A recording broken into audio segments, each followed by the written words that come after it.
Yes.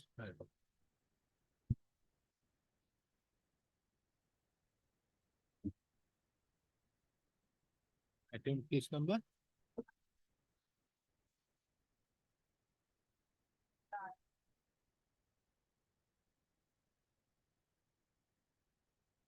Oh.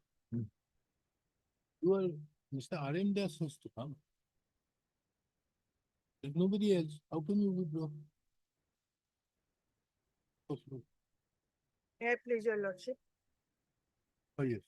Lordship, item number 32, engage counsel, BRS Sultana says Sikh, my lord.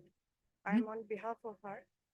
Engage counsel, BRS Sultana says Sikh, my lord. So what? My lord, so I pray for passing over this matter for today. You see why the matter has come up for orders. It's a 2010 matter. No. Let's see when the orders reach. I'll have to wait for my turn, my lord. Orders.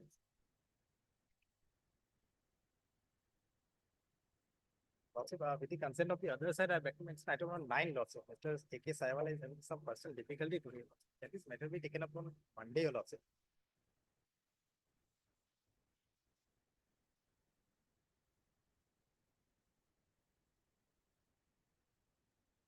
Why? Lordship, he has to go for a personal reason for to Arunachal Pradesh, Lordship. That's I fix the matter. We'll see when the matter reaches. all right. Prepare yourself. For admission, item 7, fixed at 10:30 a.m. Yes, the money has been done. Yes, 16.5 lakh, 16.5 lakh has been deposited in her account, the lady's account. So we But- close it. Yes, but she has not. She has not received the PPO order as of now. But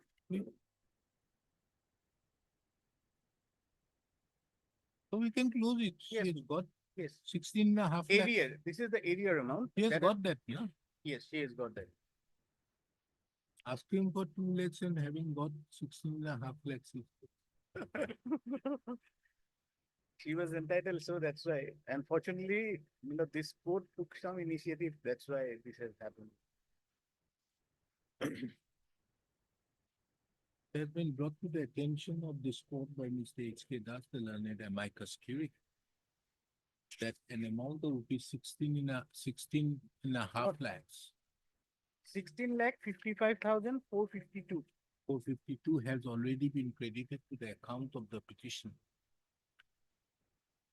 which is the area salary, area pension, area family pension. Yes. In addition to that, Mr. J. Hendik, the learned counsel appearing on behalf of the Director of Pension, submits that the PPO is in the process of being made and then made. He submits that immediately on the PPO being made ready, the same shall be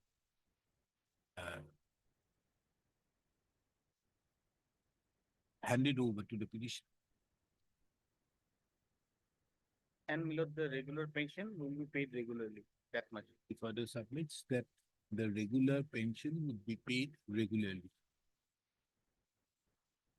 He further submits on instructions that the regular payment of the pension, the payment of the pension would be made regularly. Taking into account the above, nothing further remains in the instant proceedings, for which the instant proceedings stands closed. Liberty, however, is given to the petitioner to approach the DLSA. Which place? DLSA where? Kokrajhar. Kokrajhar. In the circumstance that the PPO is not handed over, PPO is not furnished to the petitioner, and this court observes and directs that the DLSA, concerned Secretary DLSA of Kokrajhar shall take appropriate action. It is further observed that if such actions so taken does not fructify, comma, the DLSA shall bring it to the attention of the Register of this court, Register Judicial of this court, who shall again place the matter before this court. Much better. DPO. For motion item 1,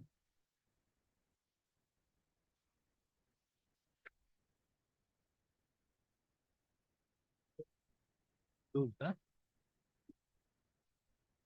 accordingly, yes, what is this? No, Lord, I may be granted 1 week's time to file an appeal report. Why? FIR has not, FIR has, FIR lordship, I have applied lordship, certified copy of FIR. For what? What are you challenging? Previous order, honorable court directed to me to file an affidavit lordship for supporting FIR lordship.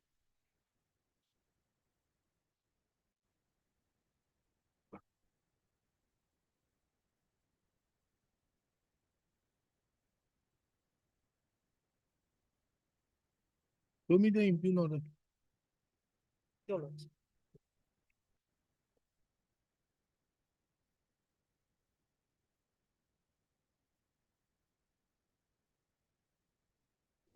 Annexer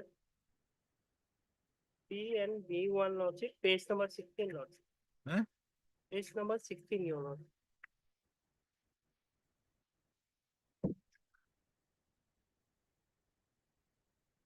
No, what is the impugn order?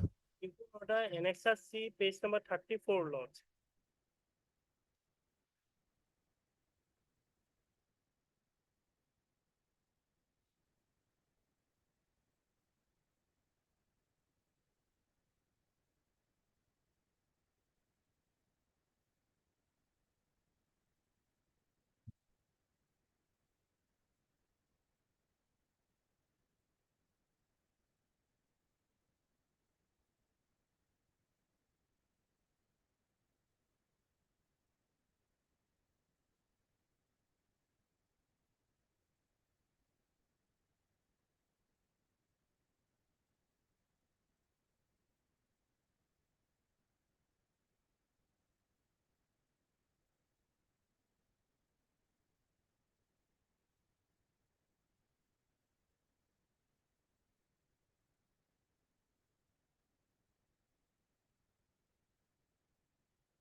What is the FIR number?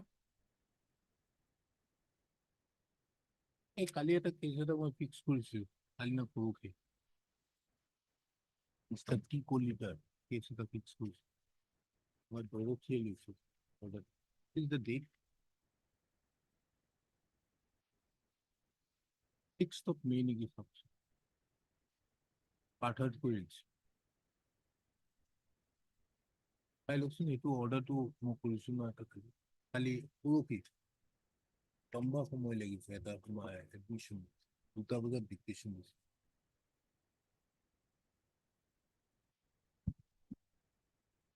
পৰহি দিছিলো পৰহি যোৱাকালি পৰহি এটা order এটা দিছিলো in য'ত মই যে ষ্টেটৰ সেইবোৰক পাৰ্টি বনাই দিছিলো that was the order passed at 2:15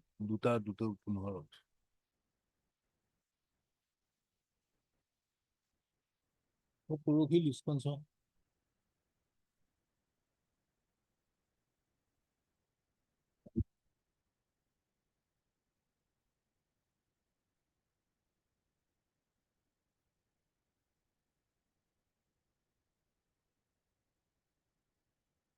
এইটো 13/5 issue notice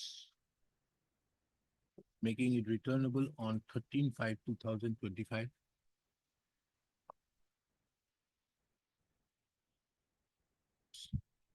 Steps be taken against the respondent numbers 1, 2, and 3 by way of registered as well as usual. In addition to that, the petitioner is also directed to take steps by way of dusty routed through the registry of this court and file an affidavit of service on or before the next date. The petitioner herein is aggrieved by the order dated 31/2025 passed in Mize case number 67/2023 arising out of MSC case number 348/2023, whereby the application of the petitioner was application seeking condonation of delay of the petitioner was rejected, and accordingly the MSC case number 348/2023 was also dismissed, being barred by limitation. Pusto. Yes, what is the case number? Police case number. Police station case number is what?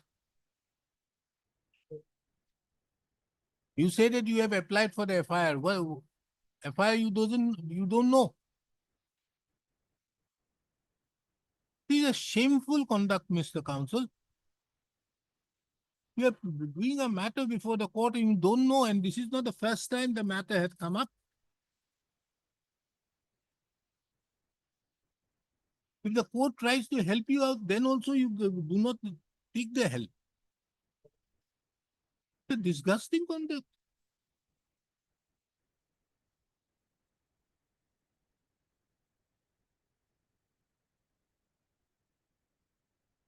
List the matter taking into account that the similar issue is being dealt with by this court in the CRP number, item number 11 to this number.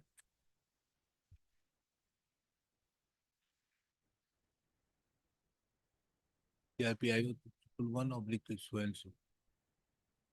List this matter along with the said matter on 13/5/2025. Pusto. The counsel for the petitioner shall bring it to before the attention of this court on the next date as to whether any FIR has been filed pursuant to the accident which led to the death of the petitioner's son. You want an amicus to be appointed, taking into account that you are not helpful in the court? Huh? Is this the way you prepare your matter? So next date I will prepare about. Yeah, And yes. longa yellow all kitabot lekhok kanam. Should be more prepared when you come before this court. Next date. Item 2,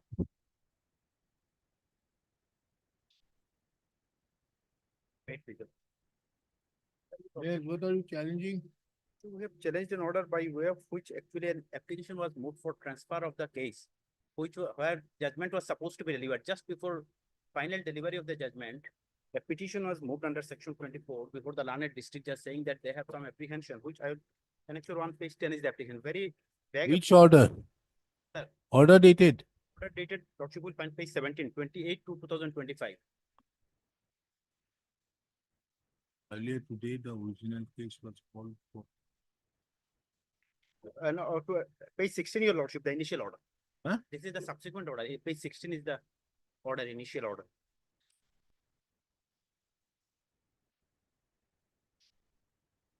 And page 15, Lordship, page 15.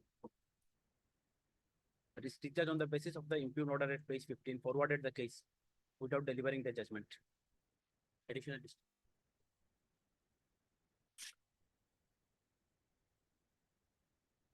No, I don't understand. What are you challenging before this? Page 15, your Lordship.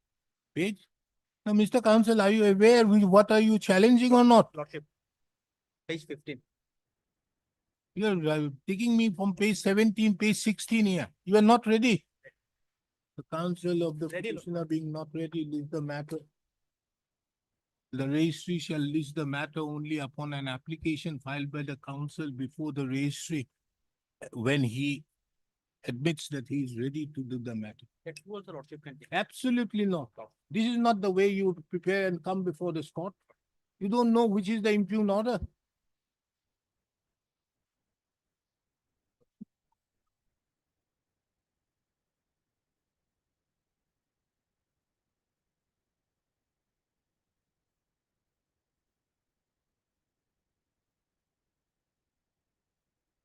Is this the mentioning hours, Mr. Counsel?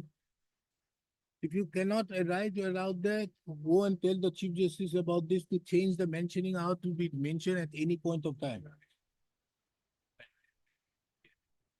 Matter may be serious, heaven may fall, but I'm not going to accept your mentioning at this hour.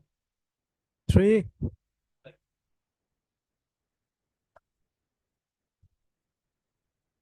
Item 3.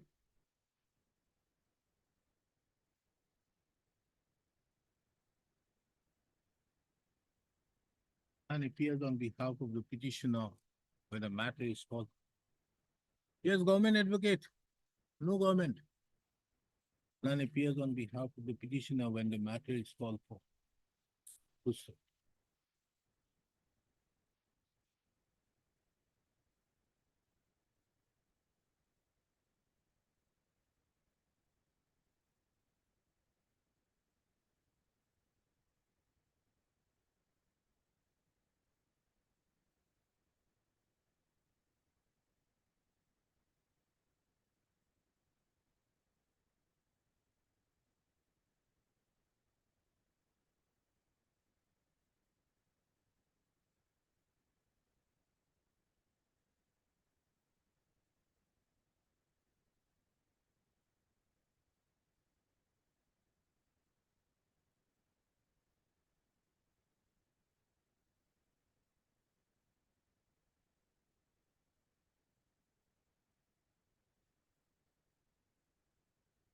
This court have further perused the order dated 7/4/2025, passed in Ms. J case number. Miss Execution case number 2/2024. Pusto. The grounds and reasons mentioned in the said order do not in any manner inspire the court of this court. The grounds and reasons stated in the order appears to be in consonance with law. So considering the above, this court finds no ground to invoke the supervisory jurisdiction of this court in the instant proceedings, for which the instant proceedings stands dismissed. 4.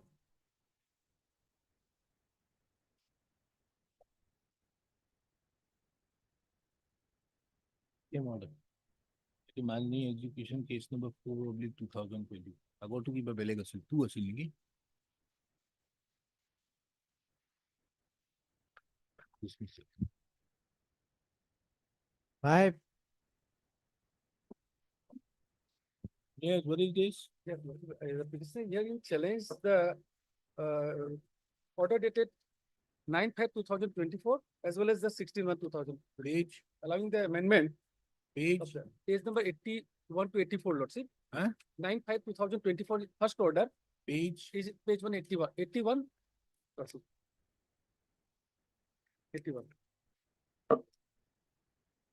Hearing the case is of root is of Lordship 2016, and in 2017 I filed the written statement, and against me there is no claim anything. So I filed the written statement. Then cross was initiated for issue, paragraph number 9. I have stated 7 dates was taken for the issue stage. Then in evidence stage, 4 dates was taken. Then cross stage, about 6-7 dates was adjournment was taken. In paragraph 9 and 10 I have mentioned. And cross was initiated for 4 dates. Lordship, paragraph 9 and 10 I also enclosed the order sheet also. Then I mentioned paragraph 9, Lordship. That page number 12, Lordship, before it comes. It says stated on 12/3/2000, the petitioner obtained certificate copy of the order sheet of 26/9/2004, the order sheet clearly shows that the defendant 1 to 5 filed their written statement number 5/1/2017. Thereafter, learned court fixed the following dates framing issue. These are the dates, Lordship. The issue were finally framed on 28/5/2019.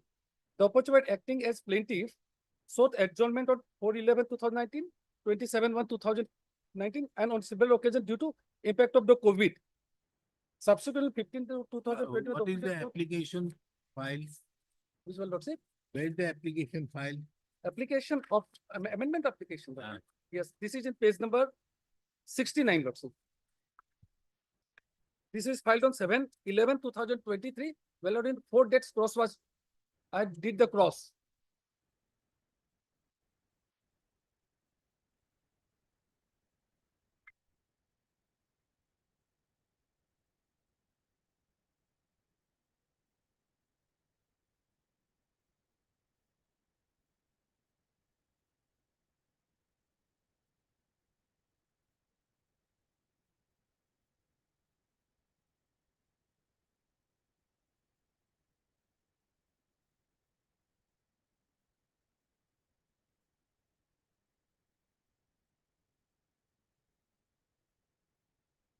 Now, did you disclose about this agreement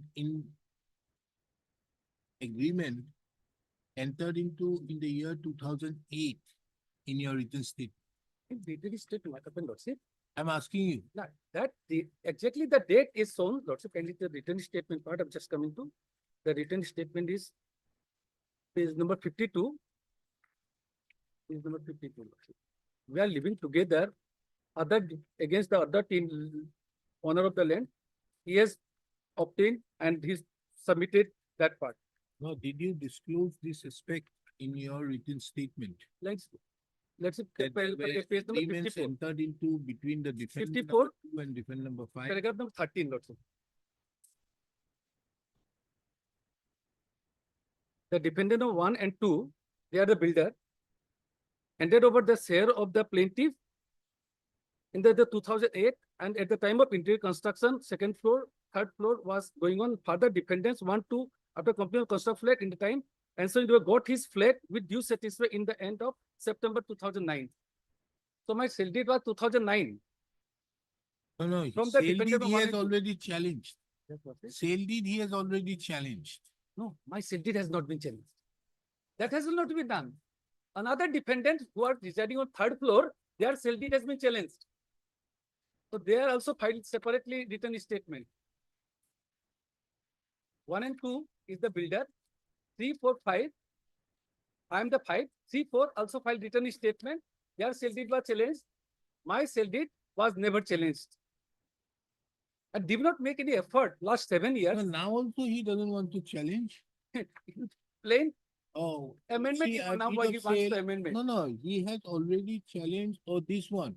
One Kind- one three. Plain, Lordship, kindly see the plain part. Lordship, paragraph. 11384. That is your sale deed. Now he has come up in the Mr. amendment. Sharma, is that your sale deed? 11384. In the amendment, he has mentioned, Lordship. 59. Lordship. You did not disclose about this sale deed in your written statement.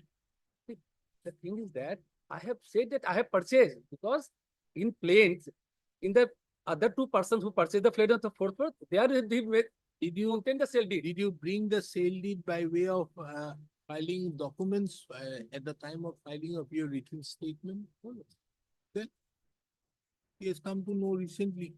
How, Lordship, I'm coming to that part also. That I'm coming to that part. Kindly see. Sale deed of 2009, I filed a written statement. If he finds anything, suppression, anything there, definitely he has obtained 7 years time. He have from 2017 to 2023, he is sleeping. He is aware, I did the cross everything, and in cross, that the plaintiff has said that I have obtained my share. That is his. I obtained my share from the builder. The another sale deed, 3 persons who purchased the flat from the builder, now he challenged the 2. Why not me?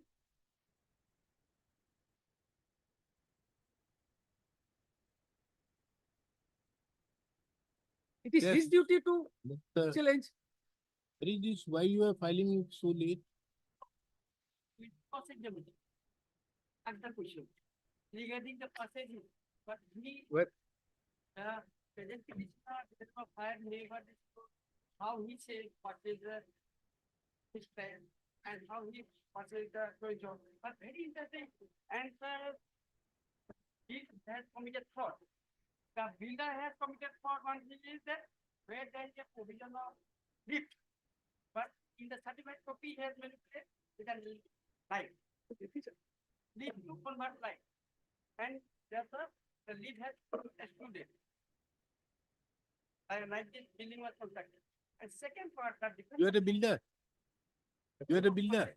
No, I am purchaser for plate from the builder. So he's proceeding against the builder, that is another thing. Let's kind to come to 61, what he's submitting, 61 page number kindly. Where he's in cross exam said that, let him submit. yes, yeah, let him. Interesting. That December ought to have typed, he purchased the flat, but he purchased the land. Moreover, builder has made an agreement for development on the strength of power of attorney given by the owner and the effective of. I am giving the power of attorney on the strength of power of attorney. He has given another development agreement with the number 5. That all these things are oppressive. And when it has come to law at the time of first examination, that's going to take the happening. Then I end up present opposite party. That's when I file an amendment. These are the documents. Huh? The documents forcibly executed. Behind the back of the. Exclusively executed big beautiful. Exclusively. But what is, how do I take care of this? Where is your due diligence? Yes. Stated in your petition, let us see. So, I bona fide and before the trial court, when I have come to know about the politically executed document, the landowner respondent has empowered the builder, number 1 and 2, construct the building as per approved plan and drawing. Instead of that, the builder has executed an agreement for development with the defendant number 5 that has suppressed. And moreover, the defendant number 5 has purchased only 5 places of land, not 10. But he has no right and authority to purchase the land. But he has occupied land and land. Which was done beyond the purview of the legal practice. So all these things, when the plaintiff, present respondent came to know about the illegally done the so-and-so deeds, and where no one disclosed in the WS, why that's below. And then it was put it on the trial court for amendment of that part with due diligence. And accordingly, the Lamed trial court, after hearing both the parties, allowed amendment. And thereafter, the present petitioner has filed a review application. That was after hearing both the parties. That was also this. And then before the he opposed this petition. And where hack has been politically done behind the back of the present respondent.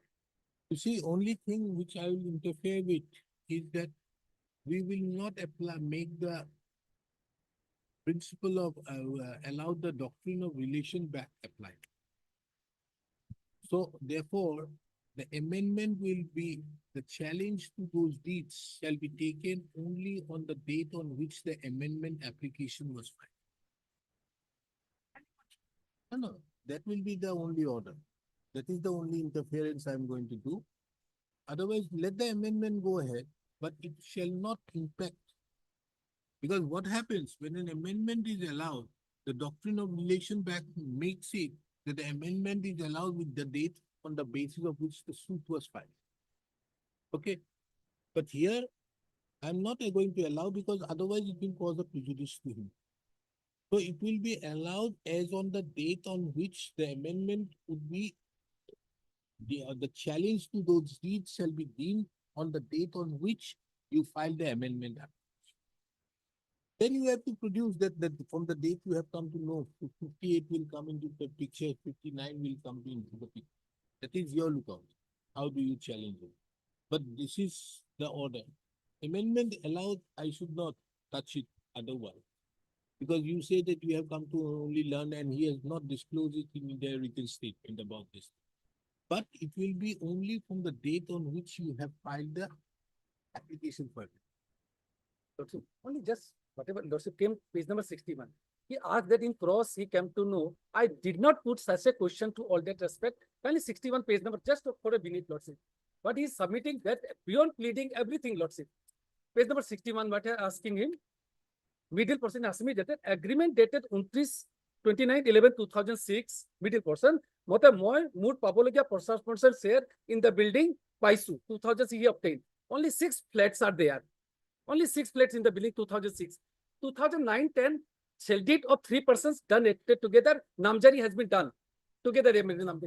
Since 2010, he is 2003. He got up and took so many dates in the cases. 2009 shell deed he has challenged in 2017 case title suit. No, very That is well. another No, point. no, these are all grounds That's which the That's trial why, court will because look into. that's if this type of amendment is allowed, where because the suit for specific performance contract, where is the time is there? Where is that I am not this? It is your duty if you have No, found. no, no, anything- he is not asking for specific performance in the prayers.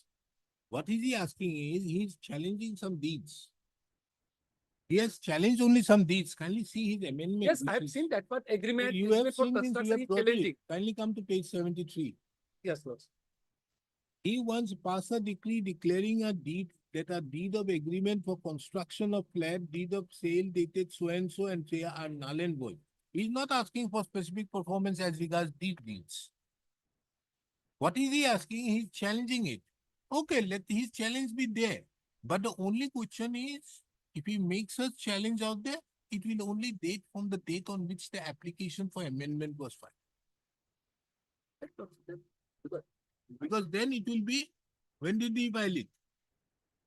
That was Application filed in 7/11. 7/11/2023. So it will be from 7/11/2023 is the date on which the challenge is made to this.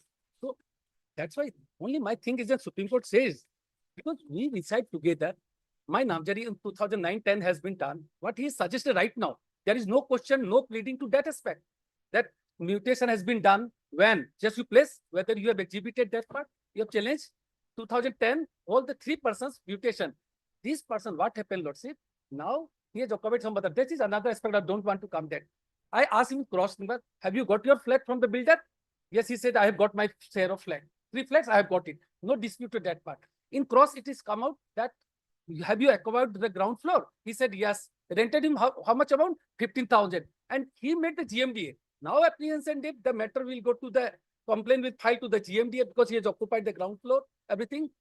4 dates I did cross examination. 7 dates he took adjournment. One by one. And Very good. today, you kindly see that order sheet also, Lordship. I have mentioned in paragraph 9. Kindly see. No, where is it? You have Lordship, order page number 13, Lordship, come to page number 13. 13, paraplint. If such type of petition is allowed, Lordship, gross prejudice to be caused to all the persons. I'm concerned. I'm The land. Don't purview of the law. Yes, passes the land on addresses of land. That- Passes the land. that I'm coming, sir. Yes, no. Page number 13. When I know about. See, all persons had did that same manner. Lordship. Paragraph number 13. Let me submit first. The defendant. For the documents, he passes the flag. No. But opposite He can party, execute documents. Behind the back of the. opposite party sought adjournment for cross examiner before the commissioner as reflected in the order sheet of 3/12/2021, 27, 14, 76, 88, 2002, 2010, 2000. Furthermore, the opposite party sought time 26/7/2003 on 7/11/2023. The opposite as plaintiff filed application for amendment of the plain. Further, on the last day 13/3/2000, the opposite party filed a petition seeking adjournment for filing amended plain, and as such PO was leave on next date, now 16/6/5. And cross examination paragraph 10 is mentioned. Is mentioned.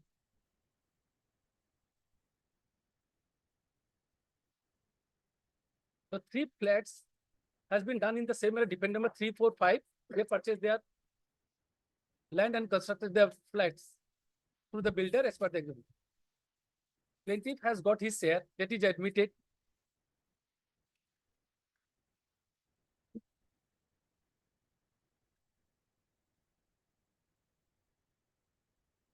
Now, how did you come to know about these deeds? Now, During the cross-examination, you have not mentioned in your petition.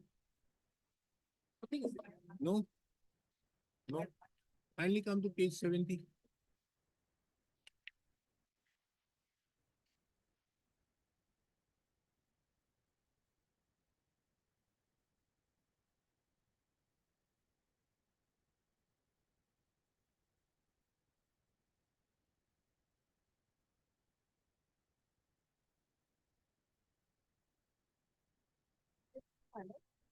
the minors have asked the question. That is not mentioned here. We interfere with the form. No, nothing. Heard Mr. B. Sharma. No. Heard Mr. B. Sharma, the learned counsel appearing on behalf. But this, Mr. Bora, this does not show, this does not show diligence. And look at the trial court's order. My goodness, what does he say? It is only at the first stage of cross-examination. He has been cross-examined. No, my- This is your basic case. Kindly see, no, miss, Passes the flag, not necessary. When he comes up, you tell him, you have never disclosed. He cannot bring in that he has purchased. and paid the document. I'm not going to do. Why on earth you did not mention anywhere that you came to learn how? Where is it mentioned? During the pendency, I have come to learn. Because this is 2016 suit. It cannot go like this.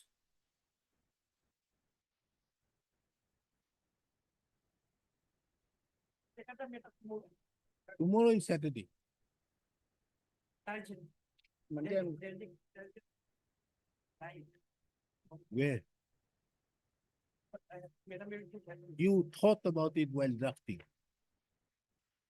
That must be the only reason. You must have thought it that I would insert that during the proceeding. I mean, And see the trial court's order. The trial court says, upon hearing the perusal, it appears that the instant suit is proceeded for cross-examination, which is the initial stage of commencement of trial. The contention is that the proposed amendment has come to know recently during the pendency of the suit and filed the petition. There is no delay in filing the petition. My goodness, what is wrong with this judge?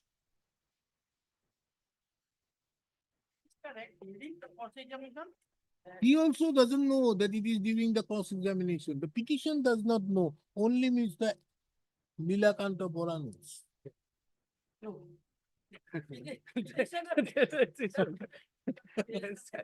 That's it. He's himself a PWI. He also didn't know. Because is there any question being put in his cross-examination about these deeds?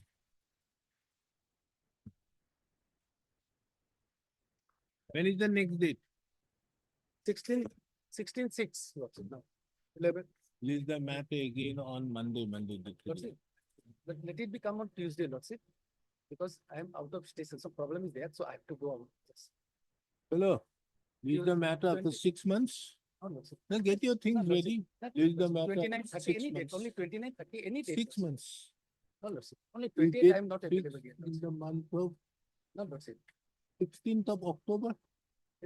Just consider to that part because otherwise he said at 2, I am ready to that part, Lordship. If any, is I am not anything, ready yet. I am not. Because 28. Nothing doing. That's You valid, do it that's on why I'm Monday. doing it, that's our request. Do it 29 on Monday or don't do it. Lordship, We do it in 29, the that's month it, of. because, Lordship, just rare measurement, only. Don't only worry. that count. You have a junior or not. Yes, Lordship. I am satisfied with your case. You Ah, don't need to Okay, appear. okay. That done, highly obliged. If Yes. I have to dismiss, you have no problem. Yes. You have a problem, which I am thinking of allowing. He has to say. If he says something, then I'll issue notice and stay. Because, okay. And Because, stay the further proceedings. For you, happy. no, I don't want to linger matter because it's a 2016 matter. Also, I brought up one decision. Lordship, What will a lawyer do if the 2016 matter is finished up in 3-4 years? For a trial court One lawyer. Decision They also, have to Lordship. go from next minimum 25 years for you. We'll have it on Monday. We appear or don't appear, that is your look. Item Yes, six, Mr. Roy, what 28 I is cannot it? proceed. 29, I am 29, 31, all data I am ready here. I am having it only on Monday, that is on 20th. 2/8. Okay, Yes, sir, what so is I will keep this? on here to that part only. Yes. What is My this lord, with respect construction? to the Interim EDC order contempt, passed it earlier is a till the contempt next date. The lordship and injunction was granted by this honorable court, restraining the contemner lordship from doing any proceeding on changing nature and character of the suit property lordship. That order your lordship will find at page 770. Huh? And look carefully.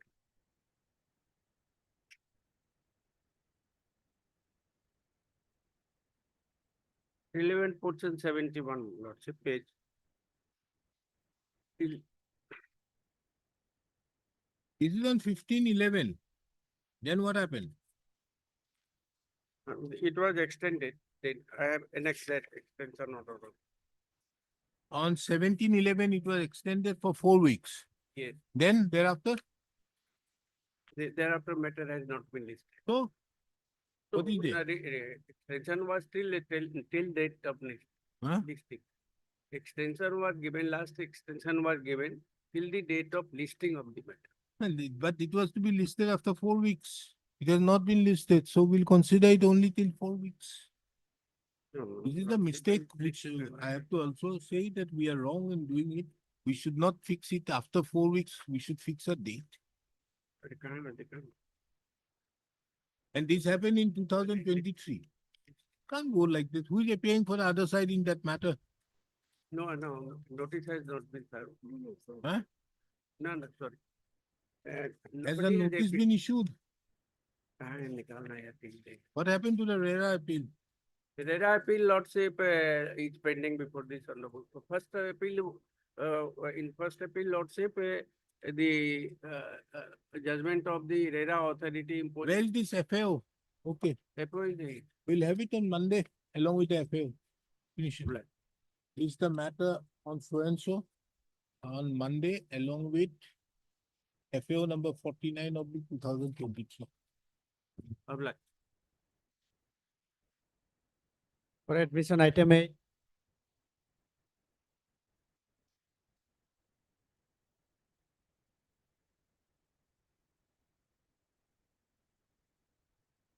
Yes, what is this? Who is your advocate now?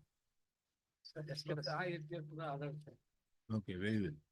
Now tell me, what is the case? You're challenging what? For implement order is a page number lordship, 157 lordship. Huh?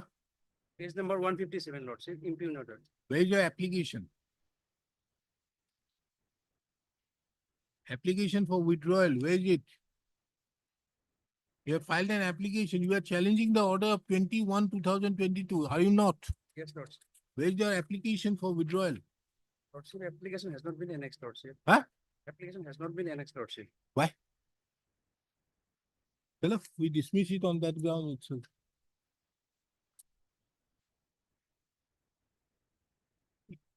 That is why you should not appear. You should get hold of a lawyer. How many years of practice otherwise you are having? Tell me. Yes, lordship. Huh? 5 years. Then why you are appearing? You basically you don't know the main. There are two things which is required to be seen out here. First, your application as to whether you have shown formal defects or good cause for withdrawal. Without that application, how am I supposed to decide? Tell me. How am I supposed to decide?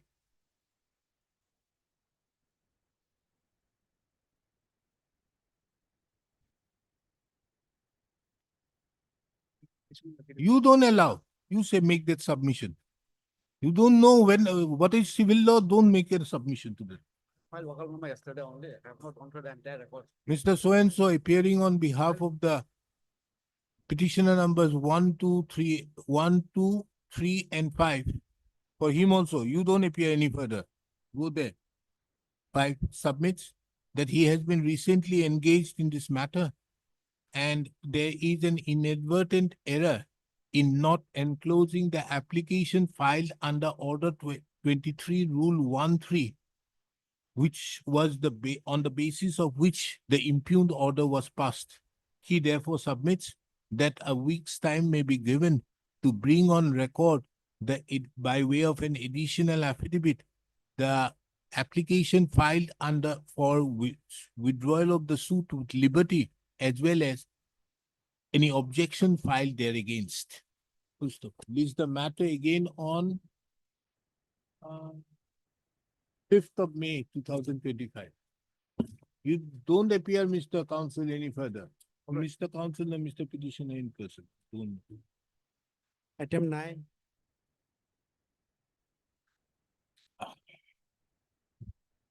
Yes, sugar spices, interim order to continue. I passed an interim order. What is this?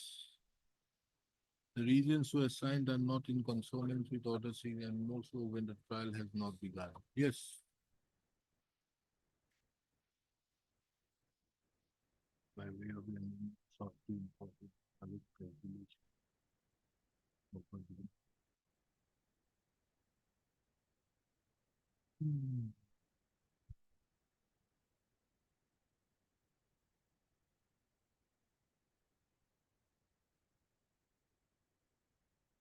Where is the amendment application?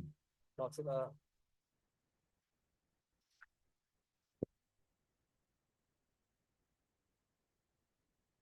it was 55 Lordship.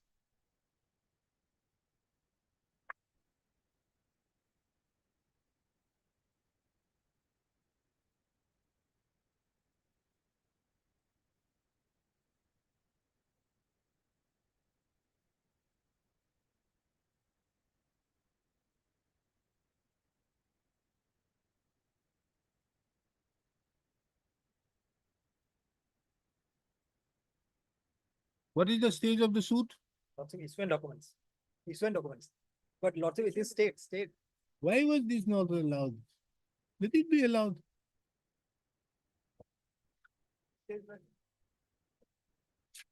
That is why I fixed it to wait sorry.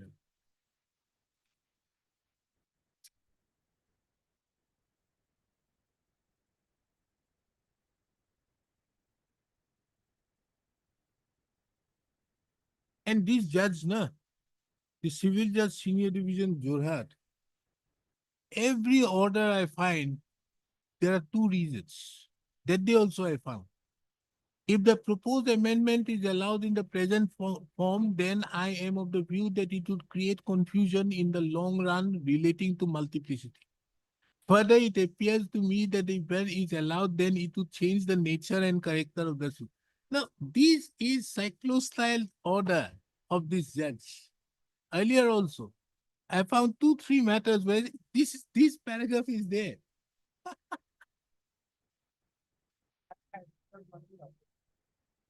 I think this is there. That day, another matter. Yes, Mr. Sahiwala was doing it. AK Sahiwala was doing. 2 days back, Yes, 2 days, I Problem passed for- an order. Exactly, this is the word used.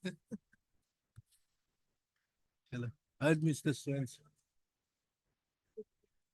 Some typo was there, Lordship, some No, typo. there you file your written statement out there.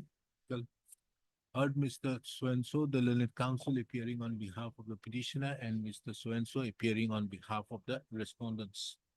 This is an application. The supervisory jurisdiction of the spot have been invoked to challenge the order dated 29/10/2024, passed in Midze case number 59/2023, arising out of title suit number 27/2019 by the court of the learned civil judge, senior division Jorhat, hereinafter referred to as the learned trial court. Pusto. Whereby the application under Order 6 Rule 17 so filed was rejected. Pusto. The brief facts leading to the filing of the instant case is that the petitioner hearing as plaintiff had instituted a suit being title suit number 27. Lordship, 2719 Lordship. 27/2019 before the Court of the Civil Judge, Senior Division at Jorhat, Assam, Jorhat, seeking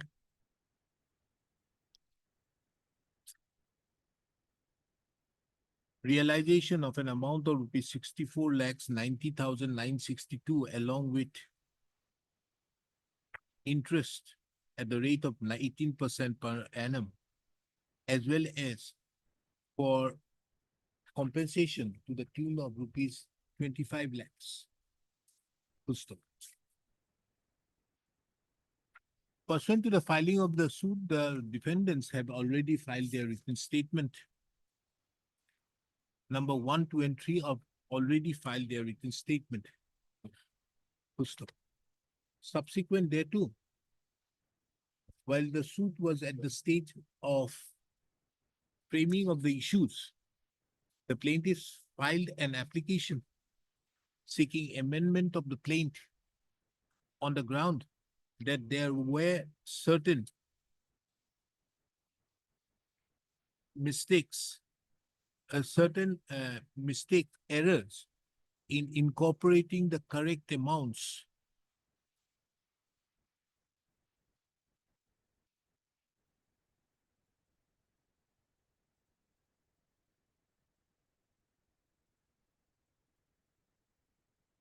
and it is under such circumstances.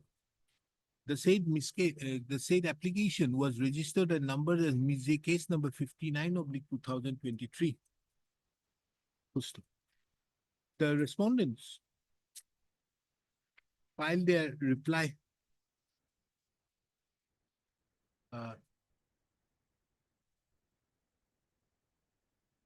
filed their objections to the said application, and the learned trial court, by the order dated, impugned order dated 29/10/2024, rejected the application filed under Order 6, Rule 17 of the Code on the ground that if the proposed amendment is allowed in the present form, then it would create confusion in the long run, leading to multiplicity of the suits. And further, if the proposed amendment is allowed, it would change the nature and character of the original suit as well, since the plaintiff intended to introduce certain new facts which are specifically mentioned above. Since the plaintiff intended to introduce certain new facts. Full stop. This court have duly heard the learned counsels appearing on behalf of the parties. Full stop. And have duly perused the materials on record. Full stop. It is relevant to take note of that a suit is yet to be, the trial in respect of title suit number 27/2019 is yet to begin.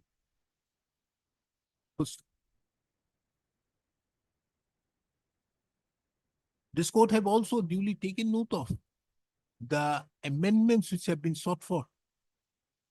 And from a perusal of the relevant paragraph, and perusal of the said application reveals that the amendments which have been sought for are in the nature of certain incorporation, certain correction of the details,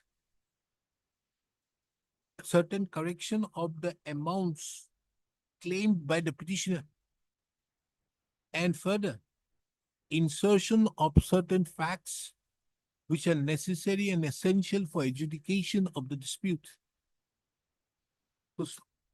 Considering the above, it is the opinion of this court that the learned trial court had committed an error in exercise of jurisdiction in passing the impugned order dated 29/10/2024, thereby rejecting the amendment application registered in case number 59/2023. The learned trial court further failed to take note of that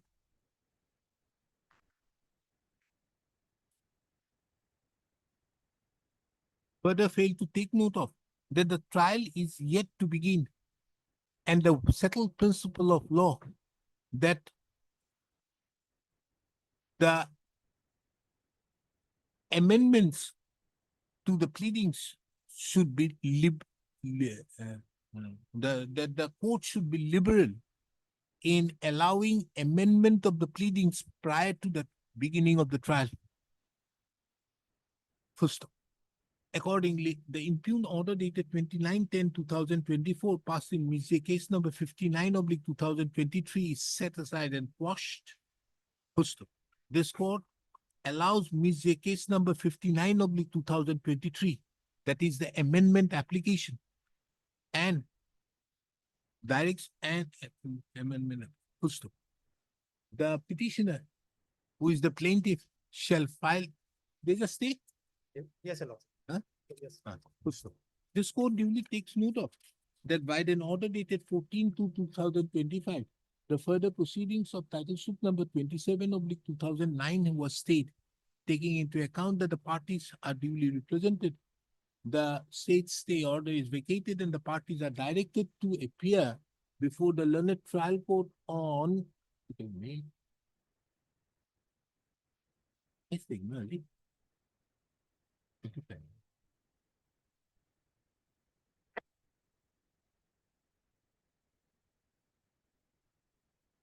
On 13th of May 2025, on which date the applicant, the petitioner, shall file the amended plaint. Failure to file the amended plaint on or before the next date fixed on or before 13th of May 2025 would result in consequences as envisaged under Order 6 Rule 18 of the Code. The trial court shall, upon receipt of the said, the trial court shall, after filing of the amended plaint, give due opportunity to the respondents hearing, who are the defendants, to file their additional written statement, if any. Appellate. Supplementary item 51.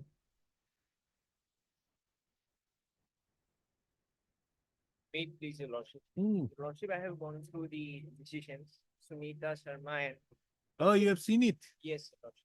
Now what to do? Lordship can dispose Where of the is matter. Mr. R. Goswami? He was here, na? Tell me.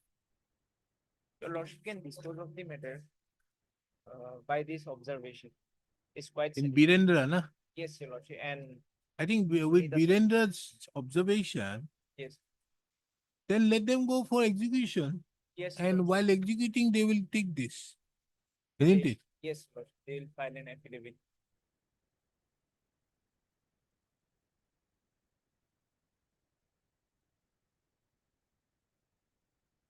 Did the other side appear for while condonation of delay? Lordship, I think they appeared. Where is it? There's no condonation of delay. There's a delay condoned. Yes, Your Lordship. Uh-huh. There was a Appeared. delay of 41 days, I think. Your Lordship, and Devnath. None has appeared on respondent on 1, 2, and 3. Okay. So we can do one thing. Pass that order. Okay. That amount is okay, but while ascertaining, while releasing the said amount, they will take care of that Birendra's. Yes, I think this will be good. Give it to me, that Birendra wala.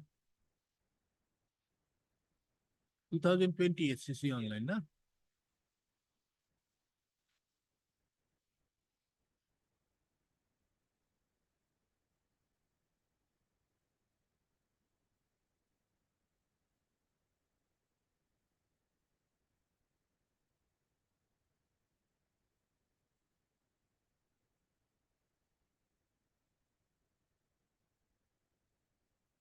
Which paragraph? Your Lordship, I think 26, 26. 26. I may be wrong, Your Lordship. You are wrong. We have only 23.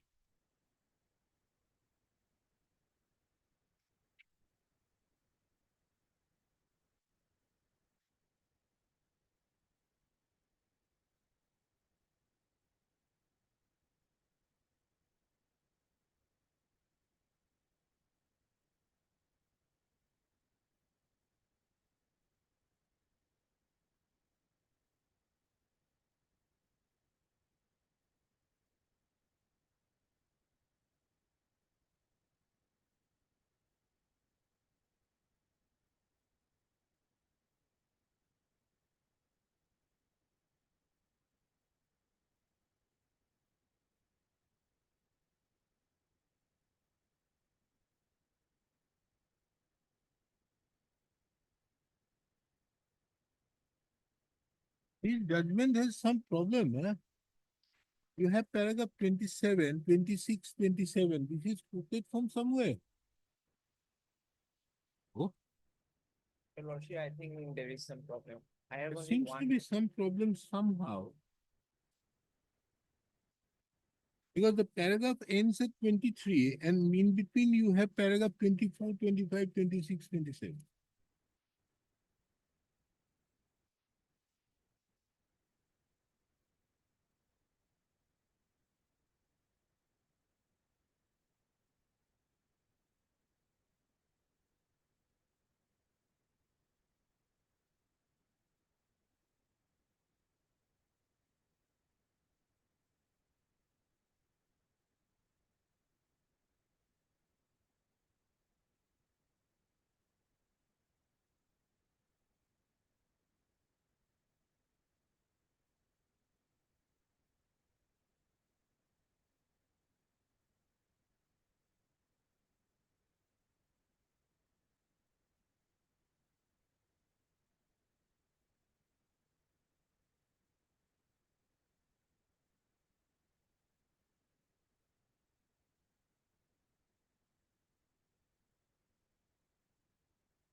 Yes, I think this is the last paragraph. However, nah, however, this amount, along with interest at the rate of 9% from the date of filing of the bill payment, will be payable subject to the outcome of the application made by the respondent number 1 and 2 to the competent authority for grant of financial assistance under period. If that application is allowed and the amount becomes payable towards financial assistance under the said rules to the specified legal representatives of the deceased, commensurate amount will have to be deducted from the compensation amount along with.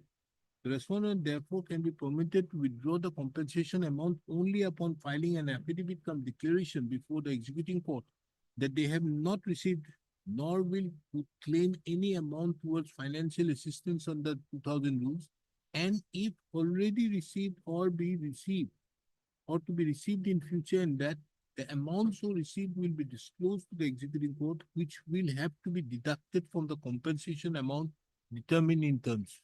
I think this is the paragraph. Huh? Yes, Your Lordship. Really. Chalo. Let us see what is the case.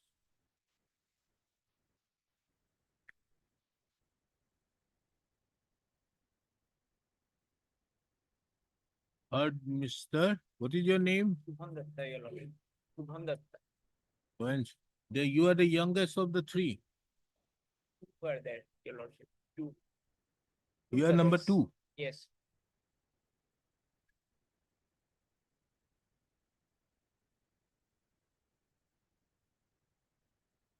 Heard, Mr. So-and-so, the learned counsel appearing on behalf of the appellant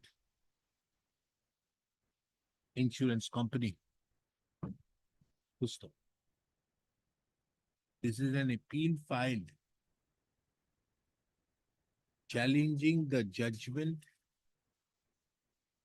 and award dated 10/5/2023, passed in MAC case number 1209 of 2019 by the Court of the Learned Motor Accidents Claims Tribunal number 2, Kamrup Metro, Guwahati, for short, hereinafter referred to as the Learned Tribunal, whereby an amount of rupees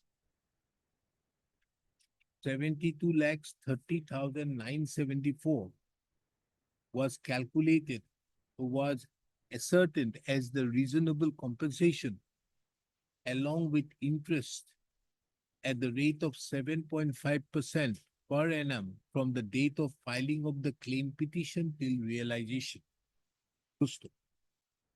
The sole ground on which the instant appeal has been filed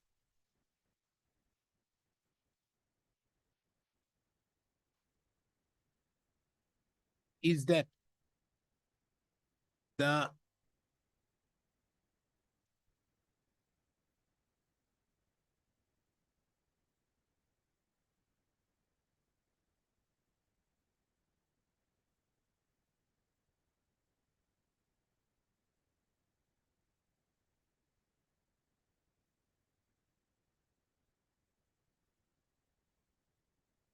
that the learned tribunal had erred in law in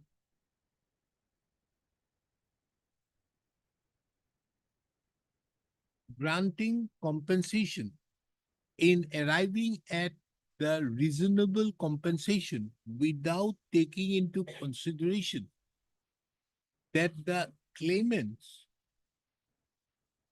would be entitled to the benefit of the notification of the Government of Assam dated 14/9/2017, that is, Scheme for Compassionate Family Pension in lieu of compassionate appointment.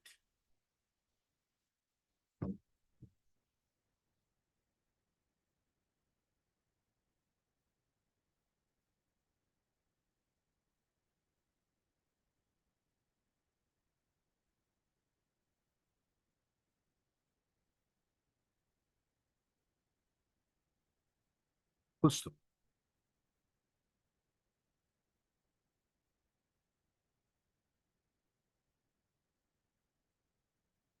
It is seen that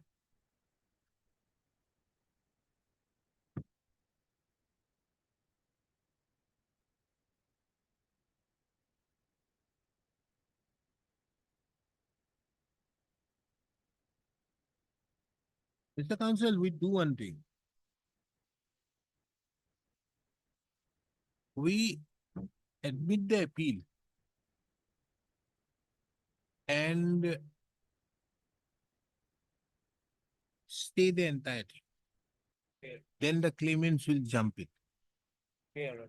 Then we can finish it. Don't you think? Yes, sir. Better off. Otherwise also, your lordship, Mr. N did not file Vakalatnama in the IA. He's not here now. So they will come in Yes. immediately. The appeal is admitted. Call for the records. Should we call for the records? Lordship, it is not required. Not required. Full stop. Appeal is admitted. Full stop. The calling for the records is not essential, taking into account the ground of objection which have been taken in the present proceedings. Full stop. Steps be taken upon the respondent numbers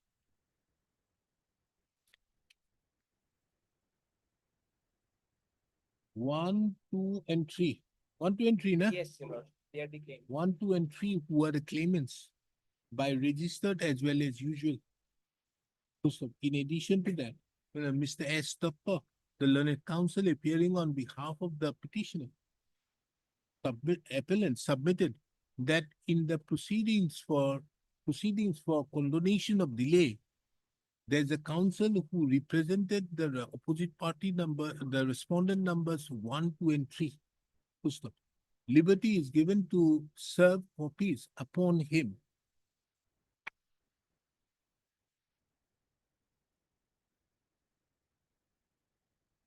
So that the instant appeal can be taken up for disposal at the earliest. Full stop. This matter again on 16th May. Yes. 16th May 2025. Full stop. Icon Divo. List the appeal on.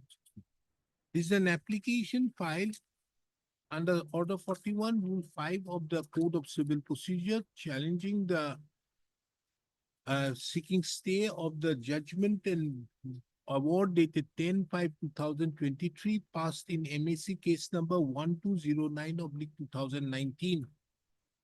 Full stop.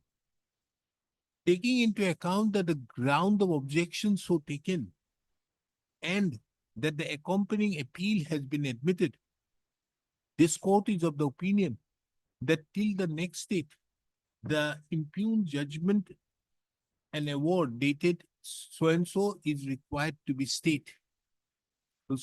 Accordingly, the impugned judgment and award dated so-and-so passed by so-and-so is stayed. তার আগতে লিখিব issue notice to লিখি দিব দেই। Application আগতে issue notice returnable on 16th of May so-and-so steps upon the respondent numbers 1, 2, and 3 by way of prayer. আৰু এইখনত লিখি দিব এপিলখনত লিখি দিব the respondent number taking into account the ground of objection, the presence of the respondent number 4 and 5 is not required, for which their names are struck off. The counsel for the petitioner appellant is directed to file a fresh memo. I am sorry for the inconvenience Which one? regarding the pages of the judgment. Regarding the pages of the decision. Oh, no, it's okay. But you do one thing, bring that notification out here, huh? Because there's nothing out there. Yes. Much of. Item 10, hearing under Order 41, Rule 2 CPC. My please, Lordship. In this case, appellant filed a suit for declaration of their right title interest. Mhm. Appellants filed the suit for the declaration of their right title interest and confirmation of position, cancellation of sale deed executed by the defendant number 1 and 2 in favor of defendant number 3. Subsequently, there was an amendment and prayer of recovery of possession was added. The suit was partly decreed. Suit was partly decreed, declaring the right title interest of the plaintiff along with defendant number 1 and 2 joint. And so far as the share of the plaintiff is concerned, sale deed was also cancelled partly. Now, defendant number 3, against whom suit was proceeded ex parte, he filed the appeal. In appeal, appellate court agreed to the findings under issue number 5 regarding declaration of right title jointly with defendant number 1 and 2, but reversed the issue number 6. Reversed the issue number 6. What is issue number 3? Issue number 6 is this cancellation of sale deed. Page 45. Issue number 6. Whether the suit is barred by limitation. Yeah, Lordship? Whether the suit is barred by limitation. No. No. No. What is the issue number?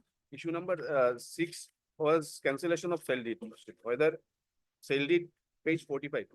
Sale deed as mentioned in schedule 4 of the plaint is partly void, fraudulent and collusive and inoperative so far as relates to schedule 3 of land and is liable to be cancelled.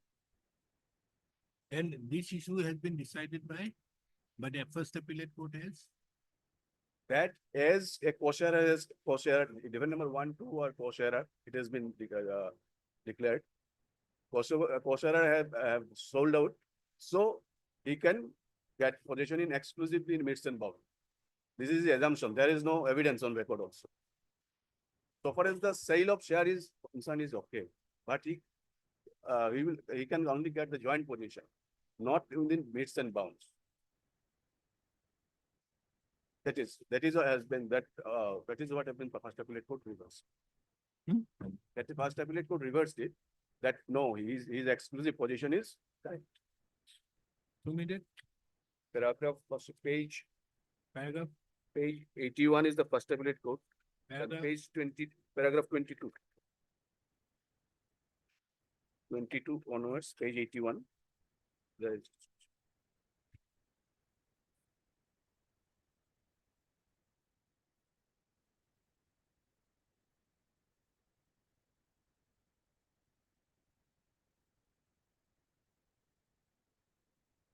page 87, Lordship, last part. He has ultimately he is finding.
now what is the plaintiff's suit?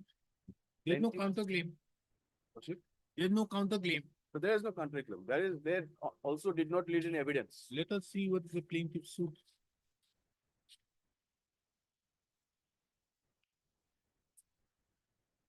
Page 12.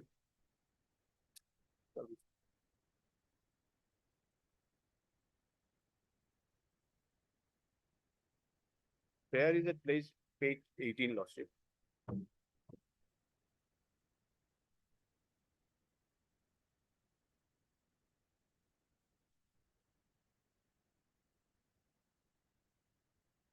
Declaration of right-to-let interest and possession over the Schedule 3 land of the plain included within Schedule 1 and 2. Land and confirmation of possession thereof, and if during trial the plaintiffs are illegally. So who is in possession of that Schedule C there? It's the Schedule, joint position. Joint position. Initially plaintiff's case was that during the predecessor time, amicable partition and this falls within this. But court says that trial court says that there is no partition. Partition has not been proved. So both the parties have share, defendant number 1 and 2. Both are co-owners. Now defendant number 1 and 2 sold out to defendant number 3. so he steps into the shoes of defendant number one. Defendant number 1 and 2. So there is no exclusive position. It's a joint position. Then appellate court says his position, now he has been given a specific within a midst and bounds, specific boundary. Now appellate court says his position cannot be disturbed. No, the appellate court doesn't say that. Yes, Lordship. No, kindly see this. The appellate court says, kindly come to paragraph number 23. Yes, 23.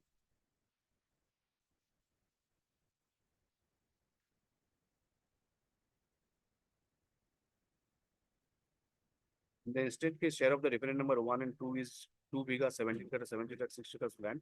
And by executing the agreement, they have delivered possession of 3 kata 4 acres land to the defendant number 3, the present appellant of this instant appeal. And therefore, the possession of the appellant cannot be disturbed in any manner until Partition of the land is done. So Arti- go there. No, until partition of the land is done, they cannot be delivered possession. Now please come to schedule of the land. Schedule 3. It has been sold out within a specific boundary. Now, have you asked for partition? You have not asked for partition. Why didn't you ask? We for are partition? asking for joint position. No, why you asking for not for partition? Joint possession would not be. You are asking for confirmation of It possession. is for the transferee to ask for partition before. No, you are not asking for partition. He is in possession. That possession is always subject to. The court has made it very clear. What is that? Wrong. No, court has assumed that. No, there is no assumption. Kindly see it. The court says that, okay, the possession has been handed over to him. He will remain in possession till there is a proper partition. You ask for partition. The court is what our case is that this sale deed within a specific boundary, it could not have been made. They could have sold out only their share. Then Only their also, share, but- no, the court makes it very clear in paragraph number 23 that the boundaries which are being mentioned has no material till a partition. Kindly see further in that paragraph 23. Yes, it is there. Court has so the early partition is done. So you No. should be happy. Go for No. partition. So lordship, then there is another problem. Now he has constructed some structure there. Who? This is dependent number 3. It is even there is report also. Then the question will be on OLT. Yes, then Then if you ask for partition and you seek that this is my area, this is the better land, so you go for OLT. You should have asked for partition. so then this When you know that you are a co-sharer, why didn't you ask for partition? so if we ask partition now, we have sought for partly Here declaring- the court grants you the leave to grant you the partition. we have sought for declaring the sale deed partly void. So far as this exclusive possession is concerned. Now, Court has duly observed in paragraph number 23 that yes, court have said it is unless his possession cannot be disturbed. Now, whether he is entitled for possession in that land, this specific whether land, he is entitled or not, for that you have to go for partition. unless the sale deed is, You have a right yes, over a portion of the land, whatever it may be, you may have some right. So against that, that particular right will remain.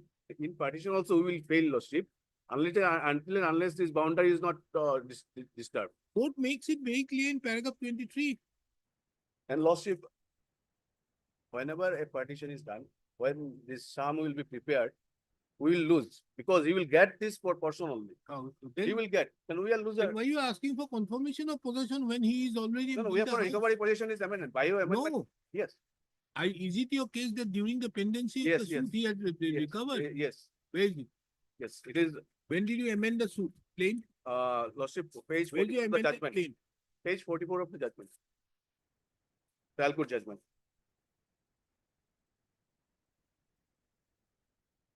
Middle portion, lordship.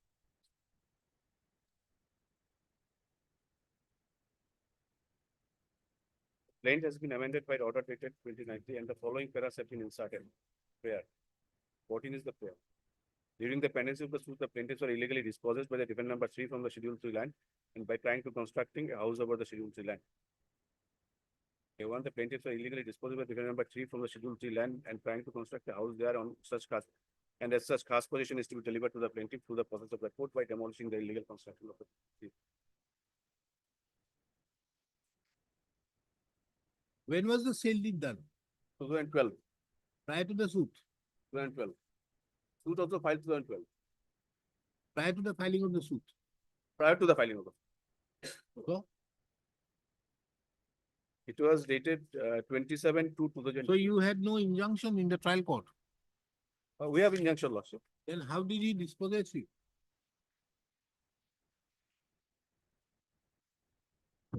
Did the trial court come into a finding that any of the courts have come to a finding that you were dispossessed?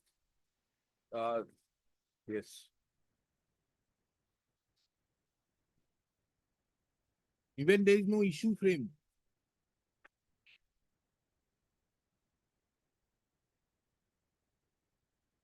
There's No the issue issue has whether the also plaintiff been has to decree reliefs as paid for. Huh? The plaintiff, page 50 lordship, is under issue number 7. It has been discussed. Okay. In the light of the above observations, the plaintiffs are entitled to decree of joint right, title, interest, and possession over Schedule 3 land along with defendant number 1 and 2. plaintiffs are entitled to decree that the sale deed mentioned in the Schedule 4 is partly void and inoperative in law and is liable to be No, partly. where is that you have been dispossessed? Where is the finding? There has to be a finding. You making a pleading would not do. It is page 51, it is there, injunction. Where? Page 51, next page. During the trial of the suit, plaintiffs by amendment of the plain inserted the following two paragraphs. Thereafter, during the pendency of this suit, the plaintiffs also filed a petition for temporary injunction after the alleged disposition, which was registered in Ministry Act case number 46 2013, in which my learned predecessor appointed as an advocate commissioner for local inspection of the suit land. Accordingly, advocate commissioner submitted his report, and as per his report, the suit land contains 6 cement concrete pillars and is bracketed by bamboo fencing. And there is a bamboo structured house with CI sheet roof on the suit land, having veranda on one living room and kitchen on one storeroom. The house, though not very recently built, is certainly not very old one. Advocate Commissioner in his report stated the suit land appears to be transformed from paddy land and is under possession of Mohammed Rabiju Law Cluster, is the defendant number 3, who resides over the suit land with his family members. None of the parties have raised objection as to the report of the Advocate Commissioner. Thus, it is clear from the report of the Advocate Commissioner that itself the defendant number 3 have constructed house therein. It is already decided in issue number 5 that plaintiffs have joint right, title, and interest along with defendant number 1 and 2 over the Schedule 3 land. No, where is the finding? That you were dispossessed.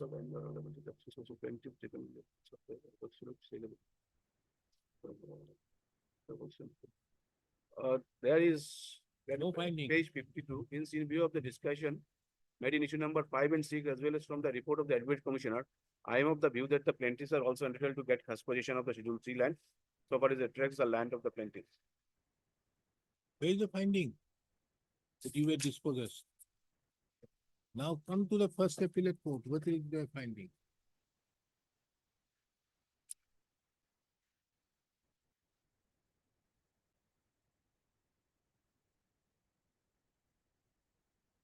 You have serial number 3, it is good. There is no finding out there. There is no specific finding, but court says that we are also entitled for first possession. Class possession means, how can you have class possession? Because he also steps into the suit. How can the trial court pass that order? Unless there is a partition. That is the basic thing which I am not understanding. Now, Mr. Prukasta, kindly appreciate. There is no quarrel that the defendant number 1 and 2 has right over the property. right over the Schedule 1 property, which is What do you mean? It has a right over the property along with the plaintiff. The defendant number 1 and 2 have transferred 3 katha 4 chataks of land to the defendant number 3. And it is within the saleable interest. yes. And in terms of section 44, they can sell. Then section 44 joint possession also. Understood? What do you mean? So the defendant number 3, if handed over the possession of that particular land, he continues to remain in the land till there is no partition.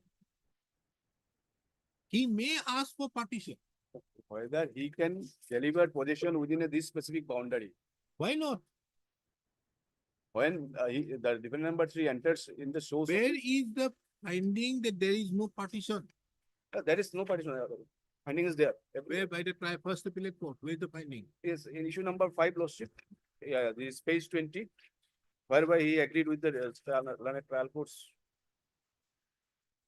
Paragraph 20.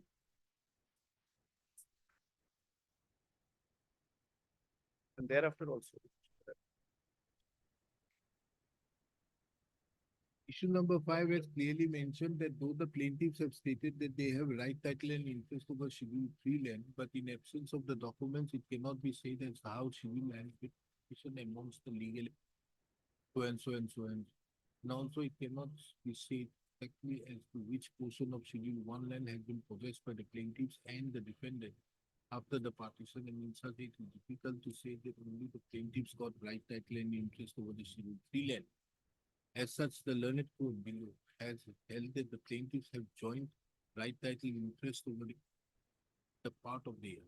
So rightly said, There was no partition. go partition, file partition. in view of paragraph 23, you go and file partition. If you have.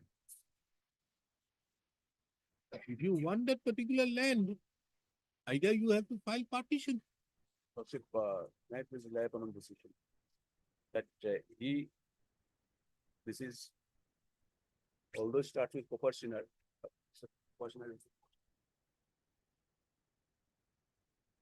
paragraph number, there is some, Lordship may come to page 3. Page 3. It is Paragraph? 7.9, it would be 9, 10.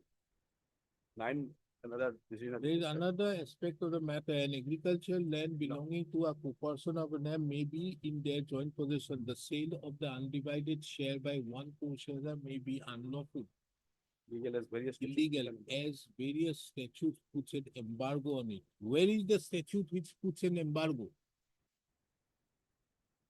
Joint Where is position. that? This where is is the the- partition, this no, is the kindly- partition act. Kindly show the statute where it shows embargo. By government share may be unlawful, illegal as ways to put an embargo on fragmentation holding below the prescribed. Now, the next paragraph. Thus, in view of the above, the law emerges to the fact that in a given case, an undivided share of proportioner can be subject matter of sale transfer. But possession cannot be handed over to the vendee unless the property is partitioned in midst and. No, that is wrong. That cannot be the position because you see, kindly see section 44. Yes, Section 44 does not say that. It is the possession cannot be handed over if it is only a dwelling house. See that, section 44. section 44, it's. Section 44 only says it says cannot, that. meets and bounds, Lordship. Here judgment says meets and bounds. We are saying it meets and bounds, it cannot be. They can have joint possession. Joint possession and meets and bounds. Here is meets and bounds. No. the Within a court- boundary. the court did not come, neither of the courts came to a finding that you have been dispossessed. No. There is no finding of either of the courts that you have been dispossessed. That is what the amendment made, Lordship. You sought for, but that was not answered. And if you have not answered, the principle of res judicata will apply. Even there is no issues claimed that whether you were dispossessed from Schedule 3 land.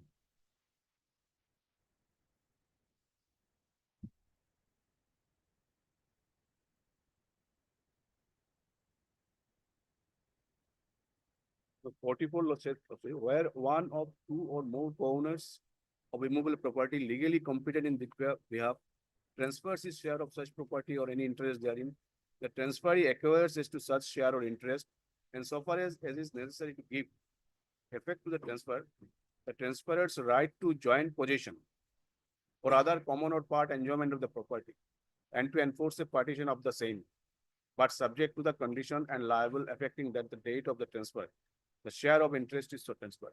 Then So, where possession cannot be given is there also. Kindly see that.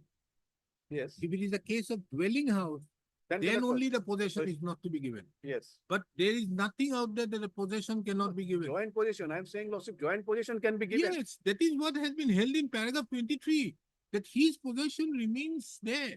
It is, But no, kindly see, his possession has been made subject to final partition.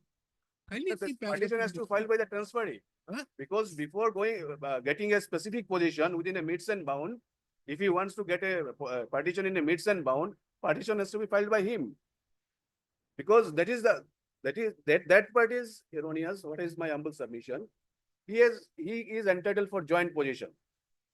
Everywhere is that. But if he wants to get a specific portion of land within a midst and bound, then he has to file the transfer. He has to file. That is what section 44 also says. Transfer he has to file this partition. No, anybody can file. And so if it is give effect to the transferor's right to joint possession or the common part of enjoyment of property and to enforce a partition. Yes, because he steps into the shoes. You see, So he is he's- right to, it is not that the others do not have the right of seeking partition. The transferor, the transferee steps into the shoes of the transferor and he can effect partition. But he cannot effect partition if it is a dwelling house. yes. That's it. Dwelling house, he cannot get. No case. No, no, Chalo. lordship, there is a difficulty also. Because if There is no we also difficulty. file Mr. partition, Prakash, we will there is never, no never get difficulty. this part of the land. This is Because- not a case for for a year. This has to come to an end. Okay, where is your substantial question of law? Page 9.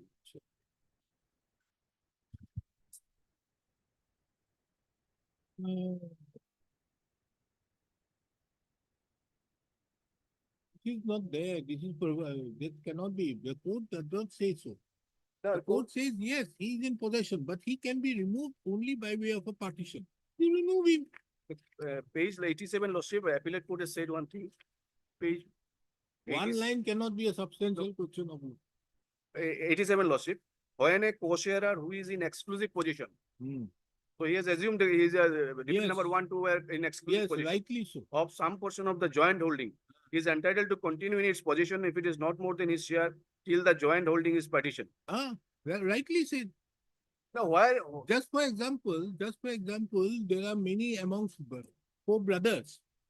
Are you suggesting that if there are four brothers whose father had a particular plot of land of 1 bigha, okay, then every four brothers were staying out there in some portion of it because they must have done something to that effect. Okay, we are staying in it. Now, can you tomorrow a person out there say, okay, A says to B, okay, you are out because of the fact. No, tomorrow I want to stay now you are paid. No, you can only do so by way of a partition. So there is no evidence on record that they were in exclusive possession, defendant number 1 and 2. They did not lead evidence. So where from learned appellate court says this, that they are in exclusive possession. And our No, case, you by yourself say that he has already is in occupation and the advocate commissioner comes to that. The no, defendant number 3, is in it's not occupation. defendant number 2, defendant number 3, this. The advocate commissioner comes up and gives a report that look here, the defendant number 3 is in possession. Yes. That- That, So he will remain in possession and his boundaries is subject to partition. That's all. This is what is given in paragraph 23. on assumption, There is no assumption. It is clear. You can very well go for if partition. he is not entitled for possession in meets and bounds, lordship, if he is not entitled for possession made in meets and bounds, then No, he is entitled to possession by meets and bounds. But the question is, there is a requirement of a partition. You go and ask for partition. if there is a partition, previous partition, then he is they can prove that there is exclusive possession of the defendant number 1 and 2, then only he The can. court makes the schedule to the sale deed subject to partition. This is what is there in paragraph 23.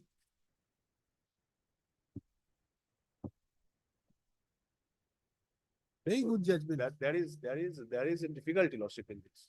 Because There is no our difficulty. land revenue regulation says, if there is any building in partition, in originally in it, whose building is, he will get that part. Who says? As per this our rule, lordship, land Yeah. revenue regulation, Where? it cannot be disturbed. That goes to the rule 100. 106. What does it say? 106? It is not, it is notice to persons liable. It is not rule, notice to persons liable. It's not. No, section 106. Why section. are you going to the rules?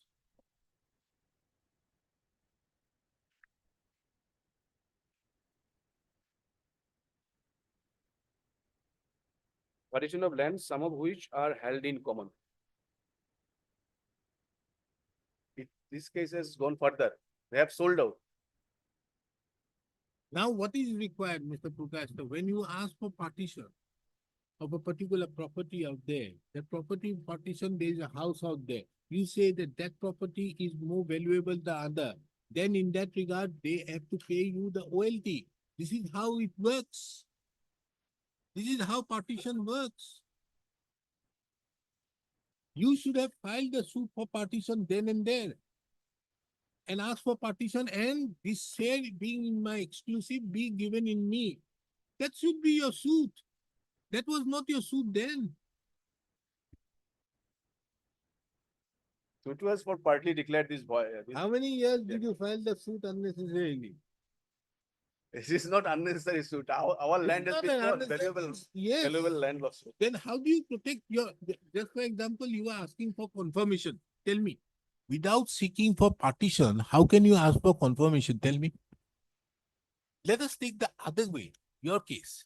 You are asking for partition. Yes, our But case you, was, without asking for partition, how do you ask for confirmation in respect to a joint property? we said that earlier there is amicable partition. So you yourself And admit, court did not, yes. but and the court did not find it there was an amicable I mean, partition. so therefore, this joint Yeah. joint Yeah. ownership has been declared. Okay, which one of the question of law should I refer and dismiss your appeal? It's up on question number 2 itself. also. Question number 2.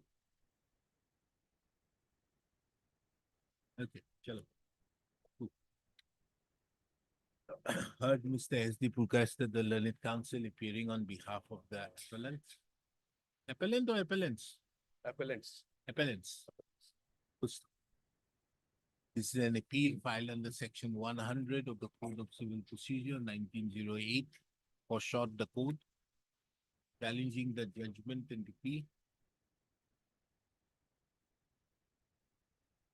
dated 5/9/2024, passed in title appeal number 31/2017, whereby the appeal so filed by the respondent hearing was the defendant number 3, respondent filed by respondent number 1, nah? That's my number. Respondent number 1. 1. Respondent number 1 herein, who is the defendant number 3 in the suit, was allowed, thereby setting aside the judgment and decree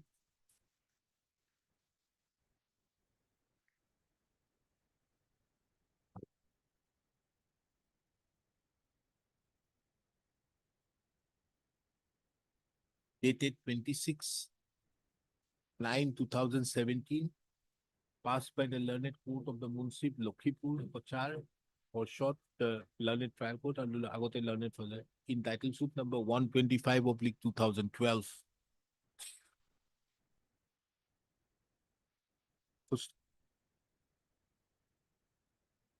The instant appeal is taken up at the stage of Order 41, Rule 11 of the Code of Civil Procedure of the Code, to ascertain as to whether any substantial question of law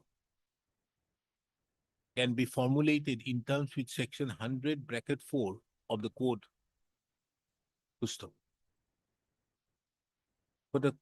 For ascertaining the said aspect, this court finds it relevant to take note of the brief facts which led to the filing of the instant appeal. Pusto.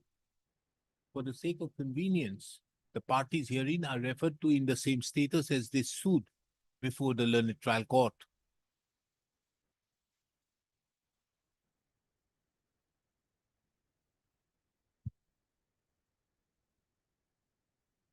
The appellants herein as plaintiffs instituted a suit before the learned court of the learned trial court, which was registered and numbered as title suit number 125/2012. The case of the plaintiffs in the suit is that the second RS Patta number 98 corresponding to RS Patta number 83 of Moza Sipur, SIBPUR, Part 1, Pargana Rupai Bali, was issued in the name of the predecessor in interest of the plaintiff as well as the principal defendant numbers 1 and 2 and the performer defendant numbers 4 to 6.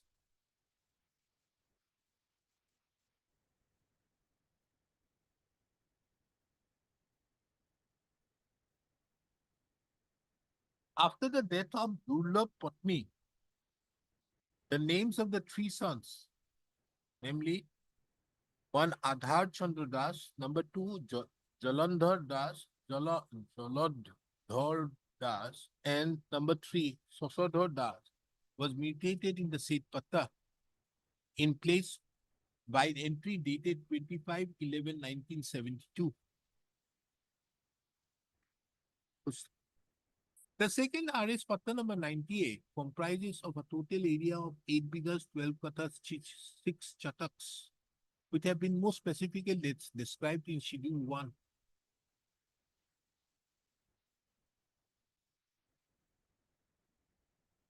And the sons of Dullab Patni, that is Adhar Chandra Das, Chand Das, Jalodhar Das, and Sosodhar Das, got by way of inheritance 1/3 share in the scheduled land, that is 2 bigha, 17 kathas, 7 chataks, 6 gondas, and odd lands.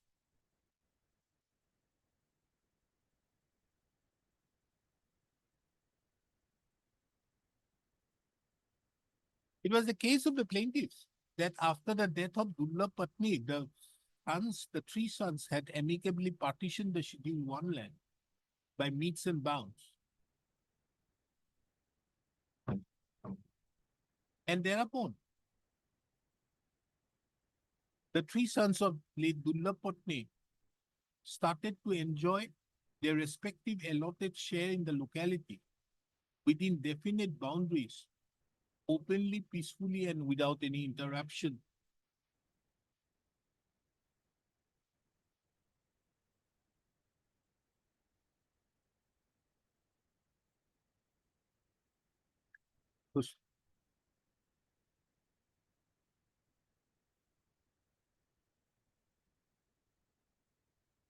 It is the further case of the plaintiff that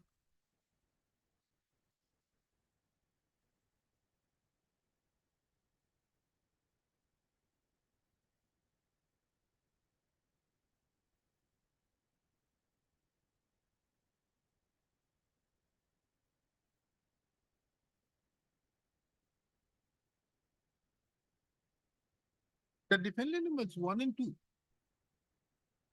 illegally executed a deed of sale, registered deed of sale, in favor of the defendant number 3 in respect to of a plot of land at measuring 3 kotha, 6 chataks.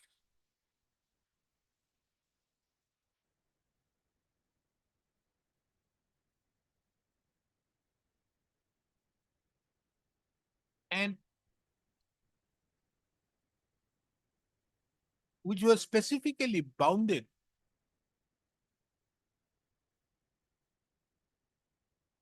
within specific boundaries.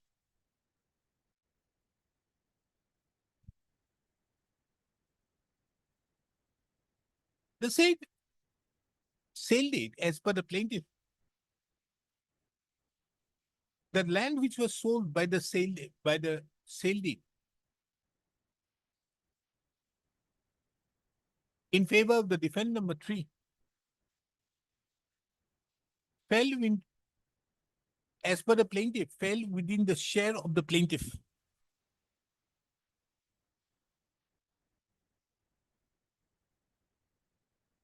And it is under such circumstances the plaintiffs have sought for declaration of their right, title, and interest, and possession over the Schedule 3 land of the plaintiff, which is included within Schedule 1 and Schedule 2 land, and confirmation of possession thereof.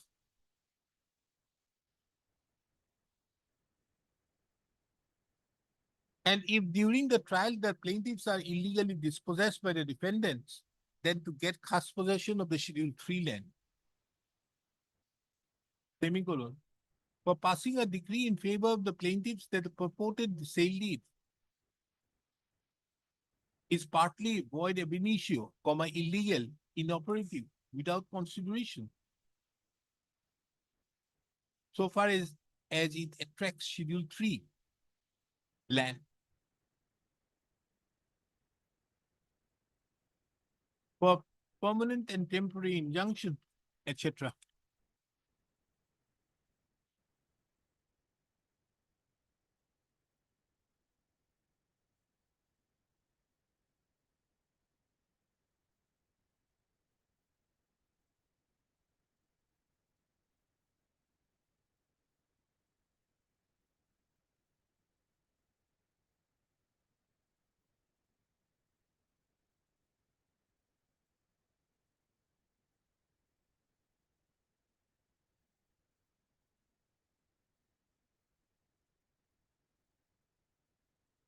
The defendants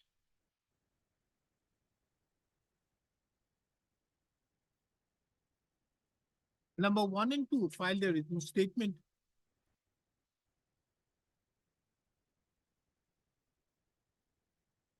Jointly filed a written statement.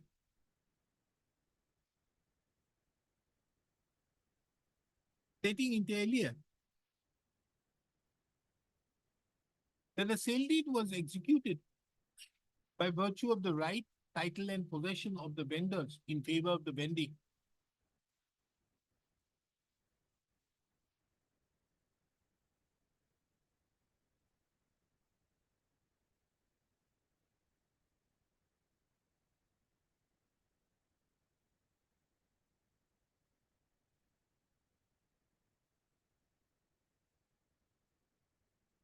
What about the defendant number 3?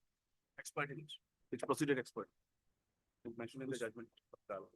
The defendant number 3, however, did not file their written statement, his written statement. And the suit proceeded ex parte. It is relevant to take note of that pursuant to the filing of the suit, an amendment application was filed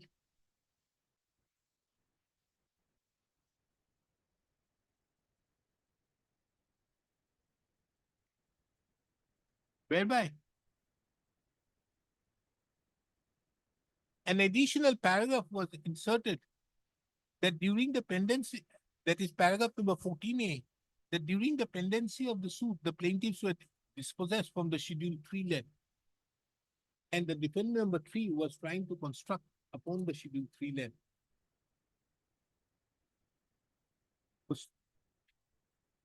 On the basis of the pleadings, as many as 7 issues were framed, which, being relevant, are reproduced hereinunder.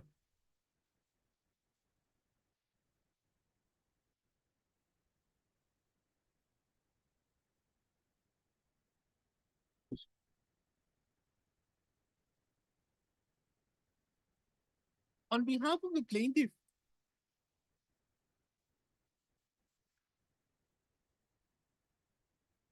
how many witnesses?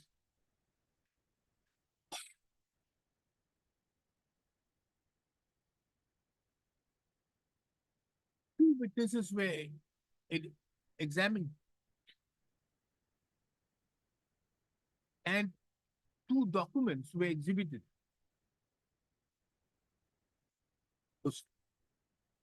Exhibit 1 was the Jamabandi of the second RS Patta number 98. And Exhibit 2 was the certified copy of the deed of sale, which have been specifically described in Schedule Roman 4 to the plaintiff. On behalf, the defendant number 1 and 2 did not participate in the suit after submitting the written statement. But the defendant number 3 cross-examined the PW 1 and 2 only on the points of law.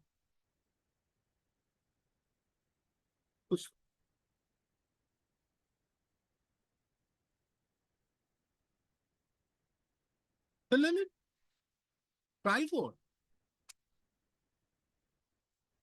by the judgment and decree dated 26/9/2017, partly decreed the suit against the defendant number 1 and 2 with cost and ex parte against the defendant number 3.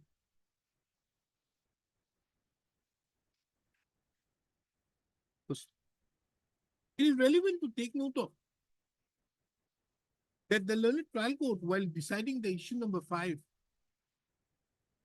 as to whether the plaintiff had right, title, and interest over the Schedule 3 land,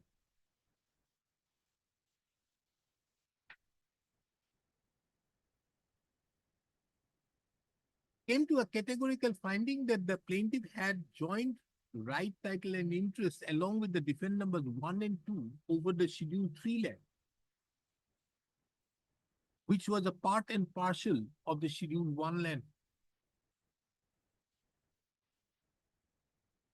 On the issue as to whether the sale deed, as mentioned in Schedule Roman 4 to the plaintiff, is partly void, fraudulent, collusive, and inoperative so far as relates to the Schedule 3 land and liable to be cancelled. The learned trial court held that the plaintiff had joint right, title, and interest over the land sold by the defendant number 1 and 2 by the sale deed. And further, there was no evidence that the defendant numbers 1 and 2 sold the land after due notice to the plaintiff, or that the plaintiff had knowledge or information as to the execution of the sale deed prior to the execution. Under such circumstances, it was opined that the sale deed, so far as relates to the land over which the plaintiff have joint right, title, and interest with the defendant, is void and inoperative in law and liable to be partly cancelled so far as it tracks the land of the plaintiffs.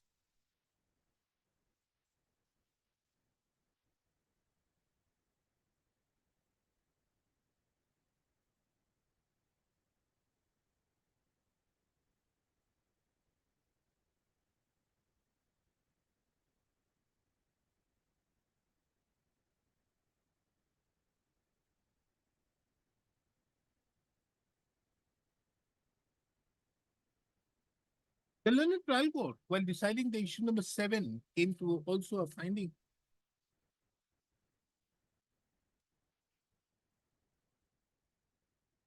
that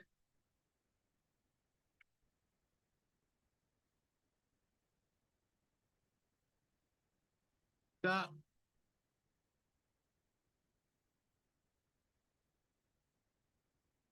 defendant, that the plaintiff are also entitled to get khas possession of the Schedule 3 land, so far as it tracks the land of the plaintiffs.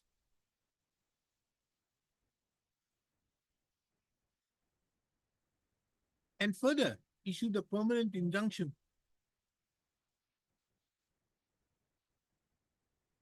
from disturbing the peaceful possession of the plaintiffs in Schedule 3 land, so far as it tracks the land of the plaintiffs. This court have duly perused the impugned judgment of the learned trial court. And it surprises this court as to the contradictory findings arrived at by the learned trial court. Inasmuch as, on one hand, the learned trial court had arrived with the categorical finding that it was a joint possession of the plaintiffs as well as the defendant numbers 1 and 2. And on the other hand, had set aside and on the other hand held that the plaintiffs are entitled to get khas possession of the Schedule 3 land. This court is further surprised with a decree to the effect that that the defendants were also permanently restrained from disturbing the peaceful possession of the plaintiffs in respect to the Schedule 3 land,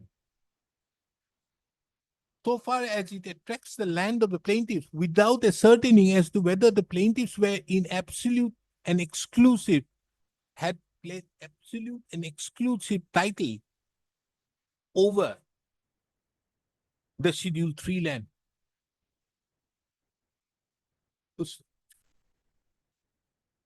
Be that as it may, the defendant number 3 declared an appeal before the court of the learned First Appellate Court, before the learned Civil Judge, Senior Division number 1, Kachar and Silshan,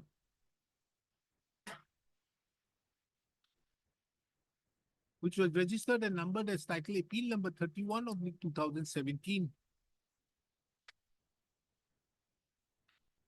The learned trial court, First Appellate Court, after taking into account the grounds of objection which were taken, framed a point of determination which reads as under: whether, page 81 of the whether the learned trial court's decision is just and proper and whether the impugned judgment and decree passed by the learned trial court needs interference in the appeal. The learned first appellate court, after taking into account the evidence as well as the provisions of section 44 of the Transfer of Property Act 1882, came to a categorical finding at paragraph number 23 that the defendant numbers 1 and 2 have transferred to the defendant number 3 a plot of land which falls within their saleable right. It was further observed that a possession of the defendant number 3 and also handed over the possession.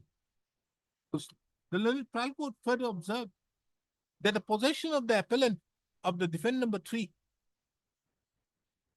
the learned first appellate court further observed that the possession of the defendant number 3 cannot be disturbed in any manner until partition of the land is done.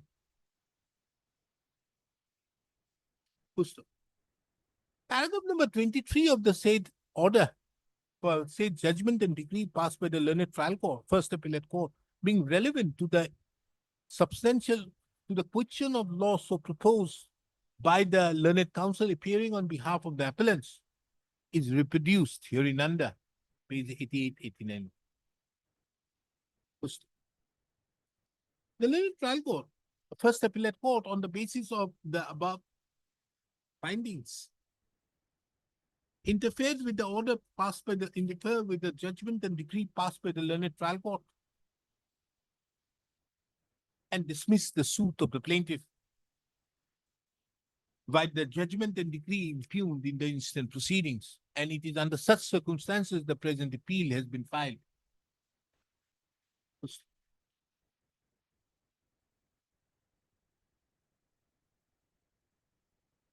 Mr. S. D. Purkaister, the learned counsel appearing on behalf of the appellant, submitted that although 3 questions of law have been proposed to be substantial questions of law involved in the instant appeal, he would insist upon the question number 2 as question number 2,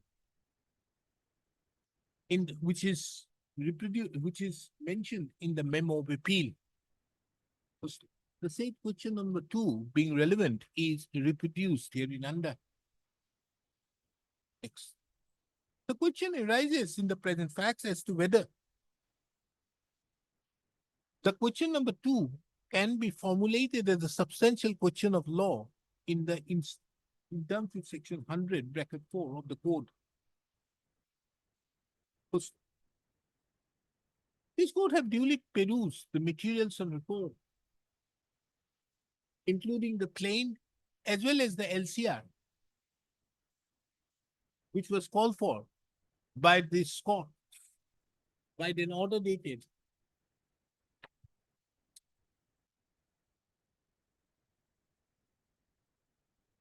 2024. From the materials on record, more particularly the exhibit number 1, it is clear that the land belonged to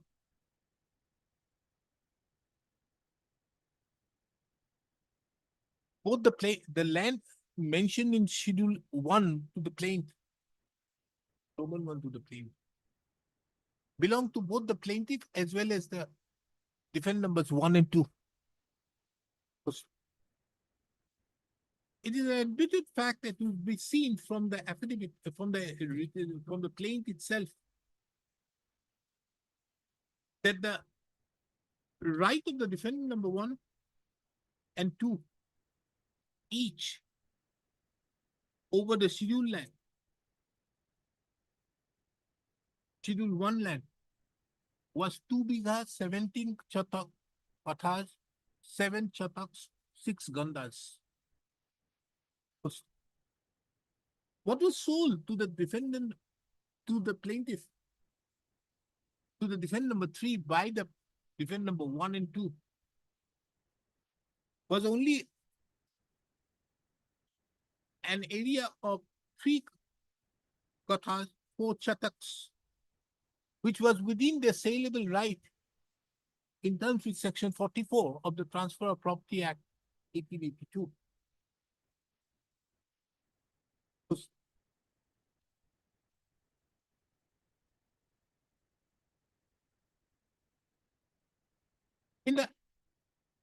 In the above segments of the instant judgment, this court have duly taken note of. Paragraph number 23 of the judgment of the learned First Appellate Court, wherein the learned First Appellate Court, taking into account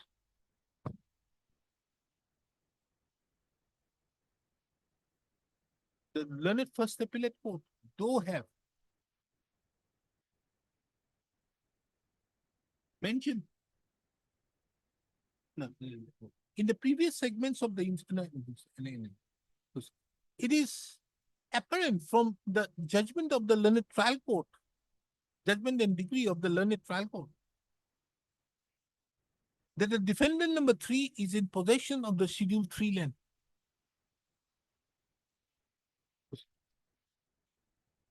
It is also pertinent to take note of that in the above quoted paragraph number 23 of the judgment of the learned First Appellate Court,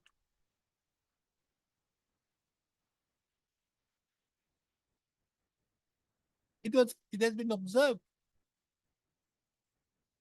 that the defendant number 3's right to possession over the Schedule 3 land is subject to any final determination by way of partition.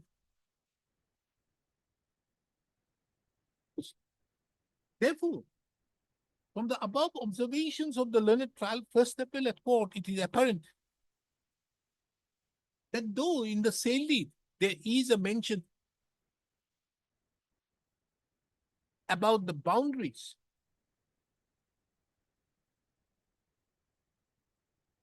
which comes within the ambit of the Schedule 3 land,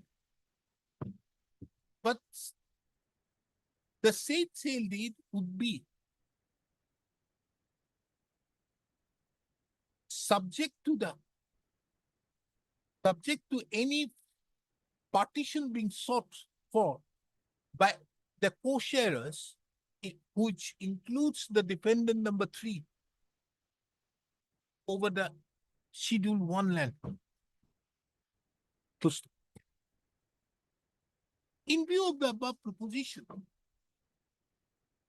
let this court now take into consideration as to whether the question of law so proposed by the learned by the learned counsel is a substantial question of law in which can be formulated. It will be seen that the question proposed was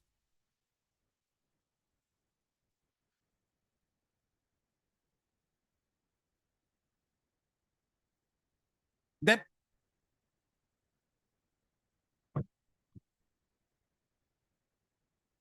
whether the learned First Appellate Court was justified in holding that the defendant number 3 had acquired his right title and interest from the transferor, and therefore his possession over the Schedule 3 land cannot be disturbed in the view of section 44 of the Transfer of Property Act 1882. The said question, in the opinion of this court, does not arise at all, taking into account the very observations made by the learned First Appellate Court at paragraph number 23 as quoted here in above. Considering the above, this court does not find any substantial question of law which is involved in the instant appeal for which the appeal stands dismissed. Cost of rupees 11. In the peculiar facts of the case, this court is not inclined to impose any costs. LCR will return. You got what relief you wanted. Item 11, Wait, reserve. Yes, what is this? The plaintiff is the Appellant by. Suit was for specific performance of contract. Tell me. The plaintiff, my lord, entered into an agreement for sale with the defendant number one for a total sale consideration rupees 75,000. Out of that, 72,000 was paid, 3,000 remained, and possession was also handed over to the plaintiff. Thereafter, both of them made a joint application for sale permission that was also given. Subsequently, the defendant number one refused, so plaintiff filed a suit for specific purpose. Defendant number one appeared and filed counterclaim. He took two pleas. First plea was that he never entered into any agreement with the plaintiff. He entered into an agreement for sale with the defendant number two. Defendant number two. Who filed the so- application? Where is the defendant number two? Defendant number two is my lord. There is no defendant number two. Hibul Islam is the defendant number one. Mohibul Islam is the defendant. There is only one defendant and then performer defendant.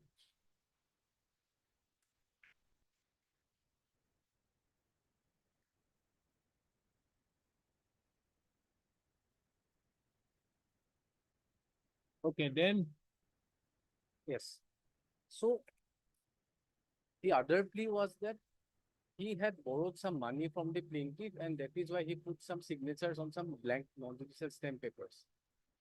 So the court decreed our suit, dismissed their counter. But the court, instead of directing specific performance, directed that the money should be refunded back. Now, the thing is that appellate court also confirmed the judgment of the trial court. Now, the thing is that the defendant number two, though it has been alleged that she had entered into an agreement for sale, that agreement for sale was never enforced. And till date, my lord, the plaintiff is still in possession since 2010. 15 years we are in possession, and the counterclaim which was dismissed, that counterclaim, they did not file any appeal against that counter dismissal.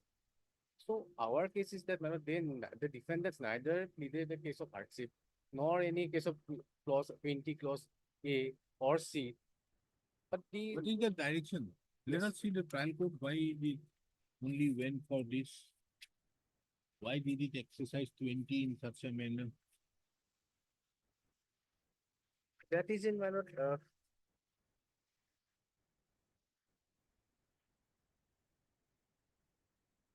it's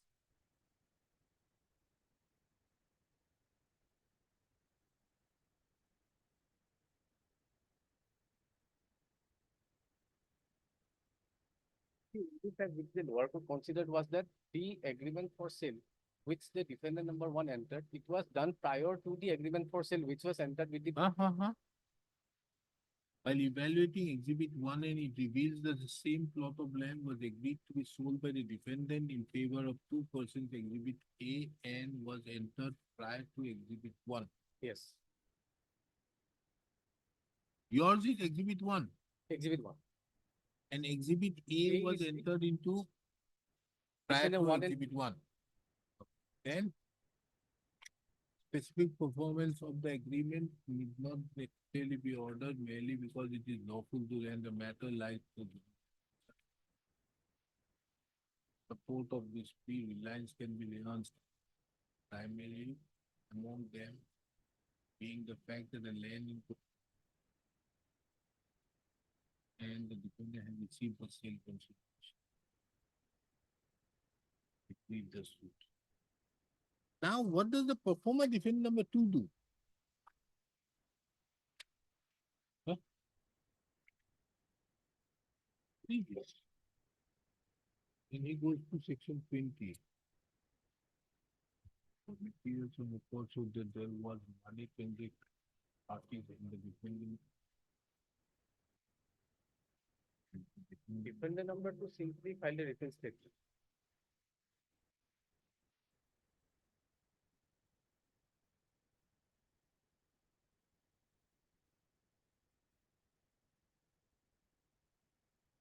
Diligence proper.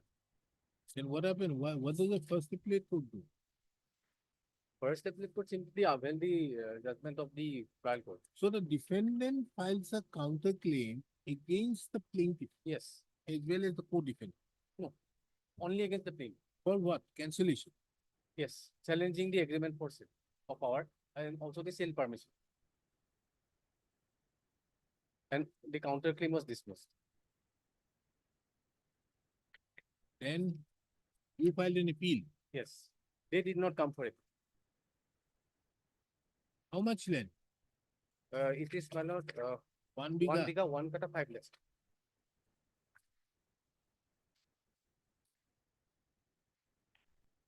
Okay, we come back to the famous substantial question of law. Why this additional affidavit file?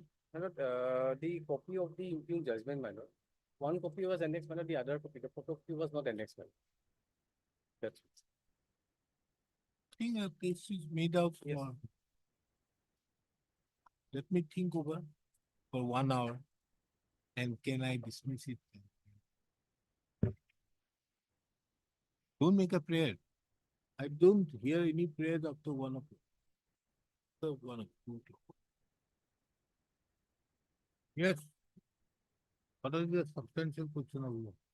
Well, the only ground for not considering our prayer for specific performance was that the agreement for sale, which was executed by the defendant number 1 in favor of defendant number 2, was prior to the agreement for sale, which the defendant number 1 executed in favor of the plaintiff. Only on that ground, my lord. And that agreement for sale, my lord, is time barred, my lord. It's of 2010, my lord. Till date, my lord, it has not been enforced, my lord.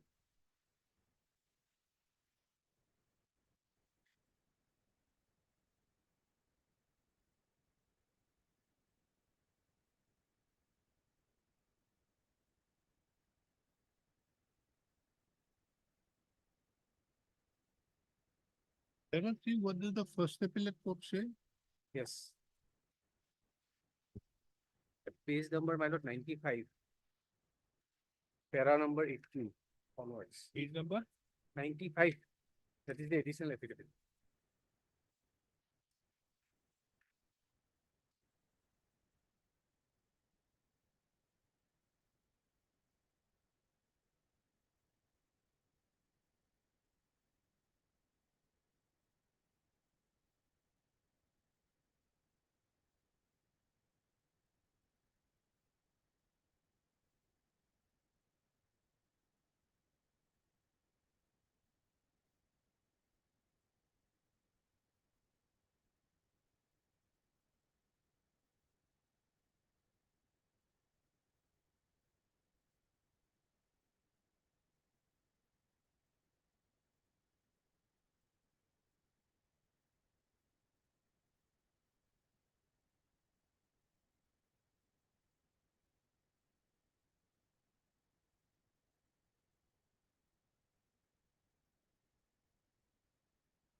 When did you obtain the Sale permission. sale permission?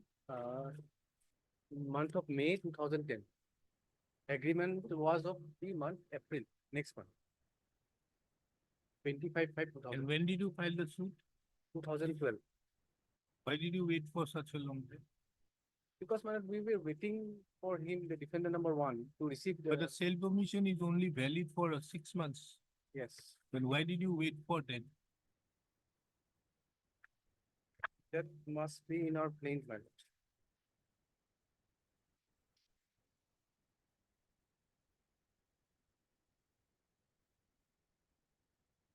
Because there are few judgments of the Supreme Court to the effect that although the period of limitation is 3 years, but that Expired does, from the counted from the 3 years, but that doesn't mean that you will come only at the effect end. Why did you wait thereafter for 2 years?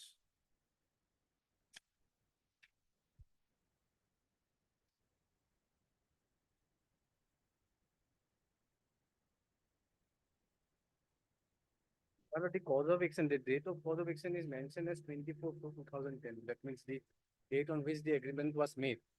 That's From true, that- but you got the sale permission Yes. only until the month of May 2010. The sale permissions are valid for 6 months. Then why did you wait till 2012? In the plain, my lord, that explanation is not there. It is not there. Wouldn't it violate that mandate? There is a Supreme Court judgment, although it says that it is 3 years, but then also you are to move the court at the earliest.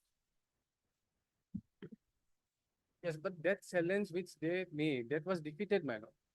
The challenge, my lord, which defendant number one took in their counterclaim, that was defeated. Maybe that is defeated that it is a fraudulent document. No, let us assume that there was a agreement for sale. There is no problem with that. But why have you approached after 2 years?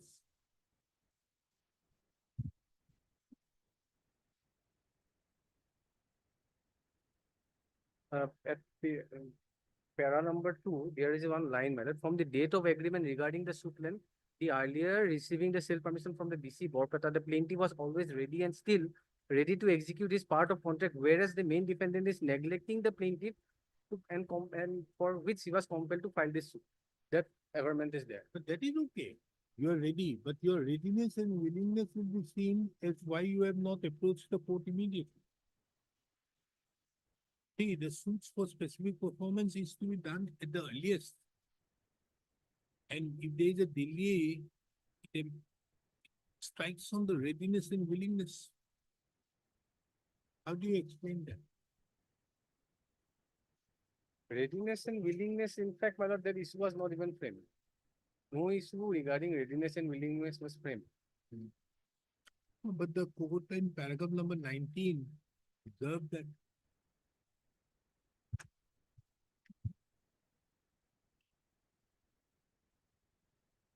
see, then it becomes a question of discretion. Yes. That is why you have section 28. Immediately you are to required to do it. But my lord, if the discretion is not exercised, then either it must be a case of 20, my lord. No, if the discretion is not exercised, it is 20 makes it discretionary. Whereas after the amendment which has been made in 2019, Section 10. it has now become mandatory. Shall. Now court it is shall. shall. Earlier it was not that. So therefore, at that point of time, this was the case at that point of time. So at that point of time, it was made. So the court could have looked into those circumstances and found out and so to the appeal. But that point was not considered by the court, that there was delay or lapses. Paragraph 19.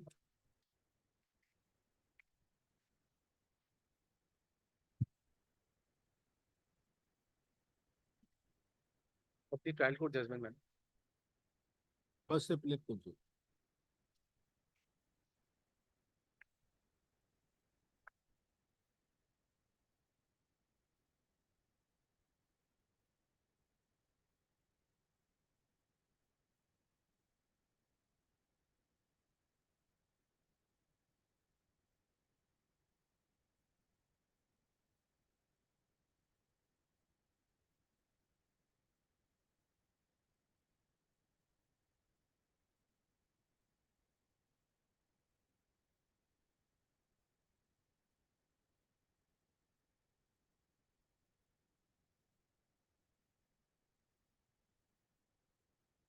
only logical explanation will be that he was waiting for the defendant to accept the remaining 3,000 and to execute the registered deed.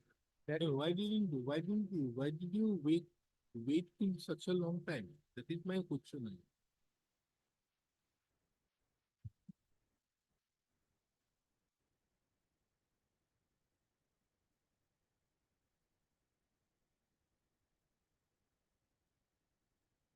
The judgment of the three judges of the school, you are delayed.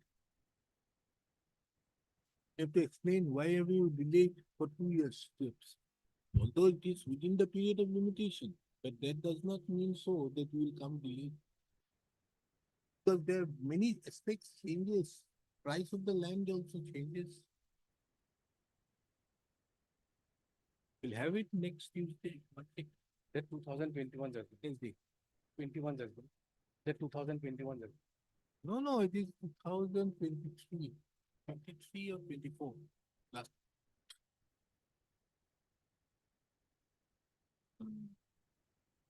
So it is 3 years. There's no Yes. quarrel that Yes, says from about. which date it was, it has to be calculated, the 3 years. That No, no, was the- 3 years, that is not the question, the 3 years. Yes, it is 3 years.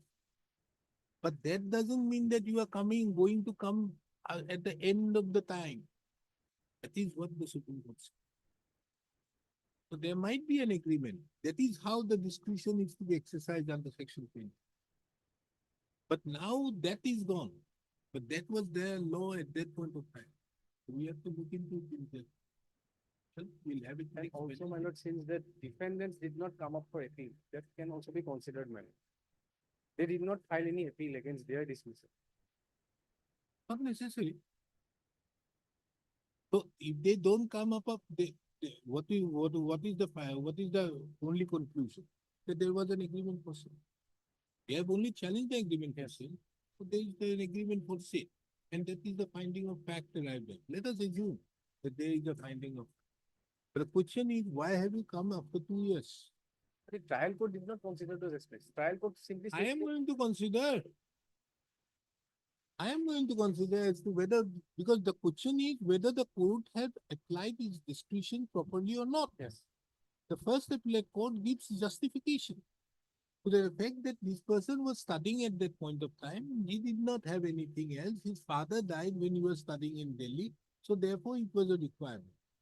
Now PW2 and PW3 also says that yes, he was studying at that point of time. He was in need of money. The defendant's case is to that effect that, look here, I have signed in stamp paper of 10 and 5 before him for asking for money. Whether that was not accepted, that is another aspect to the matter, that was not accepted. But the question is, if you are coming after such a long time, because the sale commissions are valid for 10 years, for 6 months. Why did you wait for this? Why didn't you come immediately? You knew that the sale commission was going to end. Find out the judgment, or I'll get out the judgment and then dismiss your petition. Whichever it is. 15 years, man. Huh? 15 years they are. That positive. is the more reason why I'm saying now. I would have otherwise said otherwise, if it was immediately. But if it is 2010, what is the value of this property? And today is after 15 years, the value of the property have gone. And where is the property? Eh? So instead of 75, you make it 75 lakhs. Yes, then also I think it will be less. Nowadays, Borpeta's properties are going from meters. So this is the matter again on Wednesday for further consideration. Highly obliged. It will be. Well,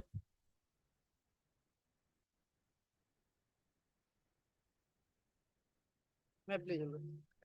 Petitioner, the appellant prefer the second appeal against the judgment and order dated 38/2024 and decree dated 10/9/2020 passed by the learned civil judge, senior division, document lawsuit entitled appeal number allowing the appeal and the judgment and order dated 14/12/2014 passed by the Munchief by entitled suit number 11/24, wherein the said suit was decreed in favor of the appellant lordship. Plaintiff. Mr. Counsel, do you know why a second appeal is filed?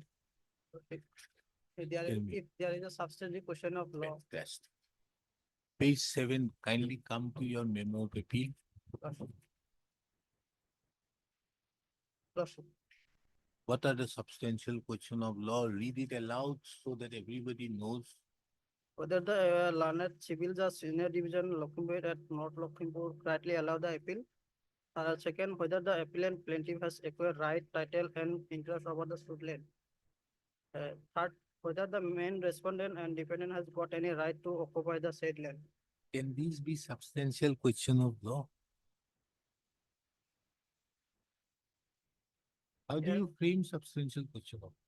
The substantial question of law has to be in relation to the facts.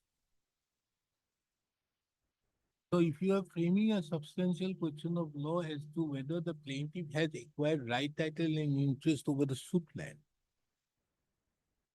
you filed the suit. Lordship, I filed the suit. Now, that was Allow- that was negative by the trial court and the first appellate court. That is set aside, Lordship. So that was not granted to you. No, Why was it not granted? because in they cannot prove that there is the right title. Now, what was the document on basis of which you say that you have proved it? There is in title suit, petition appellant exhibit Jabamati copy and revenue paying receipt also a mediation oral. Lordship. So your substantial question of law is to be framed in this manner. Whether the non-consideration, whether the learned first appellate court was justified in, or the courts below were justified in not considering that these are documents of title and thereby not gone, was thereby dismiss the suit filed by the plaintiff. It has to be on the facts. This can't be the substantial question of law. Isn't it? Have you read the judgment of that Purushottam Tiwari, or what is that? Santosh Hazare versus Purushottam Tiwari? Have you read it? Read the judgment.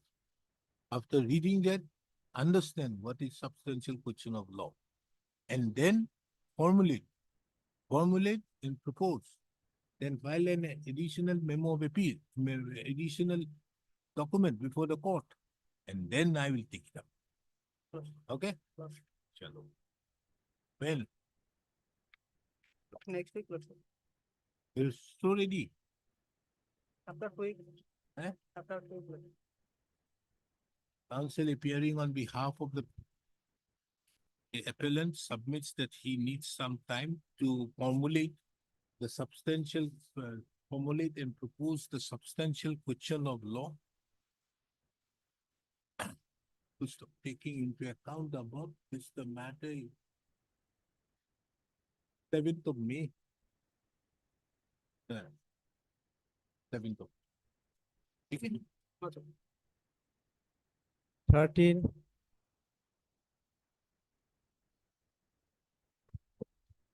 Your Lordship. My senior today he's suffering from cough, Lordship. He's in the That court. is your substantial question of law. Then, I'm seeking accommodation for the day, Lordship. okay, we'll have it after 8 weeks. No, Lordship. After Yes. 1 week, Lordship. Huh? After a week, Lordship. we can- No.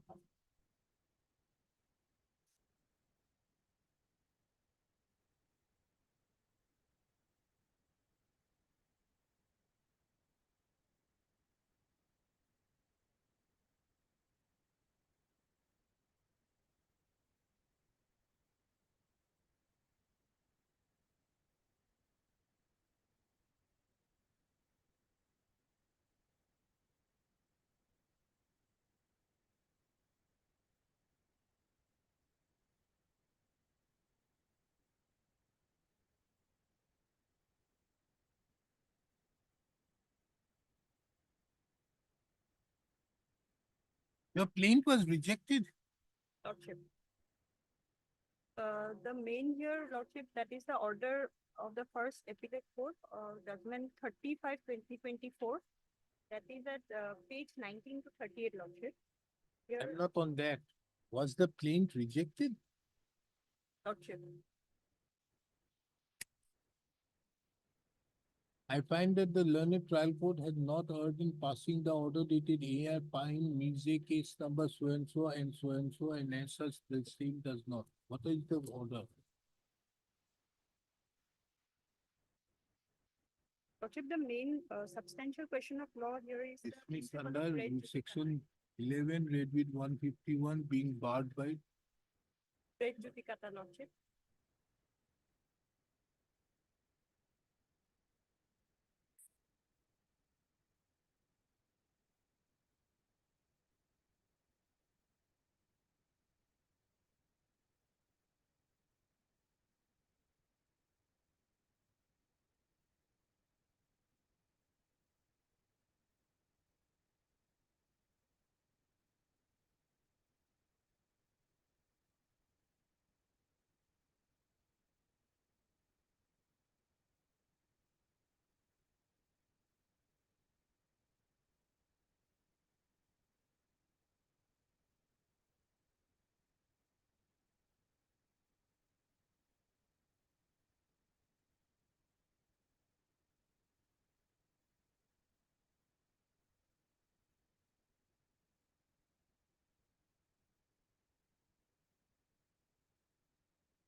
Yes. Accommodation for today, my lord. I'll do it Monday. Huh? Do it Monday, my lord. I'm not Why? feeling well. By Monday, I'm not feeling well today, my lord. you don't trouble your throat with it. Let me trouble my throat and dismiss your plea. That will be on Monday, my lord. But Because of today my- itself.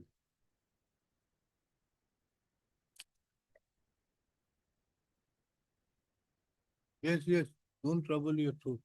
You come here.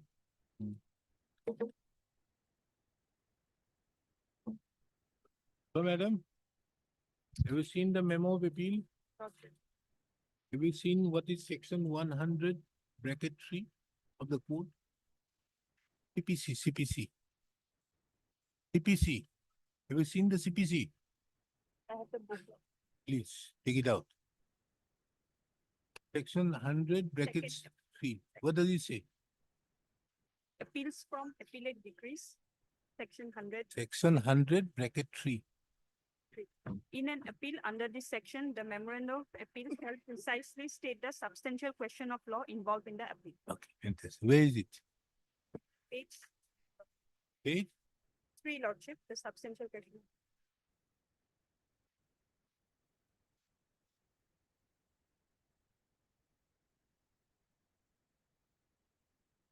Which is the substantial question of law? Okay, the first and foremost is the principle of res judicata in exercise of its power under Order 7, Rule 11 CPC, by not confining itself to the statements made in the plaint filed by the applicant plaintiff, but by way of taking into consideration the statements or averments made by the respondent defendants.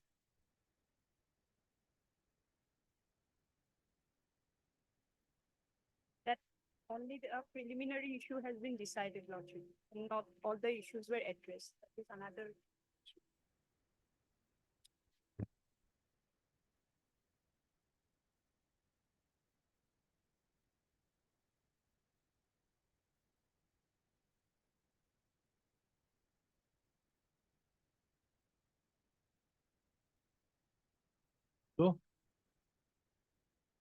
So many substantial question of law.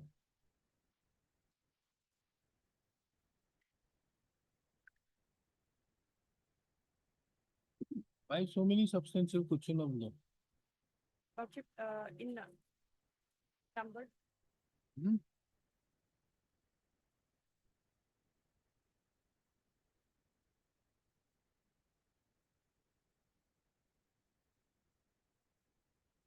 Where is the first appellate trial court judgment?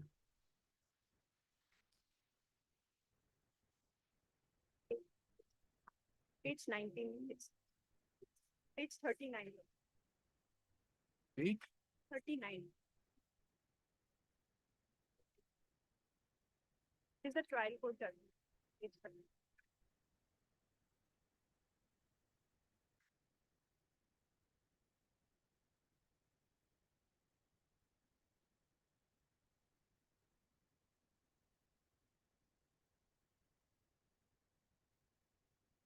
Page 39.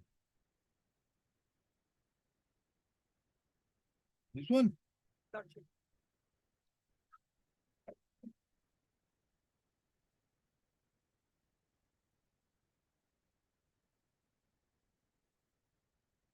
So when was the issue framed? Issue framed when?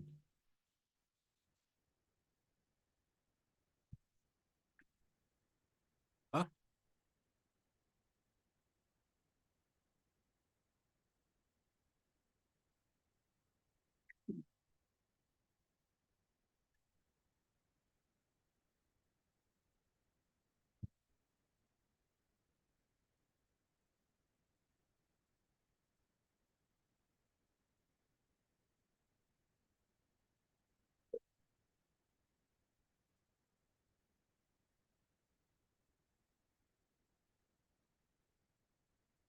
Parties are the same?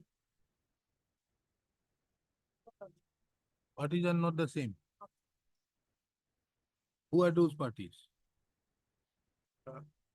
Defendant number 1 and the plaintiff are same, my lord. But the defendant number 2, and the former, my lord, 2 was not in the present. Who is the defendant number 2? Is the, the land from which the, the present petitioner purchased. You purchased the land from defendant number 2 and you filed the suit against whom earlier? My lord, our initial suit was only for rejection of the, my lord, tenant, that is defendant number 2. That is the main issue in the former. Lordship may kindly see. Where is the former suit? Page, my lord, 82. 2017. It was my lord. There's 63. 77 to 82, my lord. 63. TS number 30/1963. Debeso Thakur. Who is Debeso Thakur? Eviction Thakur is the father of the, my lord, petitioner. It was my lord Davis, wrongly my lord, we written as Davis, but it was my lord Davis. Where is the plain? Plain to copy of the plan, my lord.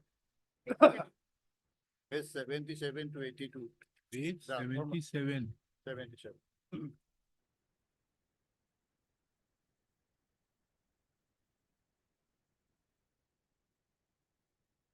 Should we kindly see the, my lord, prayer person and the. This was the old Schedule. suit.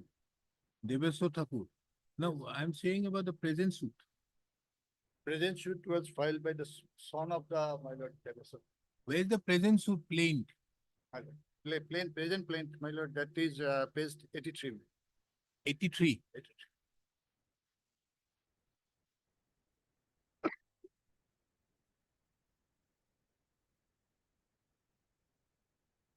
Schedule prayer are totally different. Now, this is Debeso Thakur. Davis Shepherd, Earlier was Debeso Thakur. Same. same person. And it is versus Gokuntho Bora, Vaikuntha Bora was the father of the, my son lord, of Bongshidhar Bora. So defendant here, others are performer. So what was the earlier suit for? but, The right title and interest over the suit premises be declared. mainly, my lord, That the rejecting the, plaintiff be given first tenant from the- possession of the suit premises after ejecting the defendants. The plaintiff's claim for rent compensation till institution of the suit be here. Now, the landlord tenant, yes, earlier one.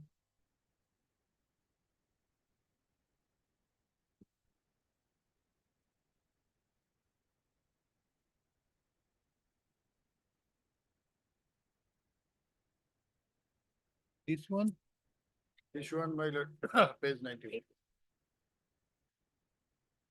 The schedule and the prayer person here, lordship find it. Page 89.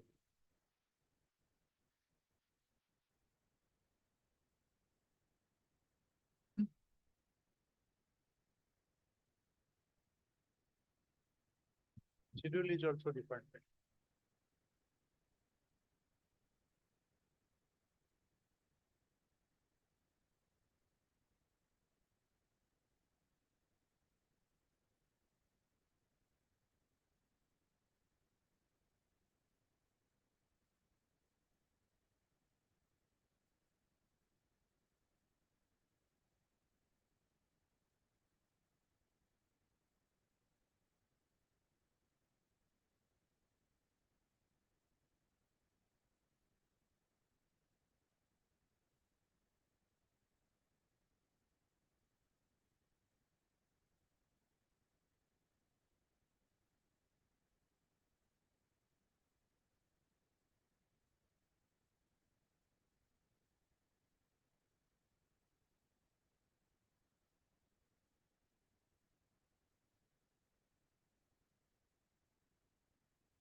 Where is the earlier judgment?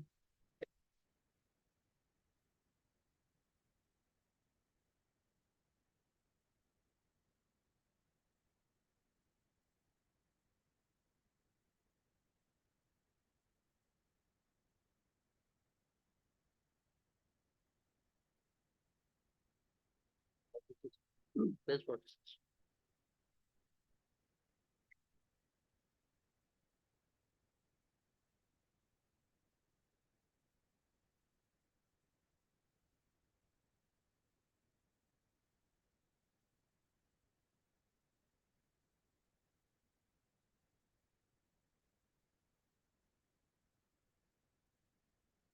You did not ask for, you only asked for suit premises. You lay with veranda in the front and so. Land which is shop, not so.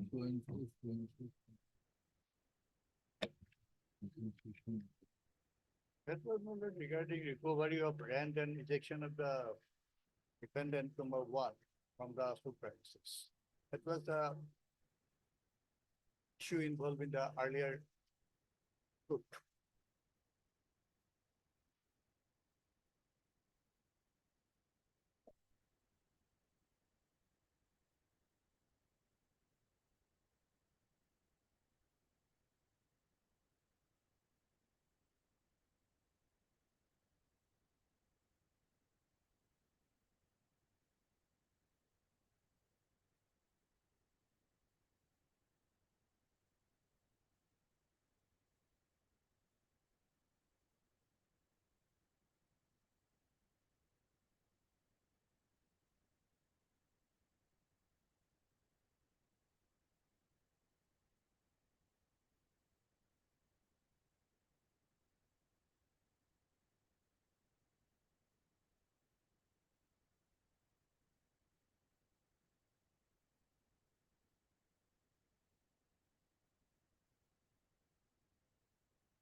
Now the trial court in 63 judgment was in your favor. Yes. Let's see the appellate court's judgment.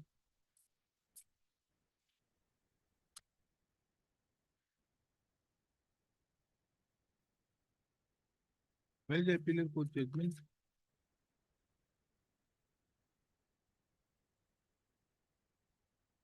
Title should have-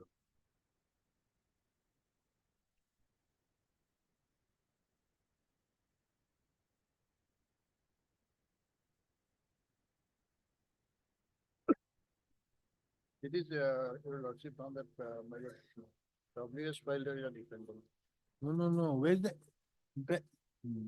in this judgment of 69, it has gone in favor of the plaintiff. Right. So now again, the plaintiff files another suit. What you call the plaintiff's successor has filed another suit in view of certain fraudulent mutations being carried out. This is what it is. And he was, the defendant number one was held as a tenant. Yes. Now, was this judgment thereafter in appeal reversed?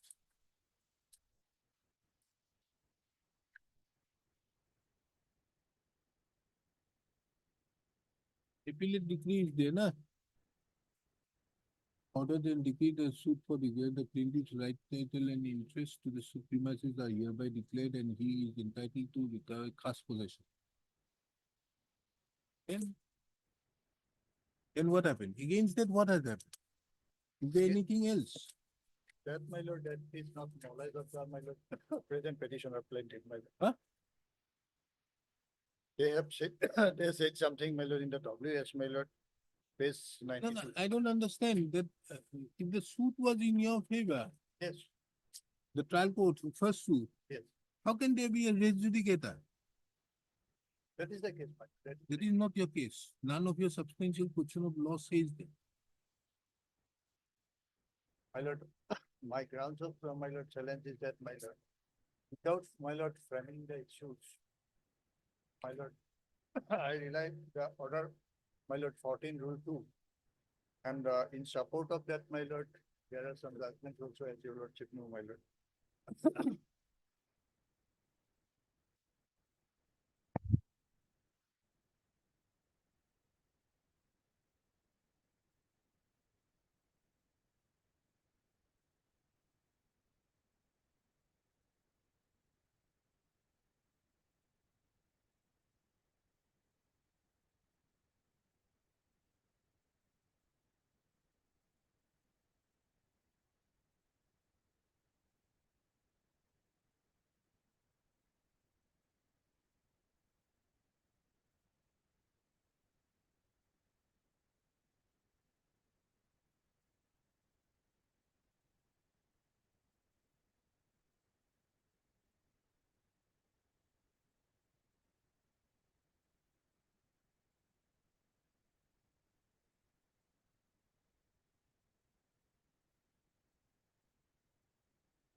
Heard Miss A. Talukdar, the learned counsel appearing on behalf of the appellant. Pustak. This is an appeal filed under section 100 of the Code of Civil Procedure 1908, challenging the judgment and decree dated 30/5/2024, passed in title appeal number 16/2018, whereby the appeal was dismissed, thereby confirming the judgment and decree dated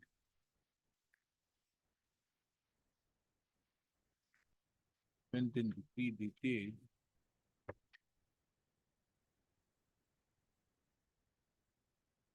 11/4/2018, passed in title suit number 4/2017. Pustak. The appeal is admitted by formulating the following substantial question of law. Pustak. Whether the learned first appellate court, whether the learned courts below were justified in dismissing the suit of the plaintiff without even framing a preliminary issue as is required under Order 14, Rule 2 of the Code. Number 2, whether the learned first appellate court, whether the learned courts below were justified in dismissing the suit of the plaintiff by applying the provisions of Section 11 in the facts and circumstances of the instant case. Section 11 of the Code in Code of Civil Procedure 1908, inasmuch as title suit filed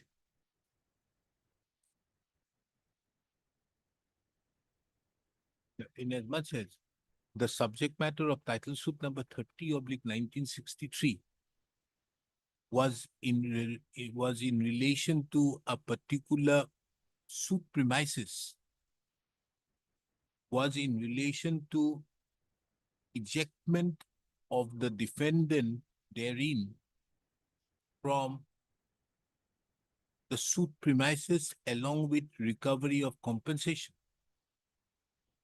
Whereas title suit number . . . . . . . . . . . . . . . . . . . . . . . . . . . . . . . . . . . . . . . . . . . . . . . . . . . . . . . . . .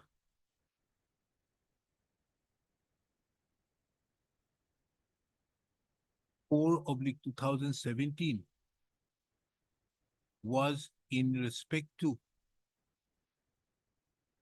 declaration of, where's the plaint?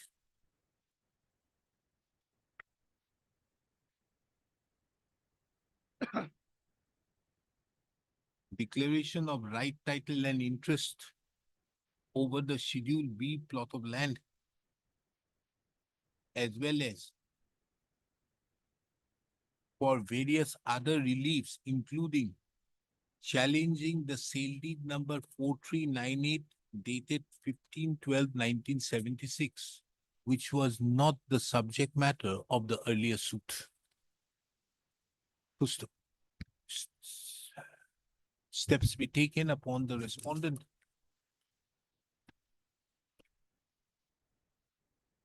call for the records, steps be taken upon the respondent number 1 and 2. Why do we need 3? 3 not necessary. Who is Amrit Bhattakur? Brother, Brother. don't necessary. Unnecessary, don't spend money. On 1 and 2. On 1 and 2, by registered as well as usual. The learned counsel appearing on behalf of the appellant expresses urgency, taking into account that the suit was filed in the year 2017, and almost 8 years have passed by. Taking into account the above, the appellants are given the liberty to take steps by way of dusty routed through the registry of this court and file an affidavit of service on or before the next date. List the matter again on 27/5/2025. Full stop. The registry shall ensure that the lower court records are available on the net. Take your step to finish it.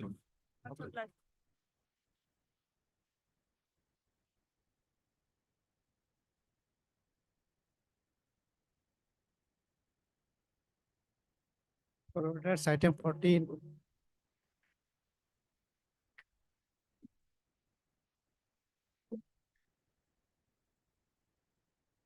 Lordship, in the case, we have sent the communication to the appellant's family that we are withdrawing our wakalatnama. The appellant number 1 has expired. As such, we have sent his son the communication because he was the one taking steps in the case. That we'll be withdrawing our wakalatnama. I have the You have intimated? Lordship. You have intimated? Informed? Have they got it? Information? There's the postal receipt there. I'm not concerned. Have that postal receipt been received? Has the document been received or not? Most likely, Lordship. What is it most likely? Can't you see from the track information? Lordship, because we could India Post track information, can't you find it out? actually 3 months have already passed. You want this court to presume service. Lordship, we can get instructions if they've received or not. Because we tried to contact the appellant's family, they did not.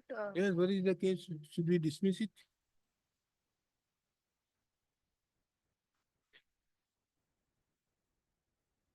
Why? Unnecessary. Continue. Let us dismiss it. This type of case should not remain. 2009. Let's see whether there is a question of law has any relevance. Question of law, let us see. Where is the question of law? No question of law. Huh? My goodness.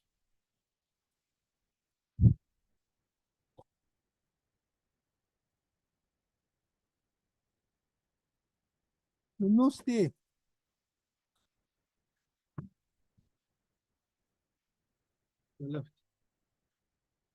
Huh? How much is the delay? You are paying for whom? Who are the plaintiff? Who is the plaintiff? 94 days, Lordship. Lordship, delays of 94 days. And you are the main defendants. Main defendant. Others are not there. Why? But they are getting 1/3 share in the property. So? Huh? For more than the different number. We are not paying for different number two. Number one expired, therefore after this, then better legal. Then, and what about the service about different number two? Who are the defendants, main defendants?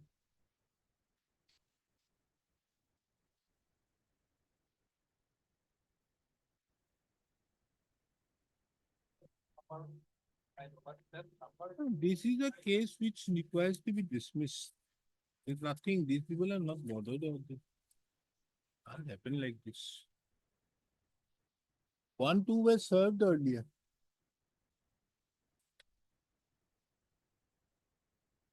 So we do one thing, condone the delay. Fix it under order 41 rule, finish. Heard Miss So-and-so, the learned counsel appearing on behalf of the appellant. Mr. So-and-so appears on behalf of the respondents. Full stop. Not necessary.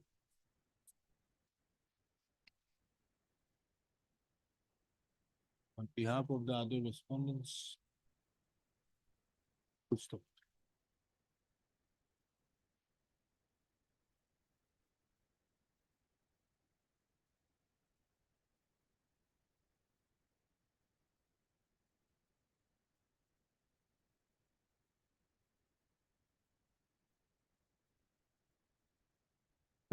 One icon देखो. None appears on behalf of the appellant on call, the applicant on call. Full stop. It is seen that the instant application for condonation of delay was filed in the year 2011, and there is no interest being shown by the appellants. Considering the above, the application for condonation of delay is dismissed for non-prosecution. Full stop. Taking into account and full stop. In view of the dismissal of the instant application for non-prosecution, the accompanying appeal cannot be entertained, for which the second appeal also cannot be entertained. Finished. This has to end. Cannot be for 15 years. What 15? 16 years. 16 years for condonation of delay, nothing. Not bothered. 15 and 16.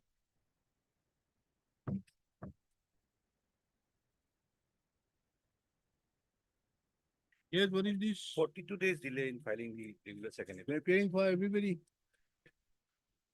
Huh? 42 delays for 42 days. condonation of delay. Which one? I 203, Your Lordship.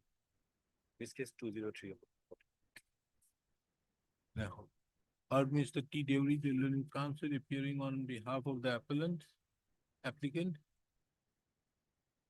And Mr. So-and-so appears on behalf of the respondents.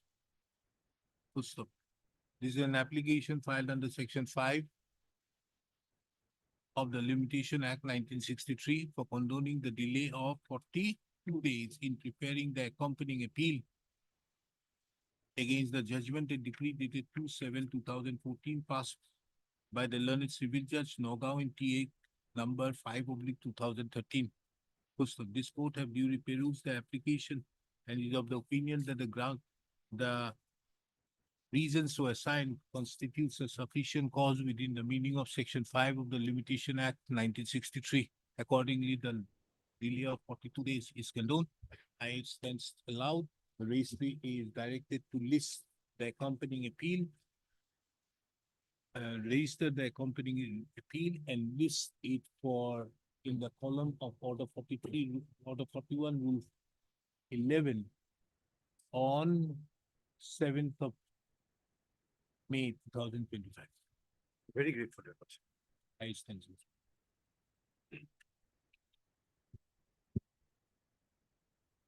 It is not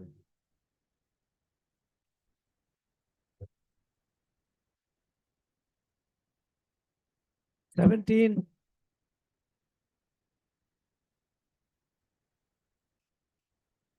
LCR received, Yes, Lordship, LCR is- everything done.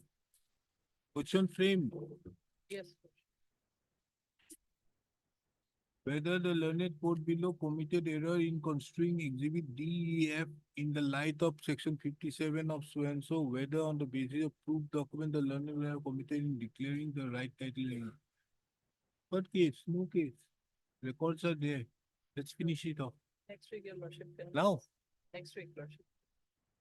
let us stay. To finish it off. You have a good case? Huh? Let's finish it off. Next week, Lordship, any date? Huh? Before Not- that, Lordship, as per order dated 4/10/23, we are allowed to file amended cost title. That was not done, Lordship. Not done for that, we should dismiss it. Only liberty may be given for that. I made a No, no. mention for listing of this case, Lordship. We should dismiss it. There only I have dismissed 2 second appeals only. And one I have brought in, so one has to be reduced. Next week, Lordship. Sir, the LCR having been received. Sir, and the parties are duly represented, list the matter for hearing in its usual course, liberty given to both the parties to file appropriate application for early hearing. Amended cost title has so passed long back, Lordship. The order 4/10/2023.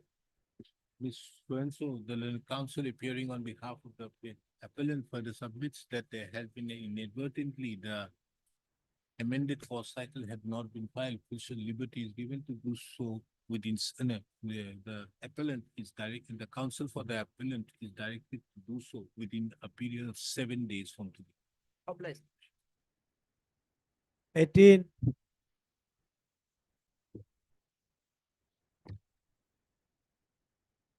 Yes, what is this?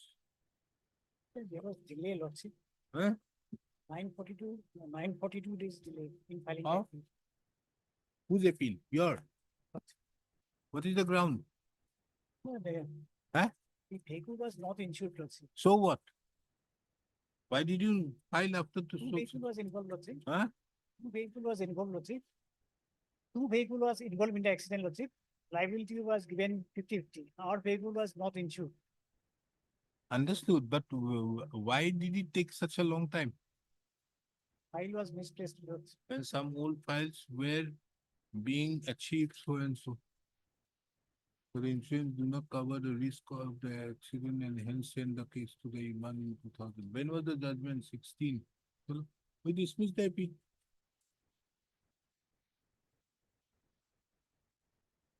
We are dismissing him. I've heard Mr. K.K. Bhatto, the learned counsel appearing on behalf of the petitioner, applicant. Mr. M. Mondal, M. Talukdar appears on behalf of the respondent number 1 and 2 and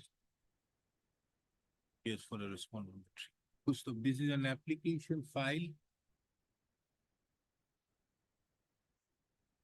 under section 5 of the Limitation Act, seeking condonation of delay to prefer the accompanying appeal, challenging the judgment and award dated 15/17/2016, passed by the learned member MACT Tribal Nagaon in MAC case number 46/2011. The delay in the instant case is 942 days in preferring the appeal. It is relevant to take note of that the judgment and award was passed on 17/8/2016. 17/5. 17/5/2016. Full stop. However, a perusal of the application reveals that on 10/8/2019,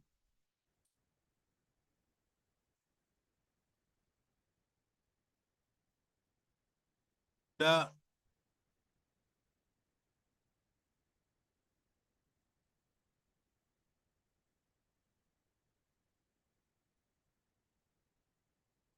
file of the instant MAC case of the file pertaining to the instant claim proceedings was traced out from the lot, and thereupon steps were being taken.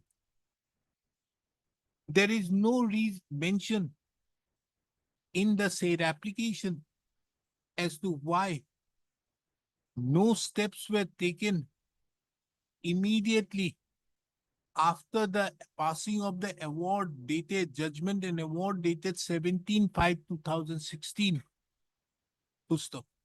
There is not even a whisper of to explain as regards any explanation why all of a sudden on 10/8/2019 the file could be traced out. Full stop. Considering the above, this court does not find the present application to be filed bona fide, explaining the causes for the delay. Full stop. Accordingly, in absence of any sufficient cause, comma, the power under sections 5 of the Limitation Act 1963 cannot be invoked, for which the instant application stands dismissed. Full stop. Taking into account that without condoning the delay, the accompanying appeal cannot be entertained. The accompanying appeal also stands dismissed. I stands closed. Statutory amount may be allowed to be, statutory amount. But statutory, that is, you should give it to the people, COVID victims. Hey, taking into account the above, the statutory appeal amount being so and so, be released subject to deposit of the said amount the awarded amount before the tribunal, were subject to proof being submitted of the awarded amount being deposited before the tribunal within 6 weeks from today.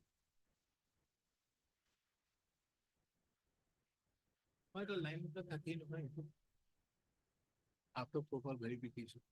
Proper verification নহয়। এটা থাকে য'ত হ'লে 20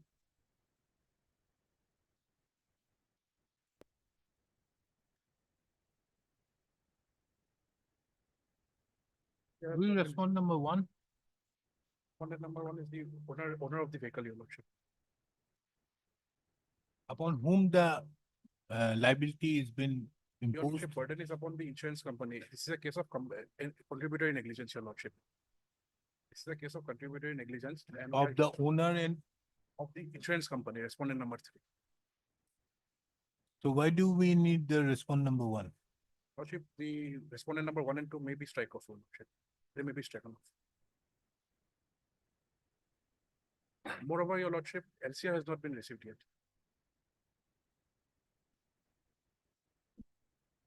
One of an.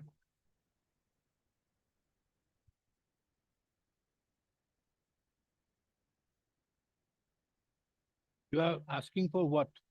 Announcement, Your Lordship.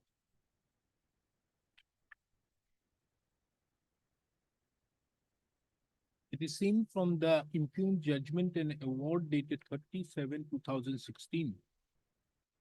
Passed in MAC case number 1037/2012. That the liability has been solely imposed upon the respondent insurance company. Upon two respondents.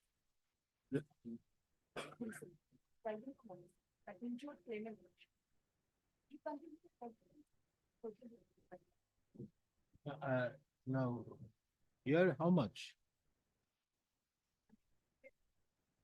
Upon which it is seen that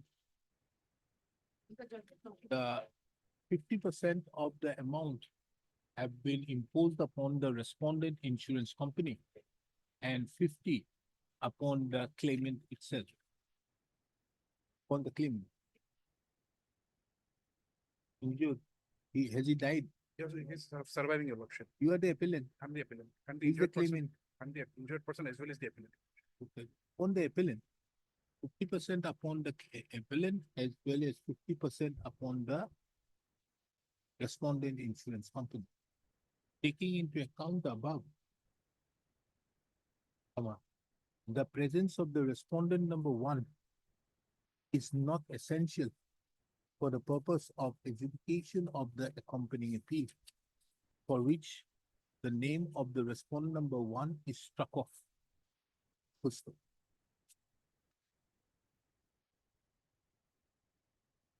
It is a question of contributory negligence. Your lordship. Why contributory negligence has been Your held? lordship, the contributory negligence does not stand, your lordship. The honorable, the learned member has arbitrarily even cut the money by contributory negligence, your lordship. There was no evidence given there. Moreover. No, first of all, tell me whether they pleaded contributory negligence? Whether the respondent insurance company pleaded the contributory negligence? They pleaded contributory negligence, but they could not prove the fact. There is Did they give evidence to that effect? no evidence was given, your lordship.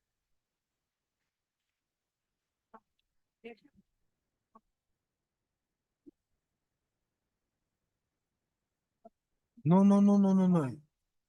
If an accident happens out there was another truck on the motorcycle. Okay. Truck and the motorcycle. And you are the insurer of the truck. Okay. Now you pleaded contributory negligence. Now could you bring that fact in his cross-examination? There is only one witness, that is the claimant's injured mother is evidence. That is not proof that people negligence. I think. No, the burden is upon you. You are alleging contributory negligence. That there's Supreme Court 4-5 judgments on this point. Yes, sir. As per your lordship, as per 166, the burden is upon the insurance company, your lordship. No, yes, not only that, there are many judgments to that effect.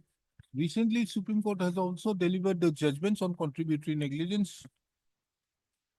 I have all this.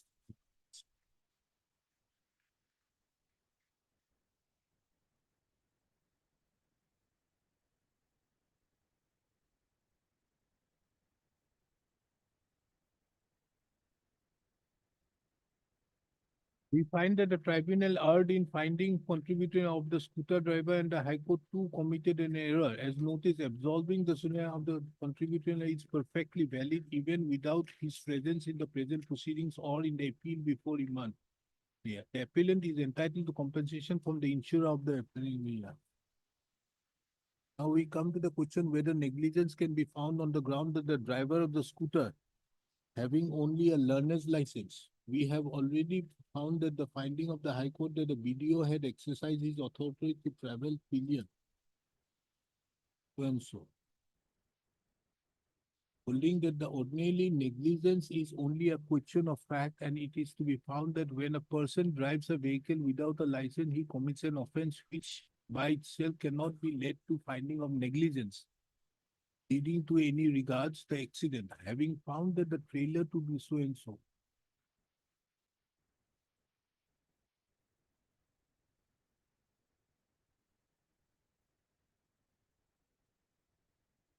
There are many judgments on this.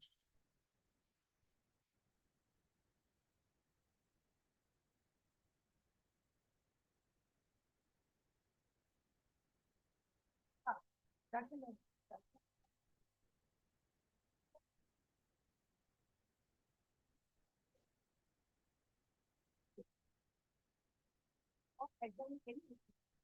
just I would say the medical report, evidence is before your logic. Doesn't look like this. Just saying that because of negligence of the trial, but there is no. No. If it is contributory negligence, your burden is there. Once before contributory negligence, they have because of negligence of the. Therefore, once it is not a negligence, but there is no evidence that in the tendency of the state No, there is a finding of fact arrived at by the learned trial court that there was a negligence for which some amount has been imposed upon you. You have not filed any cross objection.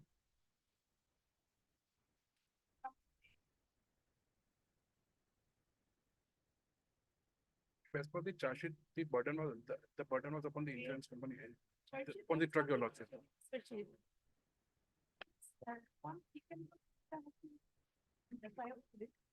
That's at page 5 of, page 5.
Where is that contributory negligence?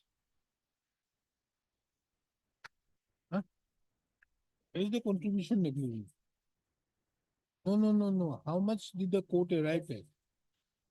25.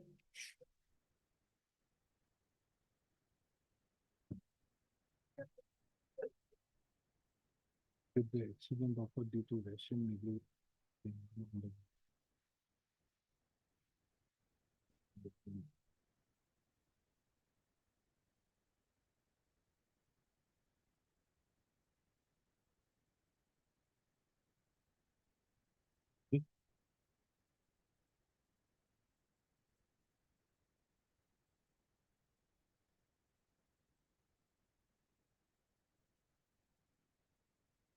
Because it was a head-on collision, so the court held that it was both.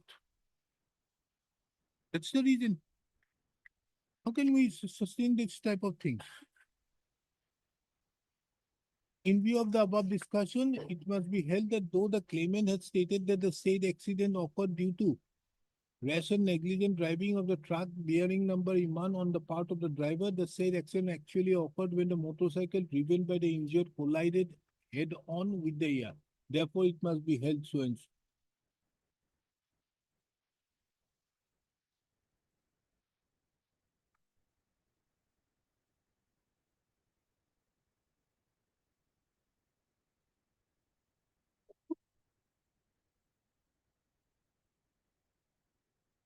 Okay, paragraph 24 is.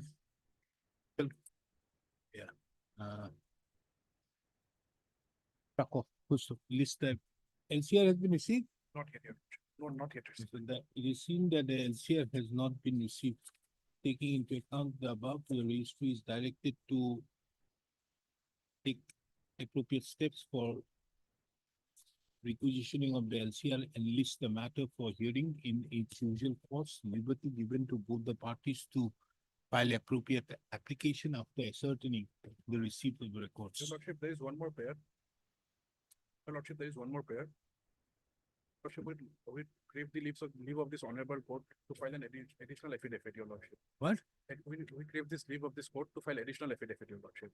In special diet nutrition, as per Sidram's case, recent as per Sidram's case by the Supreme Court, as per the direction in Sidram's case by the Supreme Court, special cost regarding diet, nutrition, traveling expenses has not been given, your lordship, by the learned tribunal. So, your lordship, we are asserting an additional affidavit for this purpose, your lordship. How? By filing an additional affidavit from the claimant. Did you claim that in your claim petition? Earlier, it was not claimed, your lordship. Then how do you get it?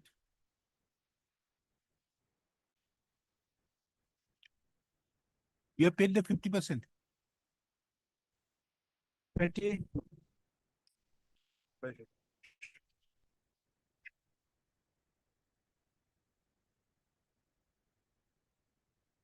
Please be my lord. As per office note dated 25/8/23, service on respond number 3 and 5 is not complete, lord.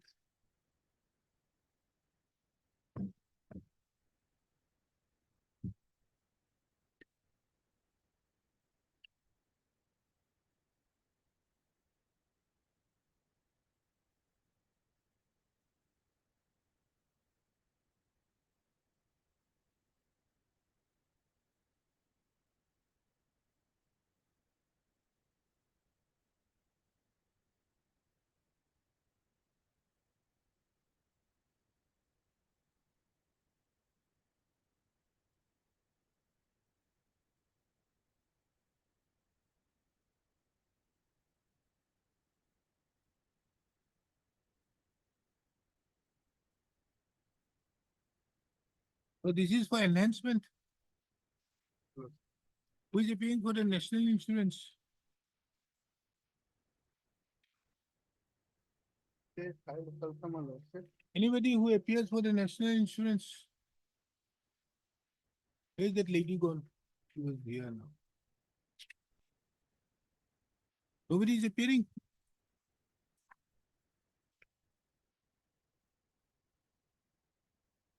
Oh, 1 and 4 is represented. Which track of 2 and 3? Not necessary. 2, 3 and 5. You don't have any business. Two appeared, lordship. Two notices served on the Okay, husband. 3 3 and 5. 3 and 5 is not necessary. 2 also is not necessary. Two Because already. here the amount has been awarded against the insurance company. Yes, lord. So the insurance company, if there is an enhancement, the insurance company will pay. You are not asking anything apart from the others. Yes. But it is seen from the reports that the service upon the that the respond number 1 and 4 have duly appeared. 1, 4 and 2 also served, lordship. 1 and 4 has duly appeared.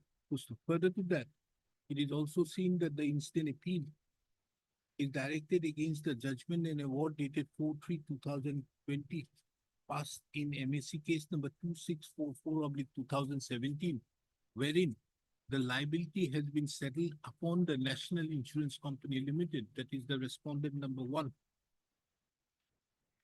1 and 4. 1 and 4.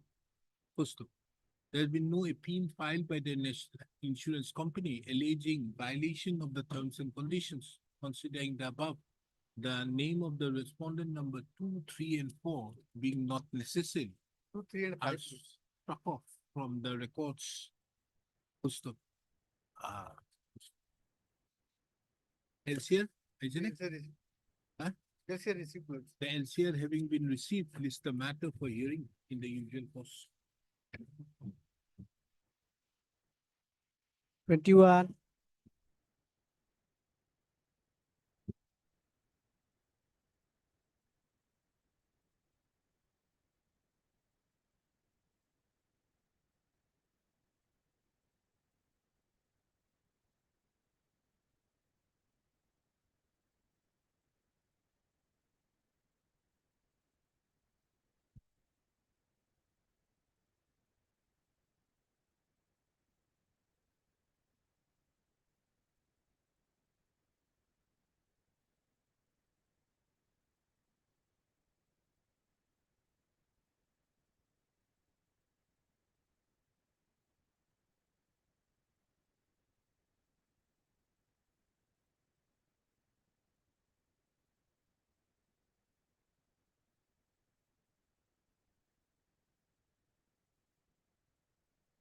None has appeared on behalf of the appellants, on behalf of the applicant when the matter is called. It is also seen when the applicant is aware. It is also seen that no steps have also been taken by the applicant against the respondent numbers 8, 9, and 10, in spite of various orders being passed by the Lozuma court. Taking into account, it appears that the applicant is not interested in the further proceedings for which the instant application stands dismissed for non-prosecution.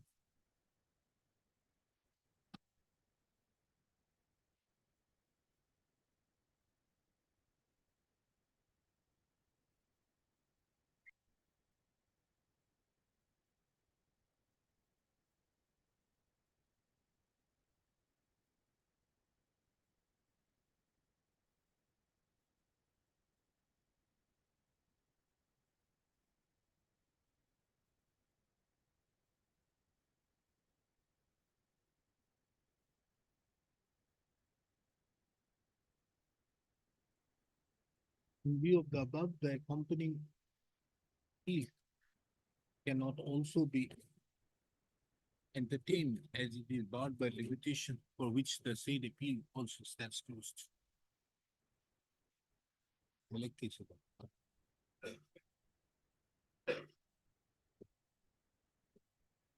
যোৱাকালি এটা যে headmaster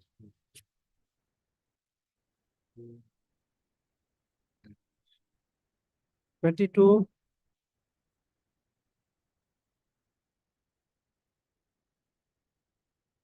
Yes, what were you trying to say in the morning?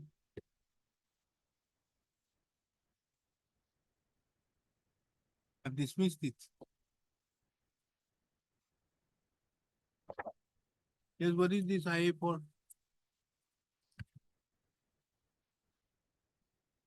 CRPC.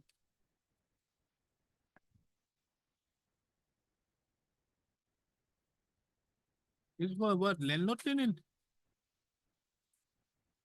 Huh? What is it challenging?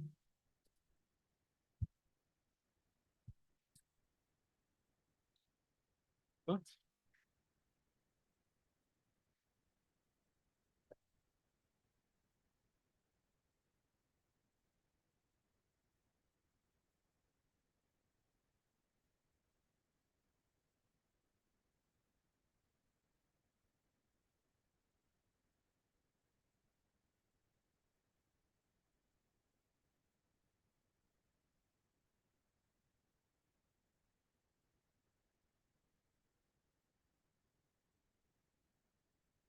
None appears on behalf of the applicant on call when the matter is taken up.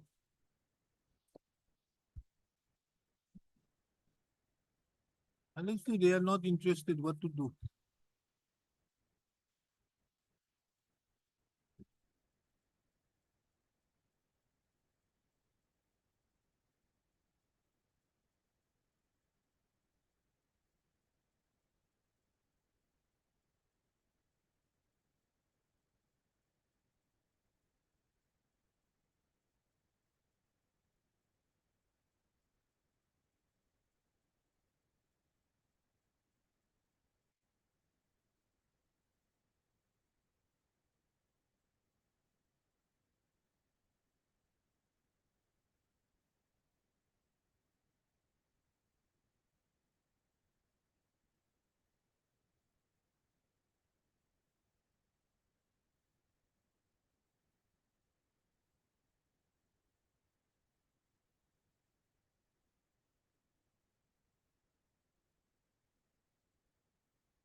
Appears on behalf of the applicant when the matter is called. Mr. Shisham appears on behalf of the also taking into account. This court have also taken note of that the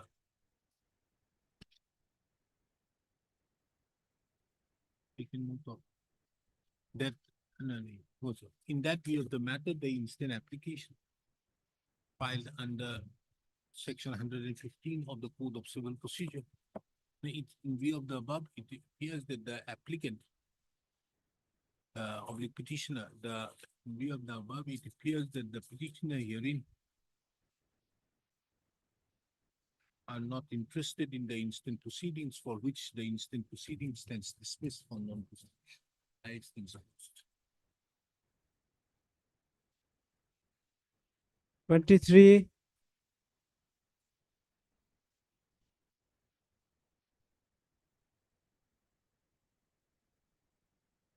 Yeah, please, Your Lordship, here the respond number 227 are the legal heirs of respond number 1. The name of respond number 1 may be Respond number 1. of who? 227 are the legal heirs of respond number 1. 225, 27, Lord. 227. 227. So I pray the name of respond number 1 may be stricken. What are you challenging? I put the decree into execution, Lordship. The legal heirs of the original defendant filed an application under section 47 stating that as the original defendant died during pendency of the suit, as such the decree is non-executive. The same was allowed and accordingly the present revision is.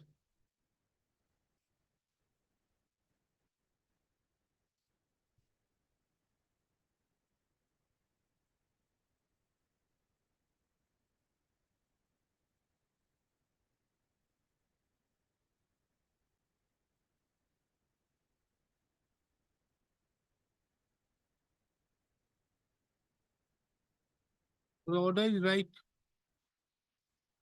Lordship, here all along contesting the suit. Lordship, it takes up. The decree has been passed against the dead person. Lordship, if page number 86 may be seen. Yes, what is this? Lordship, the conducting counsel is all along. I'm not concerned. But they have It was his duty to inform. not informed. So what do you require to do now? They have not informed Lordship as per the on the. So the decree having abated then, what is required to be done then? You have to file an application before the trial court, seeking removal of the abatement instead of filing all these things. They have filed I have put a decree into execution. Lordship. That decree is a non-est decree. There is another thing, Lordship. The respondent number 1 was also a defendant in the suit. The suit proceeded ex parte against her.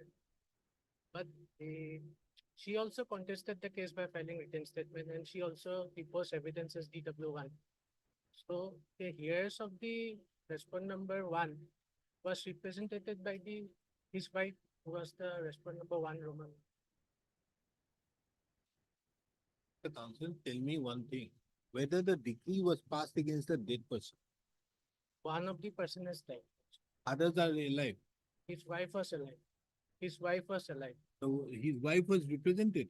His wife was there in the suit. Here in the suit, she filed written statement. She also adduced evidence. Then it proceeded ex parte against her. Then the order. So the wife was there. Wife was. So the estate of the defendant number 1 was duly, and there is no requirement, no, if a person is, but they have filed written statement. She has filed written statement.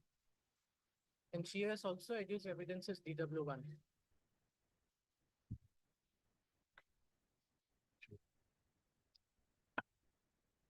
The G. Bhardwaj, the learned counsel appearing on behalf of the petitioner submits that respondent numbers 2257 are the legal heirs of represents the estate of the respondent number 1. And as such, there is no requirement for substitution of the respondent number 1, Mr. So-and-so. Accordingly, the name of the respondent number 1 is struck off. So list the matter for records have come. Yes, sir. Records have come. List the taking into account that the records are available, list the matter for hearing in the usual case. It has been admitted. Not admitted, Lordship. Records have come also. List the matter for admission on 19th of May 2020. Alien. 24 and 25.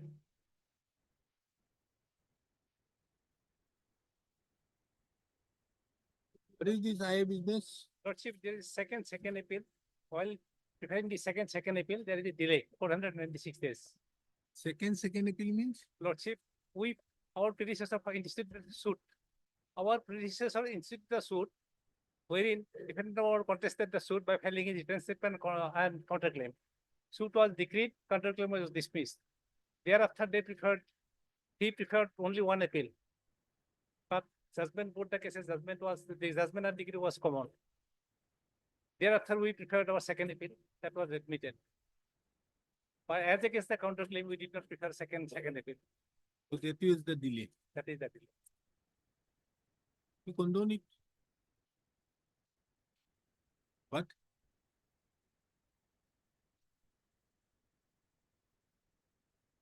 Why?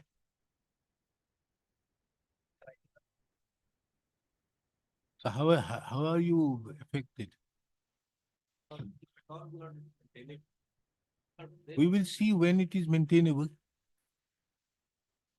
When we come into Order 41, Rule 11. As of now, what is the business out there? He filed it because it was pointed out that you had to file a second appeal. Because it was pointed out in the court. The earlier second appeal was on time. Yes, it is. Even the, Okay, somebody have pointed out, Mr. Bhagavati. It occurred during the COVID period, peak COVID period. There was no COVID period business, but anyway. COVID period, Wuhan was also not affected in 2018. Anyways, heard Mr. B.K. Bhagavati, the learned appearing on behalf of the priest, as Dubey, R.Dubey, the learned counsel appears on behalf of the respondent. Respondent, all the 1, 2, 3. Number 1, 2, 3. Full stop. This is an application for condoning the delay of 496 days in preparing the accompanying second appeal against the judgment and decree dated 6/8/2018, passed in title appeal number 49 of 2015 by the Court of the Learned Civil Judge number 2, Senior Division number 2, Kamrup Metro at Guwahati. Full stop. It is relevant to take note of that an appeal had already been filed against the said judgment and decree, which have been registered and numbered at RSC number 117 of 2019. However, during the pendency of the said second appeal, a question arose as to whether the appellants herein had preferred an appeal against the portion of the decree which had effect, which was in respect to the counterclaim.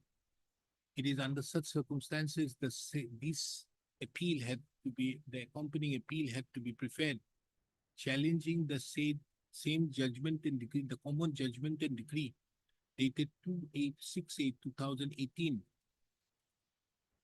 which also touches, which is in respect to the counterclaim. First, taking into the grounds and reasons so assigned in the instant appeal, in the instant application, in the opinion of the court, are sufficient, are justified to come within the meaning of a sufficient cause under Section 5 of the Limitation Act. Considering the above, the instant application stands allowed, thereby condoning the delay of 496 days. The registry shall list the register the accompanying second appeal and list it for hearing in the column of Order 41, Rule 11. What?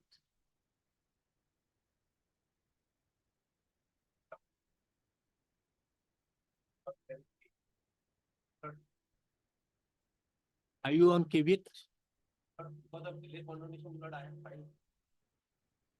You want to appear on the next date?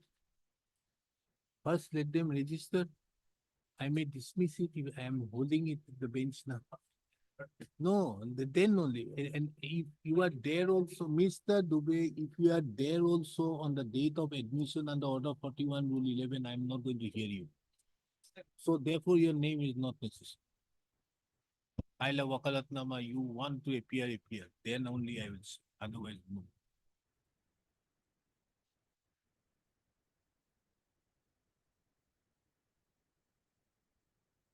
ID. Yes, what is this? But in this case, today I have taken first Item step from 26. respondent number 2, 3, 4, and 8. We've taken steps today. Yes, and respondent number What 1. are you paying for? Okay, Mr. S.K. Ghosh, the learning council submits that the steps have been taken upon the respond number 2, 3, 4, and 8. 2, 3, 4, and 8. And I will file, my lord, appropriate application with respect to death of respondent number 1. Last month, in the month of. Let us March. stay No, no, it's 2, 3, 4, and 8. Also taking into account the above, list the matter of only after completion of service upon the said respondents. There's no stay, na? Is there a stay in the trial court? 27? 27.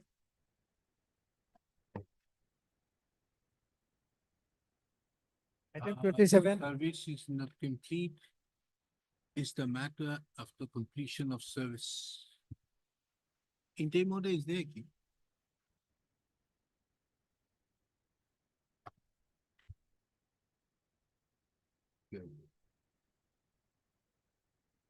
Okay.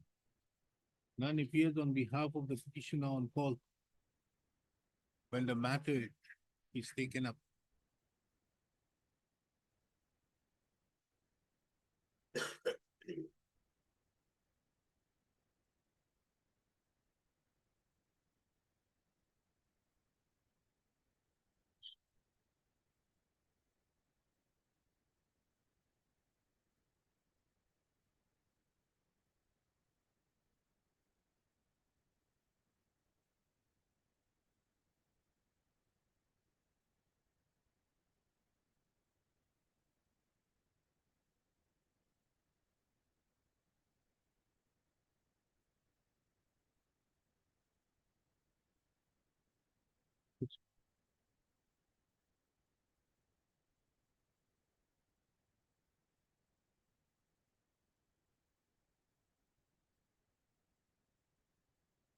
Good.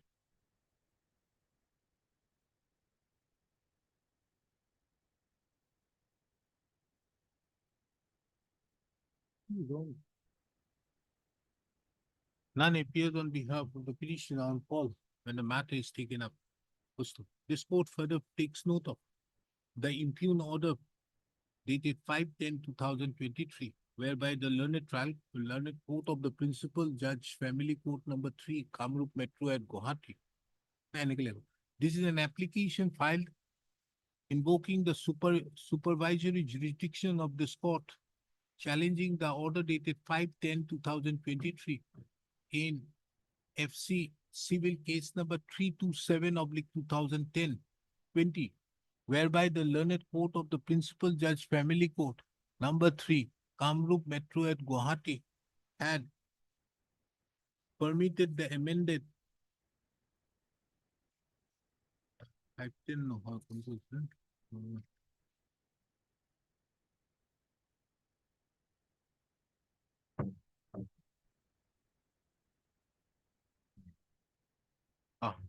challenge the order dated 29/2023, whereby the learned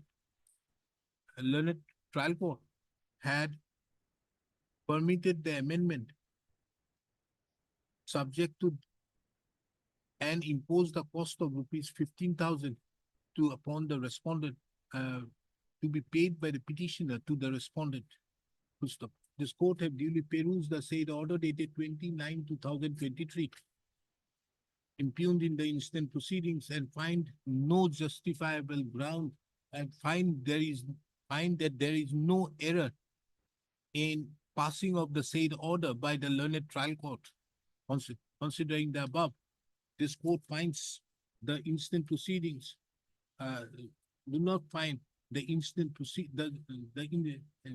considering the above, this court do not find that there is find any need for exercising its supervisory jurisdiction against the order dated 29/2023, as well as the subsequent orders so passed in FC Civil Case number 327/2020. Accordingly, the instant petition stands dismissed.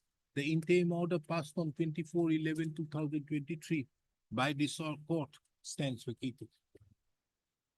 28,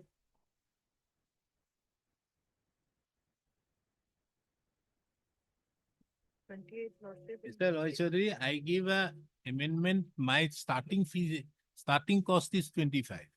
Here the trial court has given 15,000 and now he is coming before me. If the council was there, I would have enhanced it by another 10. Luckily, he has. Yes, what is this? But in this case, already appeal admitted and IA 1554 is for stay, Lordship. Respondent took time to file objection, but they have not yet filed any objection, Lordship. On several occasions, they remain. For stay, Yes, Lordship. Degree of eviction. is there. appeal, RSA admitted. Yes, Lord. On what ground? Whether non-consideration of the status of the defendant as a occupancy. Whether tenant is- non-consideration of the status of the defendant as occupancy tenant despite there being evidence to that effect has raised a substantial question of. What type of substantial question of law is that? Lordship, the defendant raised that question that was Yeah. not considered by both the courts. Lordship. Yeah. Concurrent finding, Lordship. So we dismiss it. Lordship, No substantial question. respondents are not coming, Lordship, so. Good. The IA also there The was. no- respondents must have lost faith. The High Court frames a substantial question of law in that manner.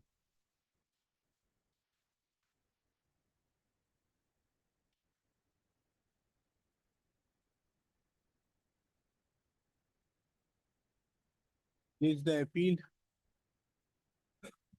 Because of come, Yes, Lordship. is the appeal on 27th May 2025.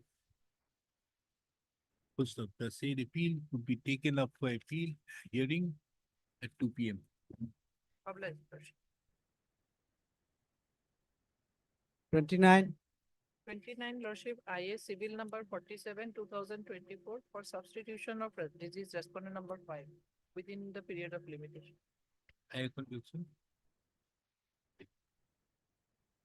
There is an application filed under order respond number 5, na? 5. Order 22, Rule 4 of the Code of Civil Procedure 1908, seeking substitution of the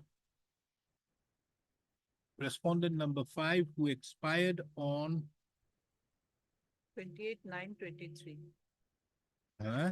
28/9/23, Lordship. Paragraph 2, Lordship. Did not respond, it's the appellant. No, Lordship, respondent number 5. The applicant begs to state that during the pendency of the above aforementioned Lordship. regular second, the appellant died. Type. Respondent died on 28/9/23. Are you sure?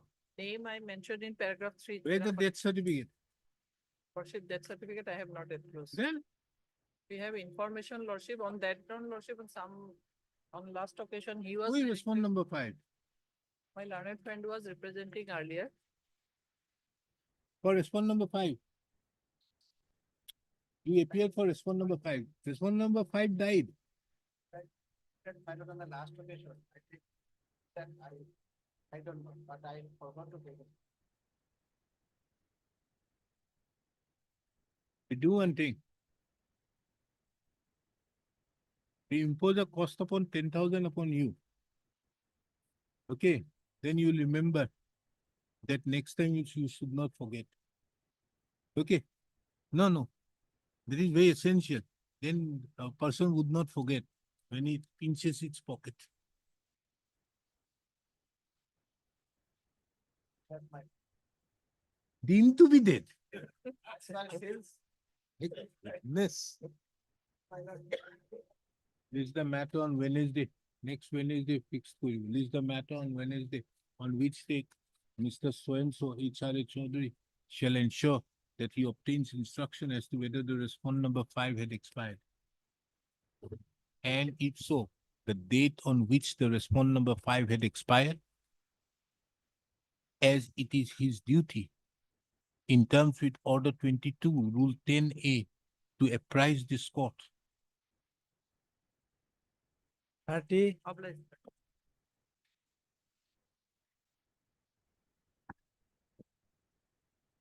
Mr. Ahmed, what is this? Service notice is waiting. What stay have you got? So, I am continuing paying rupees 10,000 to opposite party. Then they filed a asked to take Tables back petition this has one. been filed. Here, 15,000 is that to pay. Now, which order are you challenging? I am challenging the last. 16.5. Yes. Having taken note of the entire affair, learned advocate for the respondent is hereby asked to take back the sum of rupees 30,000, as he is also asked to inform the respondent to appear personally of the next date with the entire amount of the area maintenance to be paid to the petitioner. As stands disposed, let so and so be refunded the amount. What is this? You have not paid. Well, entire amount is about 2,15,000. I am a employee getting salary 13,000. Then I paid on that 30,000, but they did not accept it and refunded and directed me to pay at a time. So I paid time for 5 or 6 installments. I will pay the entire amount. And in the meantime, I am regularly paying 10,000. And in that process, for the last 1 year, you have stalled the proceedings. So, We vacate that order. my lord, I am paying. Entire proceedings have been stayed. My goodness, tell me. My lord, I am paying 10,000 regularly. No, Another you have case. not paid this. 10,000 in another case, another No, 125 no. proceedings. Then it is a question you have to challenge that order. You have not challenged that order. You are challenging an order by which you have said you paid 30,000 and the 30,000 was said and you kindly pay the area amount. That is what you are to challenge. Yes. You are challenging this order only, 16.5. Yes, but Then- I file a petition with a prayer. No, this is to be 30,000 I paid dismissed. and I may be allowed to some. Heard Mr. J. Ahmed, no, this type of petition is nothing. My lord, 10,000 I am regularly paying, my lord. You pay 1 lakh also, I am not bothered, but this type of order can't remain. Heard Because second is Mr. J. I Ahmed, only the there learned was a counsel 30,000, but appearing they on did not behalf of accept the it, my lord. petitioner. Full stop. The supervisory jurisdiction of this court has been invoked challenging the order dated 16/5/2024 passed in Ms. J case number 5/2021. Full stop. This court have duly perused the said 5/2021 passed by the learned additional district judge Gwalpara in where? Ms. J case number 5/2000 by the learned additional. Full stop. This court have duly perused the impugned order dated 16/5/2024 and a perusal thereof shows that though the petitioner herein, who was the respondent in the said proceedings, were directed to pay a further certain amount of money, the petitioner had only deposited 30,000. Under such circumstances, the learned court below had directed the petitioner to take back the rupees 30,000 and deposit the entire amount. Full stop.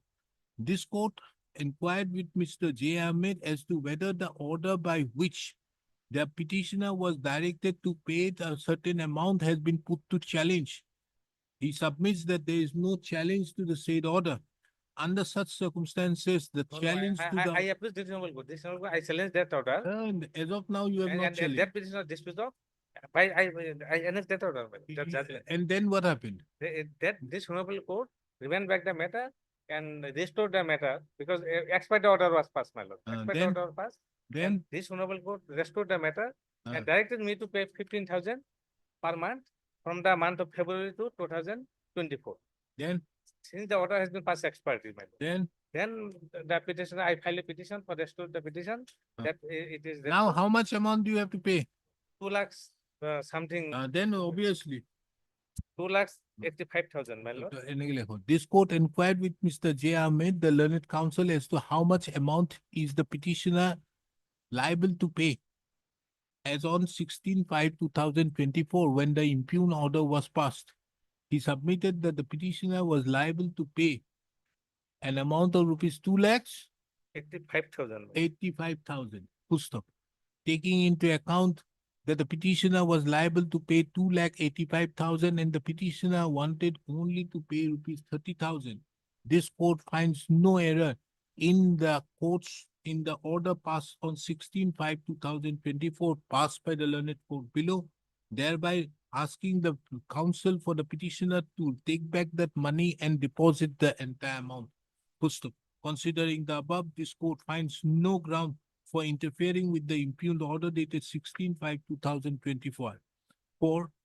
Passed in midday case number so and so, for which the instant petition stands dismissed. This court, however, finds, before parting with the record, this court further finds it relevant to take note of that the dismissal of the instant petition shall not act as a prejudice to the petitioner to file an application before the learned court below, seeking payment of the said amount by way of installment. Full stop. Further to that, in view of the dismissal of the instant petition, the stay so granted by the order dated 17/7/2024 into midday case number 5/2021 stands vacated. Full stop.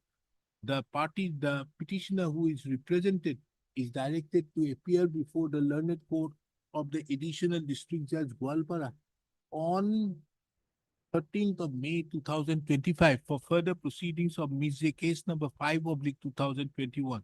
It is further observed that as the respondent is not represented herein, the learned court shall, the respondent herein is not represented, the learned court of the Additional District Judge Gwalpara shall issue proper notice to the said respondent further proceedings with the said person. Learned court will consider my application. Huh? Learned court will consider my application. I gave you the liberty. That may be. 31. Yes, what is this? Delay? What? Delay? How much? 37. You are appearing. Okay, this is an application filed that's under Section 5 of the Limitation Act 1963, read with Order 41, Rule 3A of the Code of Civil Procedure 1908 for seeking seeking condonation of the delay of 37 days in preparing the accompanying second appeal against the judgment and decree dated 4/4/2024 passed in TA number 1/2023 by the learned court of the Additional District Judge Business Hirang. Full stop. So I've also heard the learned counsels appearing on behalf of the petitioner as well as the respondent, and have also perused the said application. For perusal of the above application, this court finds that the grounds so assigned are justifiable grounds for coming within the ambit of sufficient cause within the meaning of Section 5 of the Limitation Act. Accordingly, the delay of 37 days in preparing the accompanying appeal is condoned, I stands disposed, the registry is directed to register the accompanying second appeal and list it at the stage of Order 41, Rule 11 of the Code.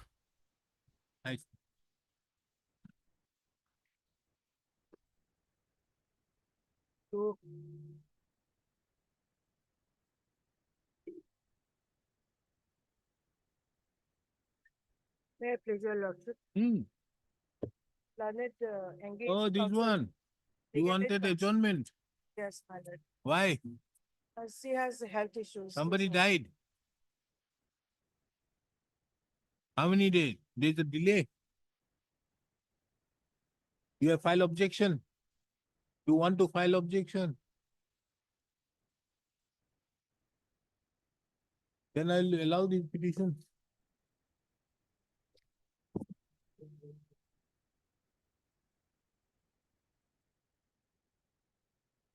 Mr. Counsel, if you don't file, it does not tie my hands also. I'm going to allow the petition. I'm very liberal in this. Mr. Counsel appearing, learned counsel appearing on behalf of the respondent seeks for 2 weeks' time to bring on record their stand by filing their objections to the application so filed.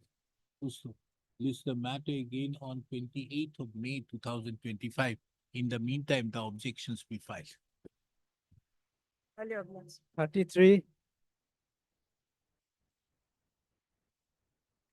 Your Lordship, my lord, IA 3481 delay of 109 days. Office note says, my lord, the AD card signed and received and returned back. Huh? Office note says AD card signed and returned back. Ground is what? Medical? Medical, my lord, here vertigo. And my lord. Vertigo? Vertigo, my lord. Then how did he sign? My lord, it was during that time, my lord. Huh? Para 4, during that period, my lord. Para 4. And Mr. P.K. Roy Chaudhary, the learned counsel appearing on behalf of the petitioner applicant. Pustap. There is an application filed under Section 5 of the Limitation Act, read with Order 41, Rule 3A of the Code of Civil Procedure 1908, seeking condonation of the delay of 109 days in preparing the accompanying appeal against the judgment and decree dated 20/11/2023, passed by the learned Civil Judge Senior Division Karbi Anglong in title Appeal number 6 of 2022. First of this court have duly perused the said grounds which have been mentioned in paragraph number 4 and 5 of the said application, and is of the opinion that the grounds assigned therein comes within the ambit of sufficient cause as mentioned in Section 5 of the Limitation Act. According the delay is condoned, so Pakistani likhi dibo na. My lord, can I I please stand. listed on Monday, my lord, because though there was no recovery position, but the executing court is going to recover me on 30th. my lord. Can it be on Monday, my lord? No. Wednesday. Or No, 30th? it is to be registered. You go. I've registered you. Now take it up. My lord, can it be on 29th? My lord, they will register it on, let it be on Tuesday, my lord. It has to be registered. But they will register it on Monday, my lord. Tuesday, absolutely no. Tuesday is for other matters. My lord, because on 30th, Mr. Roy Chaudhary, one day I have already spent on Guwahati High Court. The remaining all the other days are for civil matters. What do I do? but then on 30th. One my lord. person. My lord, on 30th, my lord. Let it be on 30th. my lord. Because that day, my lord, my You house. go. I've already passed that order. They will pass the order, I'll sign it. It is not possible. At least, my lord, if your lordship observe on 30th, my lord, they will do it. Otherwise, my lord, because from December, my lord, they have kept it. I have to go to the register to get You it. know what is that? So the delay condonation, nothing will happen. My 34, lord, I have submitted there. in my Mr. lord, Roy Chaudhary, I also have practice in the trial court, and more trial than, court more knows than what me, is to be definitely, done. my lord. Yeah, don't worry. Everything will be done. Yes, 500 days. Where's the other side? You are filing objection? What is your ground of objection?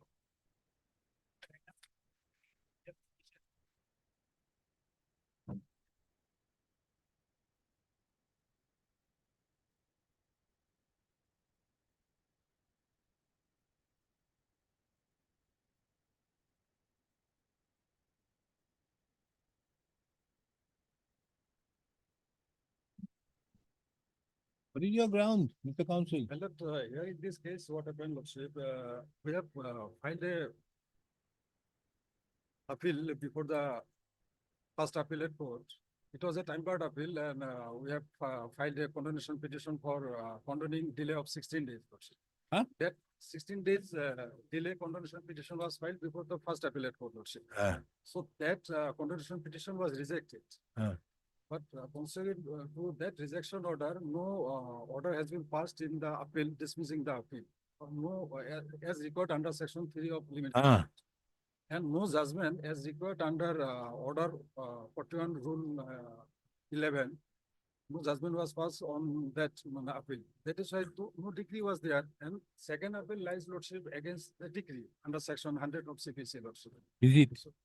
So that is why we could not approach this honorable court for filing a second appeal. And we are pursuing the matter before the wrong forum, Lordship, unfortunately, and that way some time has been wasted there, Lordship. This is my ground, Lordship. Only 16 days, that was not allowed by the So first. there was a delay of 15 days. 15 days, Lordship. That delay application was rejected. Rejected. Once it is rejected, there should have been also a consequential order passed in the delay application that the consequential appeal is also dismissed. Yeah, Lordship. That order is not there. That order. And as such, without that order being there, you are not in a position to come before this court. Lordship. Now, how have you come before this court? How have you come before this court now? No, Lordship, we have again filed, Lordship, kindly shall I come to page, Lordship, 30 or 42, Lordship, 42. The memo of appeal, Lordship. Page 42.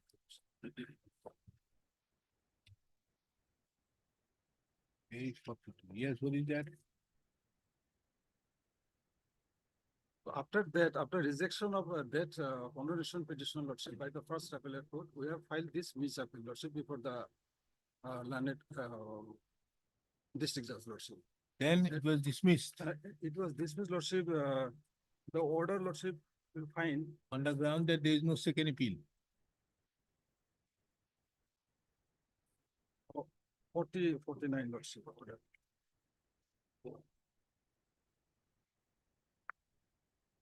Page 49, Lordship, kindly.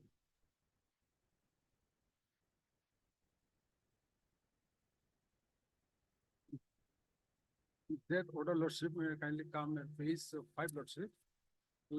Page 50, Lordship, last paragraph. Hello. Yes, we will allow these applications. And we will pass an order. No, obliged. This will be allowed.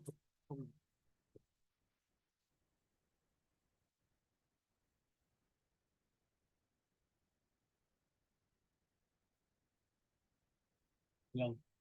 I can allow. Yes, what is this item? Yes, item 35. 35. 35. Yeah. Delay of 200 days. What happened? The respondent? Respondent told that he has received another services. He has received. But And he has not appeared. no, it's the first day, man. Huh? The first day after service. Hello. Notice upon issue and the same has been done by usual process. ID card of this form has been. And the same is that as regards no confirmation. List the matter again on 28th of May 2025. In the meantime, the registry shall ascertain as to whether the service through usual process have been meted out upon the respondent. 36.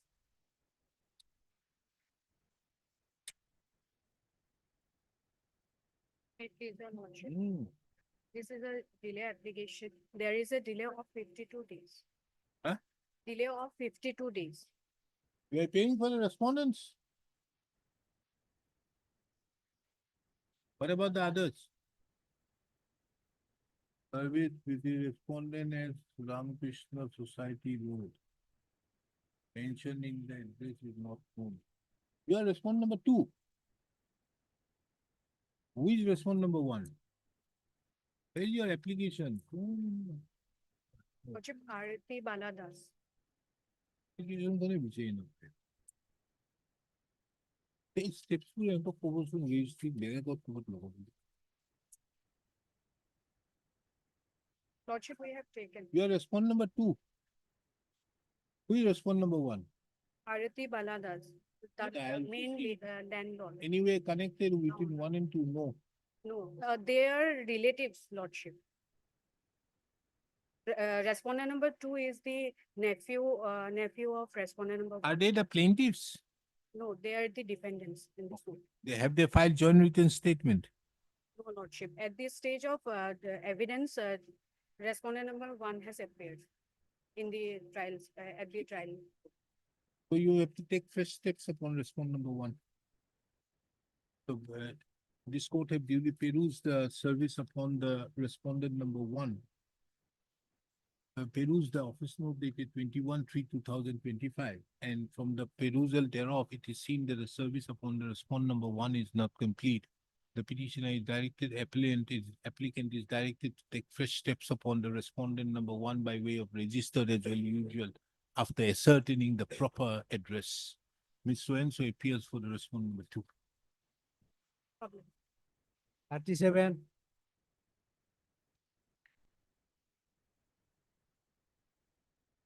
Service report awaited. Service not complete. Yes, service, my lord, we have taken steps, my lord. However, the report has not yet been. Service, you are appearing for all.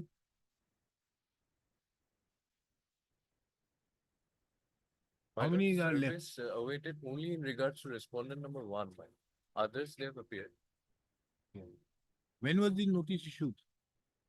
My lord, we had taken steps on 21/3/2025. What is this IA for?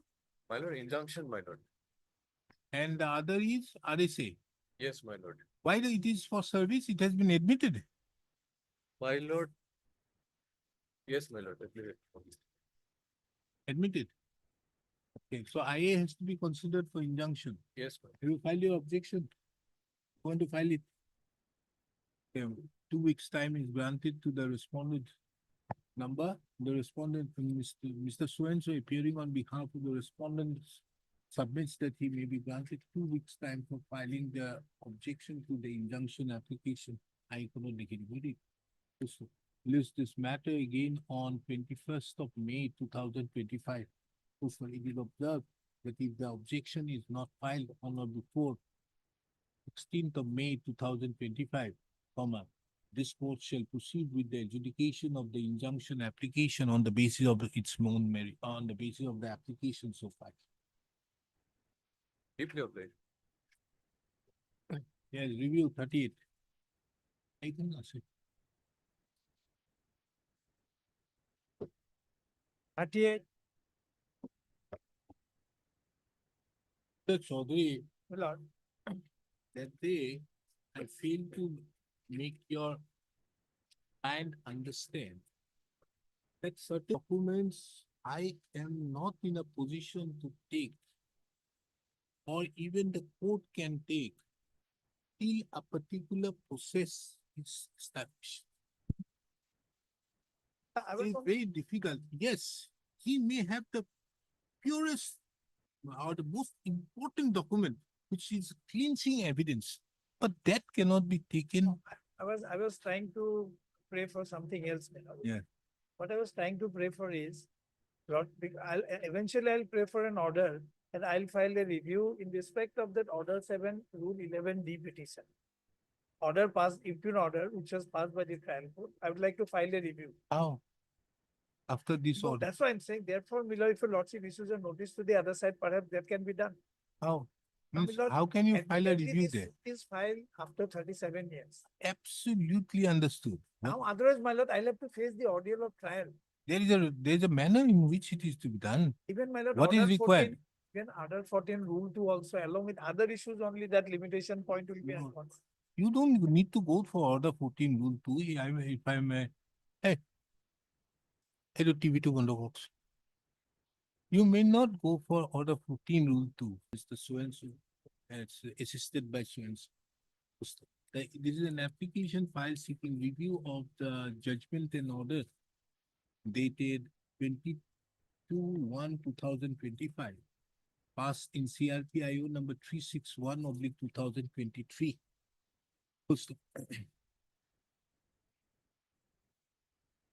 The learned counsel, the learned senior counsel submitted that the plaintiff have suppressed certain material facts while filing the suit plain. And this is a case of clever drafting. And as such, he submitted that the impugned the judgment and order dated 22/1/2025 in CRP IO number 361/2023 is required to be reviewed. The learned counsel submitted that after the passing of the said judgment, the review petitioners have made inquiries and could find out through RTI that there are, RTI, my lord, I applied for certified copy of the different orders that was given. and made inquiries before the circle officer. So before the circle officer, and could find out that the the plaintiffs were fully aware of the deed of sale as would be apparent from the application for mutation itself. This court have duly given an anxious consideration, but taking into account the well-settled principles of law that while deciding an application under Order 7, Rule 11, A and D, the court is only required to look into the plaint along with the documents filed along with the plaint and nothing more. This court cannot take that application, they take the information which is divulged to the applicant, to the review petitioners, pursuant to the judgment passed by this court. Under such circumstances, the question of exercising the review jurisdiction to the impugned judgment and order dated 22/1/2025 in CRP IO 361/2023 do not arise. Before parting with the record, this court, however, finds it very pertinent to take note of the submission of Mr. K. N. Chaudhary, the learned senior counsel, who submits that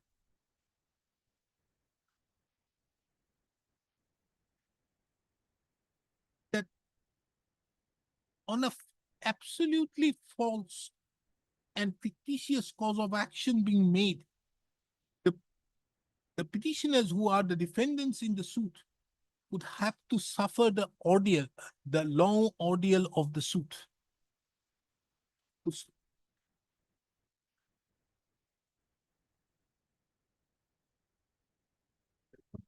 The said submission so made reminds this court of the observation of his lordships, Justice Krishna and his lordship, Krishna J. Of his lordship Krishna, bracket, as he then was.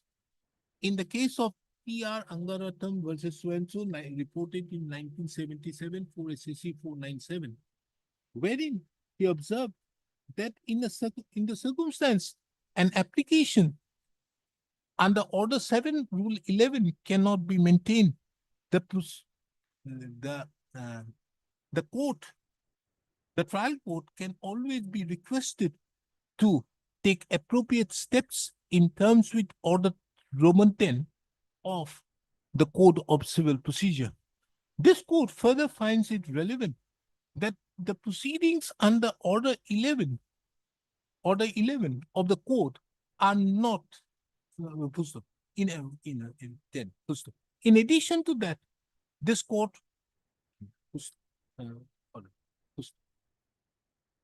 the petitioner accordingly if so advised, may take recourse to such actions. Order 11, I say, not Krishna. Deeply obliged. 39,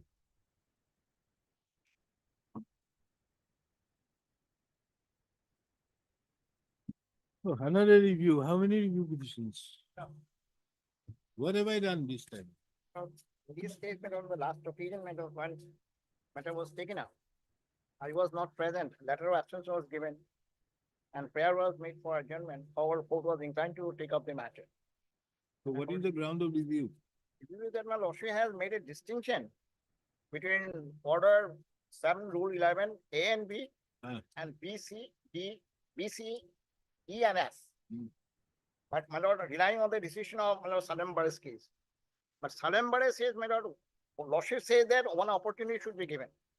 An opportunity should be given, my lord, by Supreme Court says, if the opportunity is at the first instance, then only court can grant opportunity. But if the, my lord, opportunity is sought for after several days, then he is to make an application. You disclosing the don't have reason. a right to hesitate in respect of except order 7 rule 11A and 11B. You have no other right. Right, man. Chalo, heard Mr. A.K. Pukas to the learned counsel appearing on behalf of the petitioner. This is an application filed under section 114 of the Code of Civil Procedure seeking review. 114 114. Of the Code of Civil, 114. My lord, even my lord, lordship kindly appreciate, my lord. 114, read with order 47, rule 1 of the Code of Civil Procedure 1908. Read with section chapter 10 of the Guwahati High Court rules seeking review of the judgment and order dated 5/3/2025, passed in CRP IO 40/2024. Full stop. This court have duly perused Mr. A.K. Purkashta submits that the ground of review so taken is that an error apparent has occurred in passing the impugned judgment and order dated 5/3/2025, in as much as this court did not consider that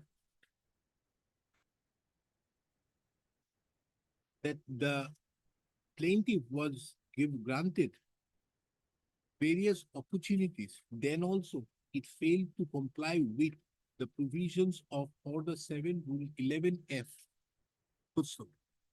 And as such, the impugned judgment and order passed by this court is required to be reviewed. This court have duly perused the judgment and orders sought to be reviewed, and more particularly in paragraph number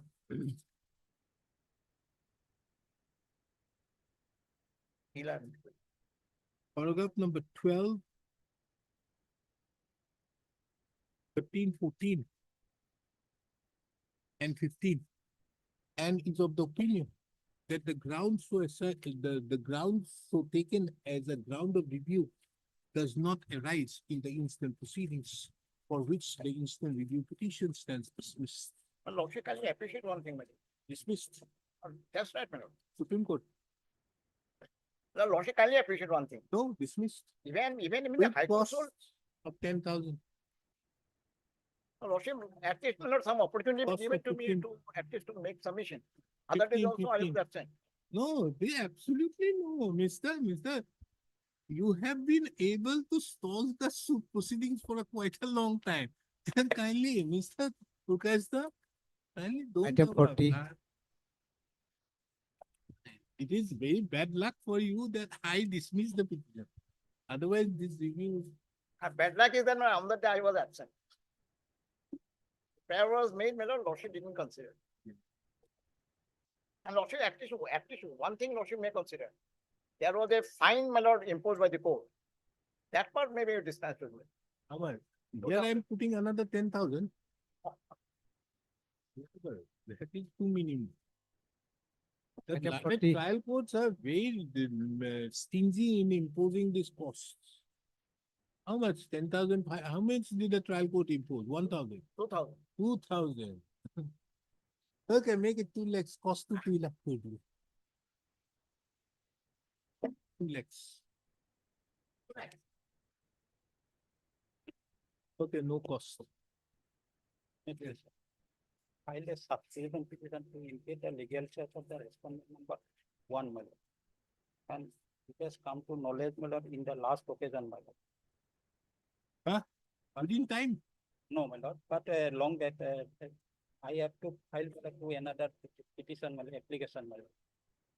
Mr. K.R. Padgiri, learning counsel submits that he would like to file 2 other further applications in the instant further applications. 6 further 6 an accommodation to file applications under Setting aside order the abatement. 22 rule 9 as well as order as well as under section 5 of the limitation to 4 weeks time is done. All right. 41,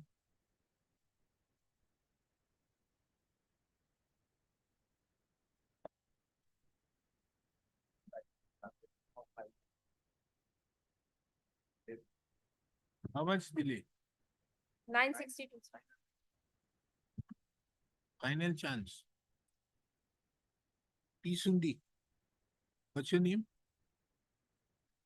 Ramdas, the learning counsel appearing on behalf of the petitioner, respondent submits that 2 weeks time may be granted to file their reply to the objection to the application seeking condonation of delay. Take the matter again 28/5/2025. In the meantime, the objections be filed, if any objections, if any, be filed by 21st of May 2020. 42,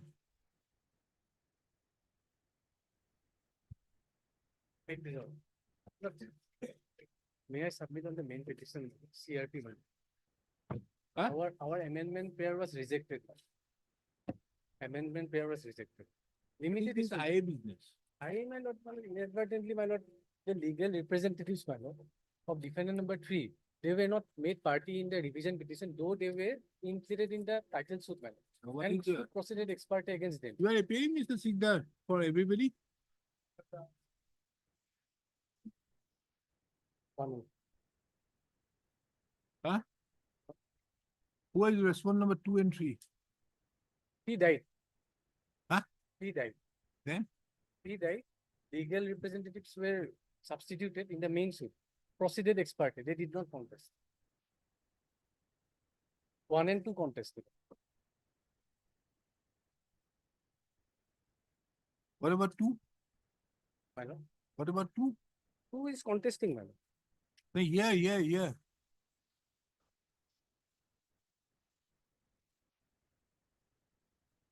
Hey, Mr. Sikdar, you are appearing for 1 and 2. So number 3, why you are not making them a party? Due to inadvertence, my lord, the person who died was made party in this CRP. My lord. So once we come to the knowledge, so my lord, we had to file an IA. Actually, my lord, they did not contest the legal LRs, my lord. They did not contest in the main suit. It proceeded Are ex parte they against them. performer or main? Main. So we allow your amendment, but that amendment shall not apply insofar as the defendant number 3. Okay? Now, okay. Let us take your submission. So it shall not apply insofar as the defendant number 3. Okay? Or his legal heirs. My submission is Isn't only it? This is what he wants. Can we pass that order? Is a suit can a suit be bifurcated?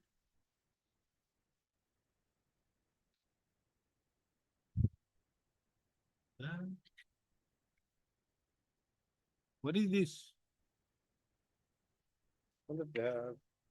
what actually happened is that the plaintiff filed the suit for seeking declaration, man, right on the right title interest. Now, So we make these people a party. I commit. Heard Mr. P.P. Das, the learned counsel appearing on behalf of the petitioner, Mr. A.R. Sikdar appears on behalf of respondent numbers 1 and 2. Mr. P.P. Das, the learned counsel submits that inadvertently the respondent number 3 have been included in the accompanying revision application. Though the respondent number 3 expired prior to the filing of that revision application, and his legal heirs have already been substituted before the learned trial court.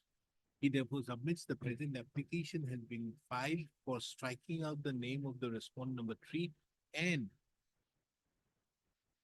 insertion of the name of the respondent numbers 3A to 3F to the accompanying revision application. Taking into account the above, the names of the respondent number 3A to 3F or opposite party number 3A to 3F are included as respondent numbers 3A to 3F in the accompanying revision application. I stands allowed. They can file a fresh memo of parties before the registry of this court. He cannot devote. The petitioner is directed to take service issue notice upon the newly included respondent number 3A to 3F. Why there is no stay? There is no stay. You sought for amendment, na? Yes, Now it will make a problem out there. there is an interim preamble.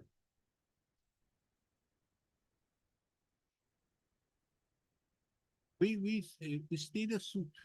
Because it will have a, if we allow later on, it will have a problem later on. Again to go back.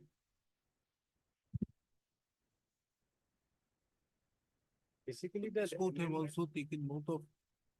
But yeah, the issue notice upon the newly included respondent number 3A to 3F. Also, the petitioner is directed to effect service upon the respondent number 3A to 3F by way of the still routed through the registry of this court and file an affidavit of service on or before the next day. Issue notice to DBO, notice making it returnable by 19th of May. Also therefore, this court have duly taken note of that in the instant accompanying petition, instant revision petition, and instant application, the petitioner have assailed the order dated 15/7/2024, passed in Mizzi case number 02/2024, arising out of title suit number 13/2022 by the Court of the Learned Civil Judge Senior Division Buxa, whereby the application are filed under order 6/17 of the court was rejected. This court is of the opinion that if the suit is allowed to proceed without a decision in the instant application, it would lead to an abuse of the process of the court. Accordingly, the order dated accordingly, the further proceedings of title suit number 13/2022 shall remain stayed till the next stage. Hello.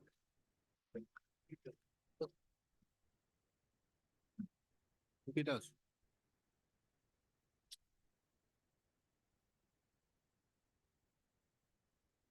(43) and 44 new case. What is consideration of the amicable settlement between the parties outside the court executing amendment? What is 48? I don't have 48 here. Right? 43. 48 I don't have. What is this 48? 48 is for hearing.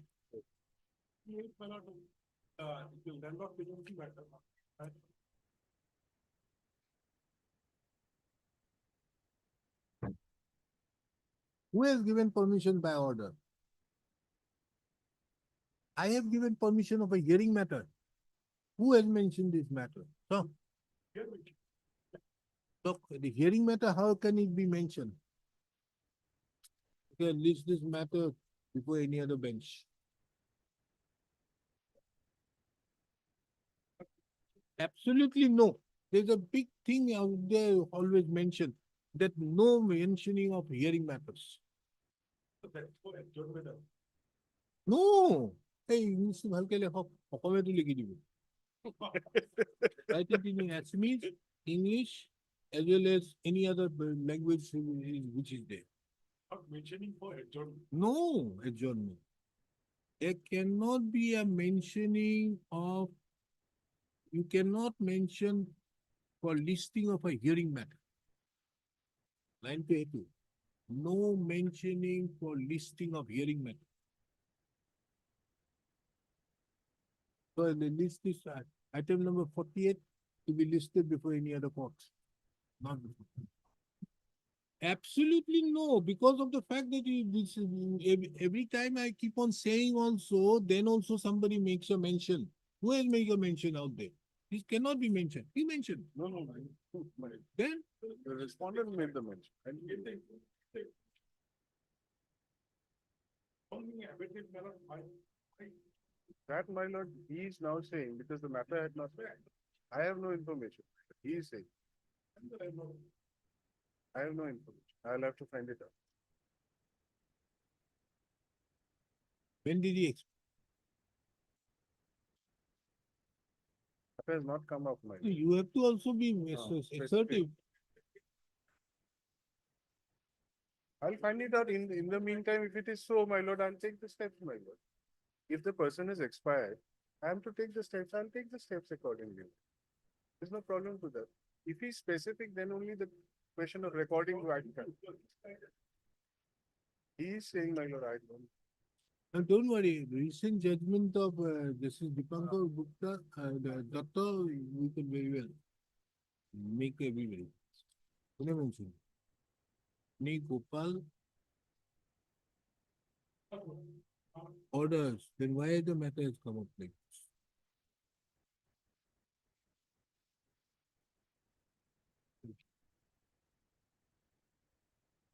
Hello, what is the, somebody was there on 44, new case, 43, 44.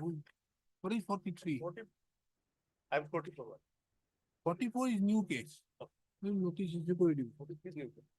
And what is 43? 43 is has filed for withdraw the RSA, which has been pending somewhere before. It was amicably settled. And You file an IA? yes, IA kon dekho sir? 43.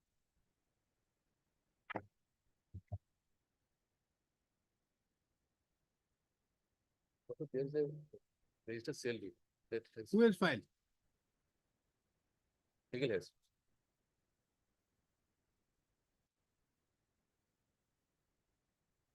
What do you want? You want to withdraw? Withdraw.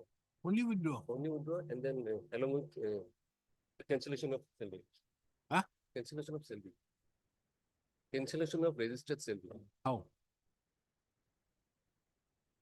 How can a cancellation of a registered sale deed be given by way of a compromise? Okay, actually, Huh?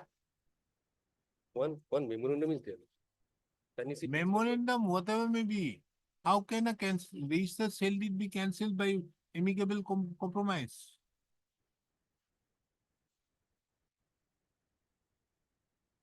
Okay. As per the terms of between the party and the registered sale deed in respect of be treated to be cancelled as the appellant is already in possession. That cannot happen. It's a registered document. So what is required to do? Either has to be reconveyed. You cannot do that. Withdraw. Counsel appearing on behalf of the applicant submits that there is an inadvertent mistake in filing of the instant application. He may be permitted to withdraw high instance. Yes, Mr. Mondal, what is it? And 44 notices. So, who has fixed this matter today? Last occasion I have mentioned, but this time I lost my son, my daughter-in-law, as well as my granddaughter in this particular. I am the only claim.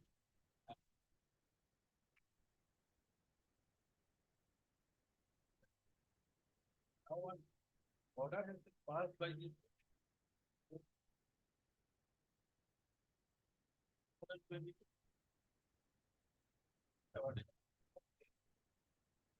But it was also granted.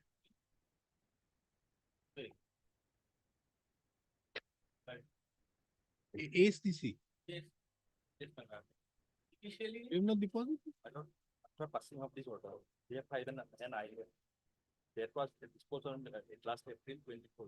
Hereafter, we have applied for financial exception. On the, in the month of May 24, we have, submitted, requested for financial sanction of 62.550 lakhs. Thereafter, on in the part of December, we have applied for 187.50 lakhs for MSC. This is a pending. We are waiting for the financial sanction. We Last have time, it, last time also we have. no, we do one thing, we dismiss the appeal. Whenever the appeal comes, we fix it on a particular date. This is the matter on items. How many appeals? 43, 44 to 40? 40. Item number 45 45 to 47 to be listed on 20/5/2025 at the top of the list. Or should I, for the item 44, my lord? 44 notice has been issued.